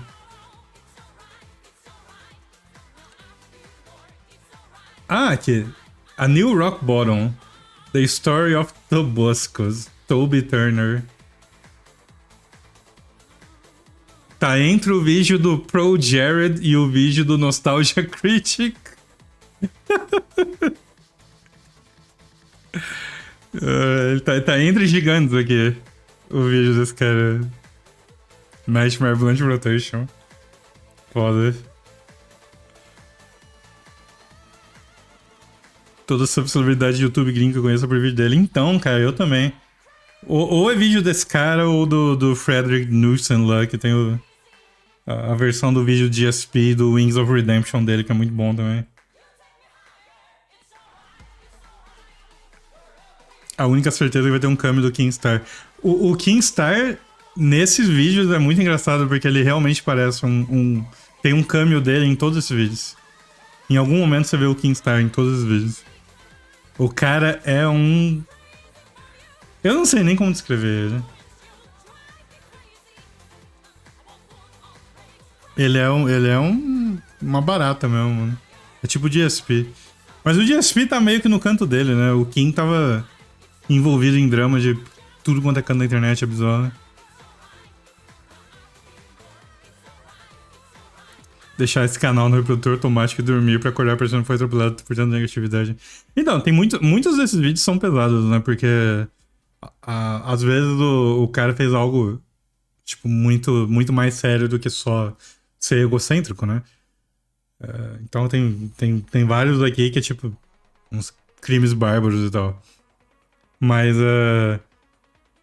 esses dois canais que eu falei, do Frederick Knudsen e esse do Jun The King, eu gosto porque ele é um pouquinho mais neutro, tipo, ele tenta se ater aos fatos em geral e não é muito opinativo, e eu sinto que ele faz as coisas com relativo bom gosto. Mas, no fim das contas, tudo isso é, né, vídeo de fofoca. É vídeo de fofoca sobre pessoas como eu ou você. E eu tenho certeza que ele entra nos lugares horríveis pra fazer pesquisa pro vídeo. Inclusive o Kiwi Farms, que é talvez um dos piores lugares da internet hoje em dia. Que é... Eu curto esses vídeos como entretenimento, mas eu não consigo entender quem é aquela galera que fica comentando em threads sobre youtuber e aqueles Reddit de fofoca só de uma pessoa só. Eu tenho medo dessas coisas.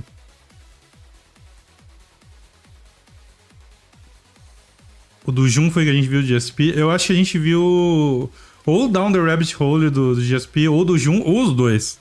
Porque os dois vídeos são bons.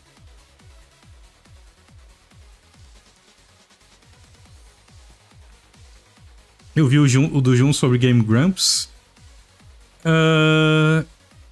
Cara, eu acho que eu não vi, não.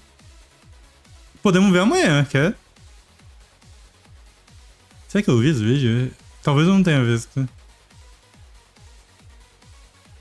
1h33 sobre como o Game Grumps virou um canal odiado. Damn.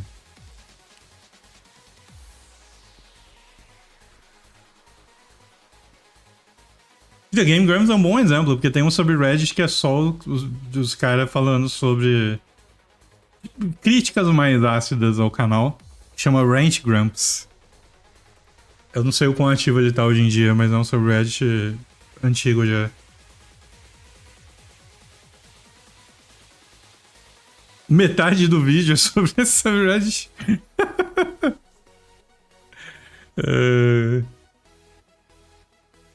Então... sei lá, tem uma galera que fica hate-watching mesmo. E sei lá, é bizarro. Agora, eu tenho que admitir que eu ler esse tipo de comentário, pra mim é um entretenimento ótimo. Eu acho muito engraçado.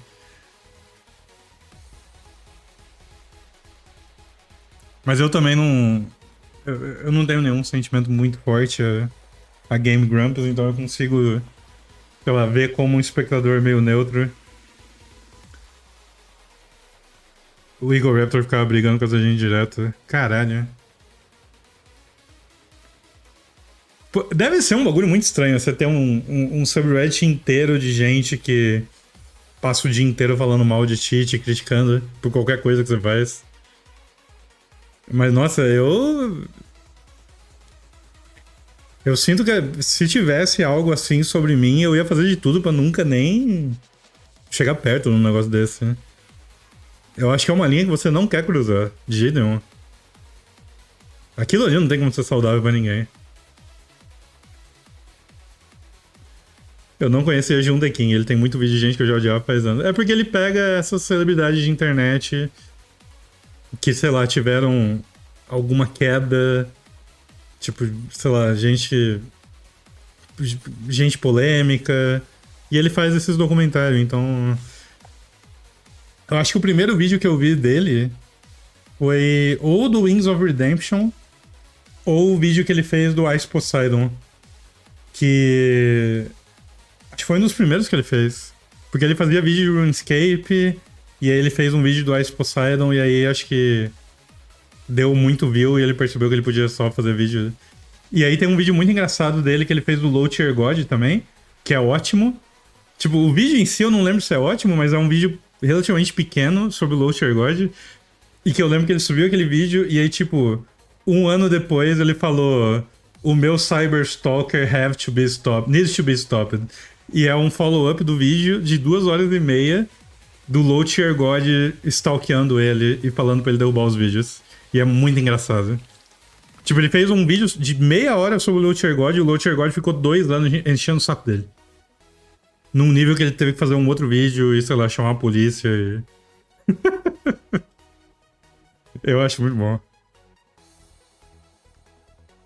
Eu era super fã do Game Grumps antes de conhecer o Calibre. Sério?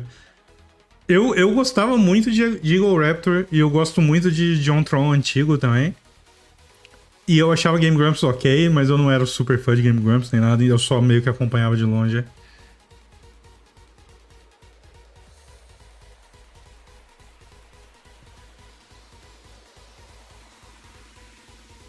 Você gostava de John Tron e Igor Raptor juntos, né? Era sua geleia.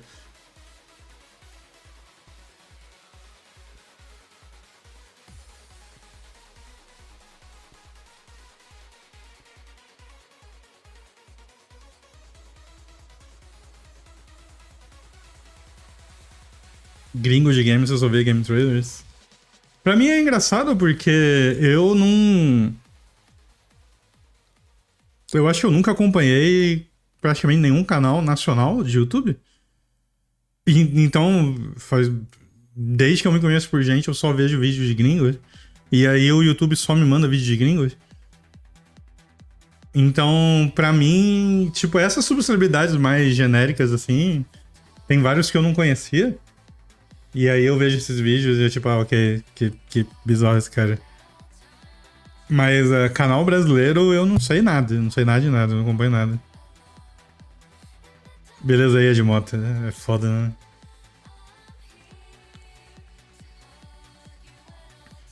Eu acho que não é nem porque eu nem sinto que eu... Tipo, eu faço um esforço pra não ver vídeo nacional. Não é isso, é mais porque o algoritmo me botou numa bolha. Por algum motivo, só pelo fato de eu saber inglês, eu sentia que, sei lá, eu vou assistir vídeo em inglês porque tem mais conteúdo, simplesmente por causa disso. E o algoritmo é um negócio que foi se retroalimentando. Então eu meio que nunca vi vídeo em português no YouTube, o algoritmo nunca me oferece e segue por isso mesmo.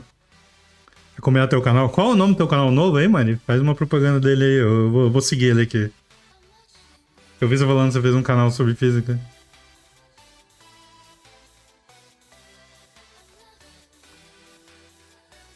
Aconteceu algo no Nostalgia Critic?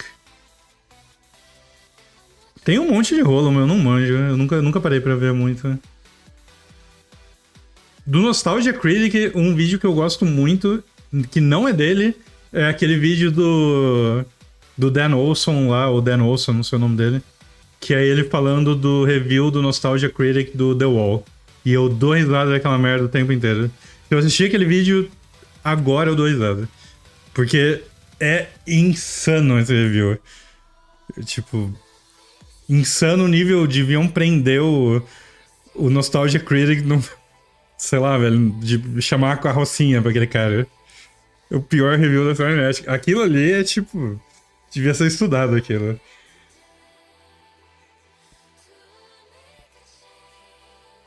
Fomos treinados nisso antes de ter um youtuber BR legal de ver. Então, eu também acho. Eu acho que hoje em dia deve ter muito conteúdo legal de videogame mesmo, do nosso nicho, que seja. Feito por youtuber brasileiro, deve ter.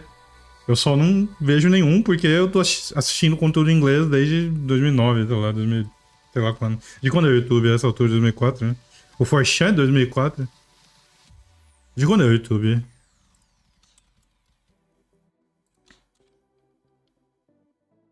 Ó, eu dei um subscribe aqui, mano.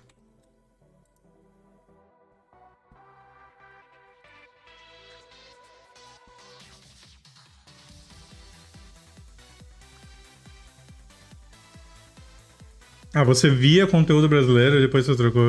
Comigo nunca rolou isso, eu nunca vi conteúdo brasileiro. Eu não sei se o Dogão vai lembrar, mas acho que nas primeiras vezes que eu fui na BGS, eu não sei se ele...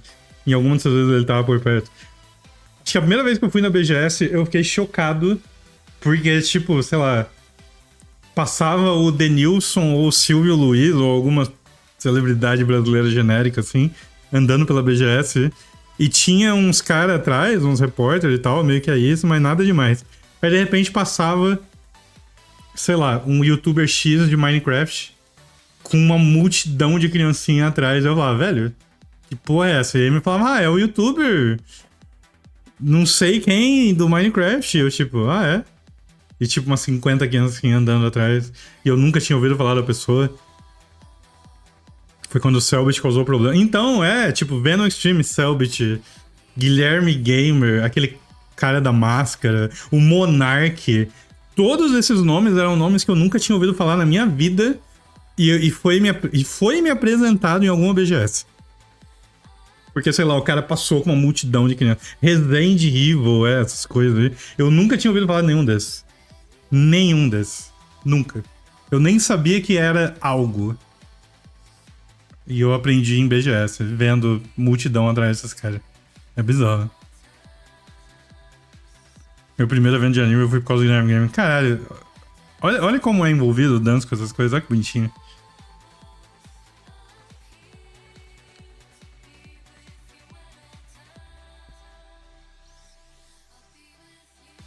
Fila de criança querendo entregar desenho pros caras como a Xuxa. É, então, mano, eu fiquei muito chocado. Eu fiquei muito chocado.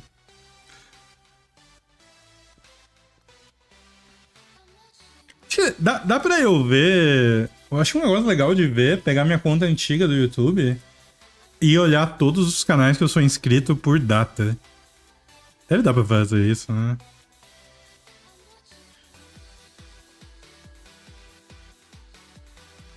Guilherme Damiani, já fui na casa dele, já namorou minha prima e ele tinha treta com o Guilherme Gamer. Olha aí, olha o Mads.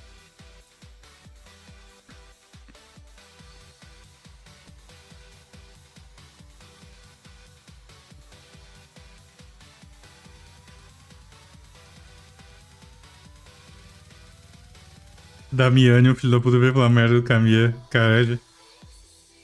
Eu gosto muito que eu nunca tive muito contato com esse cara. E a única vez que eu vi ele na minha vida foi naquele evento do Dark Souls 3 que a gente foi convidado. O mesmo evento que a gente conversou com os caras do mundo canibal. E eles foram super simpáticos comigo, com o Dogão. E o Damiani tava lá e ele tinha uma aura de arrombado. A gente era tipo Cavaleiro de Bronze, não conseguindo nem chegar perto do Damiani, o Cavaleiro de Ouro. Que ele nem olhou pra cara de ninguém, ele não cumprimentou ninguém. Ele tinha uma aura de arrombado, assim, o cosmo dele era demais pra gente. Você deve lembrar também, né?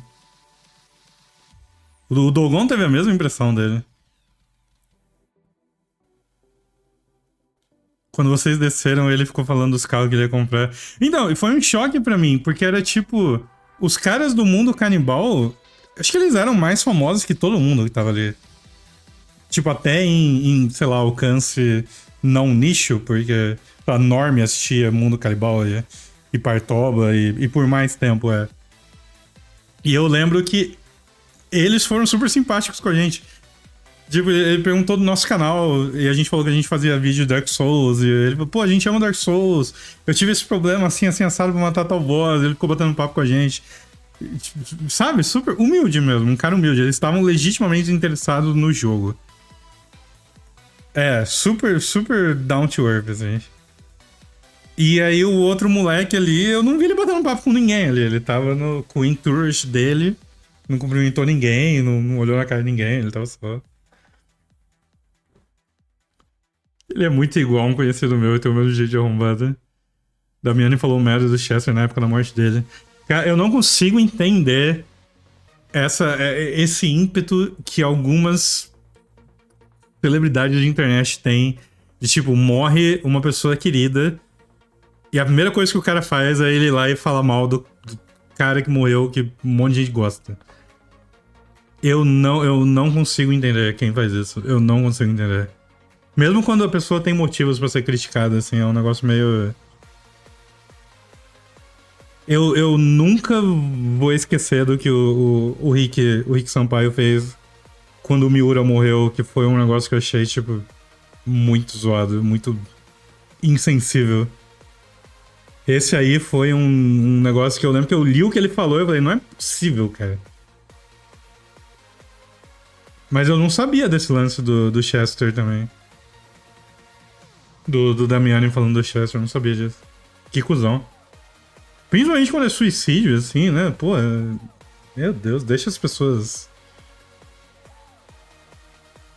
inveja de atenção, talvez seja, né? E tipo, até certo ponto eu entendo, porque eu sou hater de tanta coisa e eu sou hipster e tem muita coisa que todo mundo gosta e eu não gosto. Mas quando pessoa, ou coisa, ou banda, ou o que quer que seja, acaba ou morre, eu não vou lá falar o quanto eu sou hipster porque eu não gostava dele.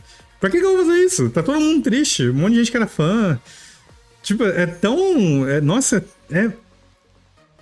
sei lá, é vil, eu não sei. É muito escroto, brother. Ai, meu Deus.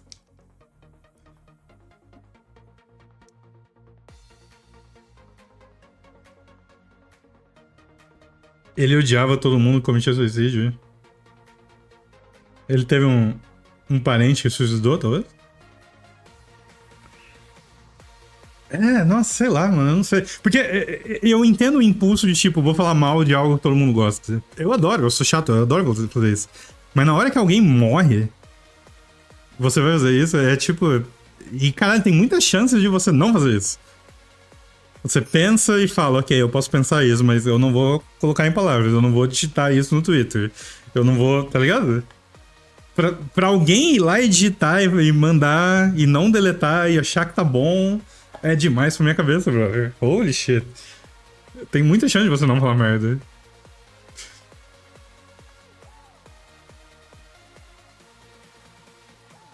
Ah, você não sabe.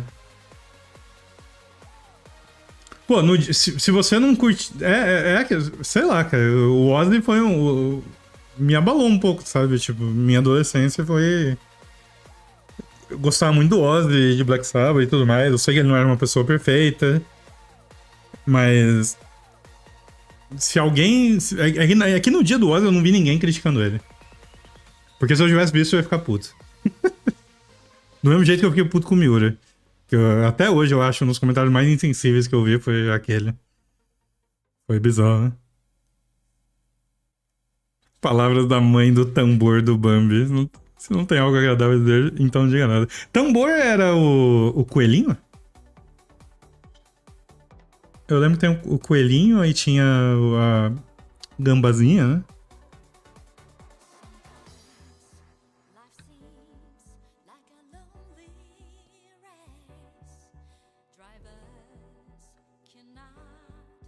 Eu dou um Ctrl A mais backspace em metade das coisas que eu vou mudar. Pô, eu também, cara.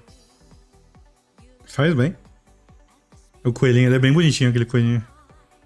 Saudades nossos sonhos em nome da Disney. Sabe o que eu lembrei? Saiu uma temporada inteira nova de Dark Side of the Ring. E eu simplesmente não assisti. Se você quer ver, eu passo no Discord de novo. Pelo animar e ver Dark Side of the Ring de novo. A gente pode ver. Eu não sei se é boa. Cara, eu acho que teve uma última temporada de Dark Side of the Ring que eu não vi. Deixa eu checar aqui.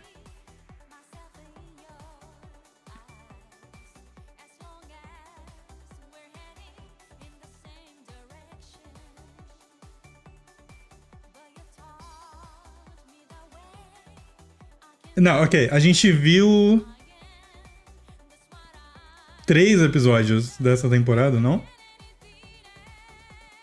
Agora que eu vi. Porque a gente viu a temporada 5, a gente viu inteira.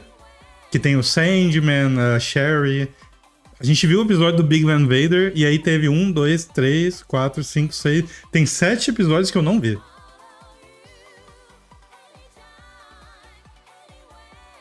Inclusive do Muhammad Hassan. Eu não vi isso daí. Saiu tudo em maio. Eu vi os 3 primeiros episódios dessa aqui. Porque eu lembro de ter visto o episódio do maluco finlandês que endoidou, virou político de extrema-direita na Finlândia e ele era um cara cuzão em geral. Eu lembro esse foi o último episódio que eu vi. Ou do Vader.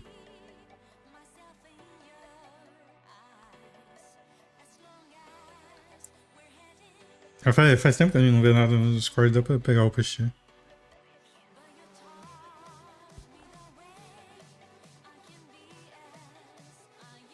Eu nem sei qual comentário você tá falando. Cara, eu não lembro exatamente o que era o comentário, mas o Miura morreu e tava todo mundo, tipo, né, postando homenagem e tal. E alguém que não gosta do Miura fez um comentário muito, muito, muito, muito insensível. Eu nem lembro como é, eu só lembro que eu fiquei muito puto e uma parcela grande de pessoas na internet ficou puta. E merecidamente. Às vezes eu acho que a internet não é muito razoável com algumas coisas, mas naquele caso eu achei que foi bem merecido a repercussão do comentário. Ó, até o Dougão, mano, quebrei protocolo no dia, tá vendo? Dougão, tipo, o cara mais cabeça fria, razoável do planeta, ficou puto.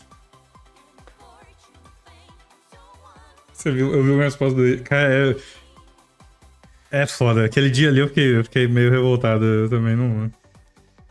Ei, boa noite, Dance. Vá dormir, Tsuna. Eu vou pegar o pra comer também, tá tarde, então. Deixa eu ver se tem alguém pra dar rage aqui, deixa eu ver.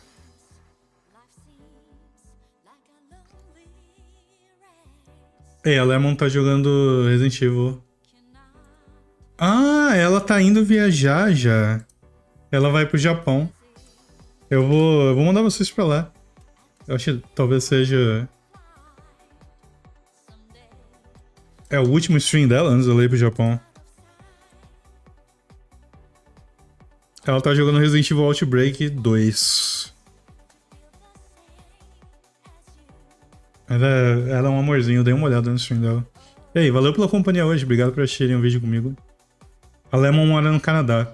Ela é japonesa, mas ela não mora no Japão.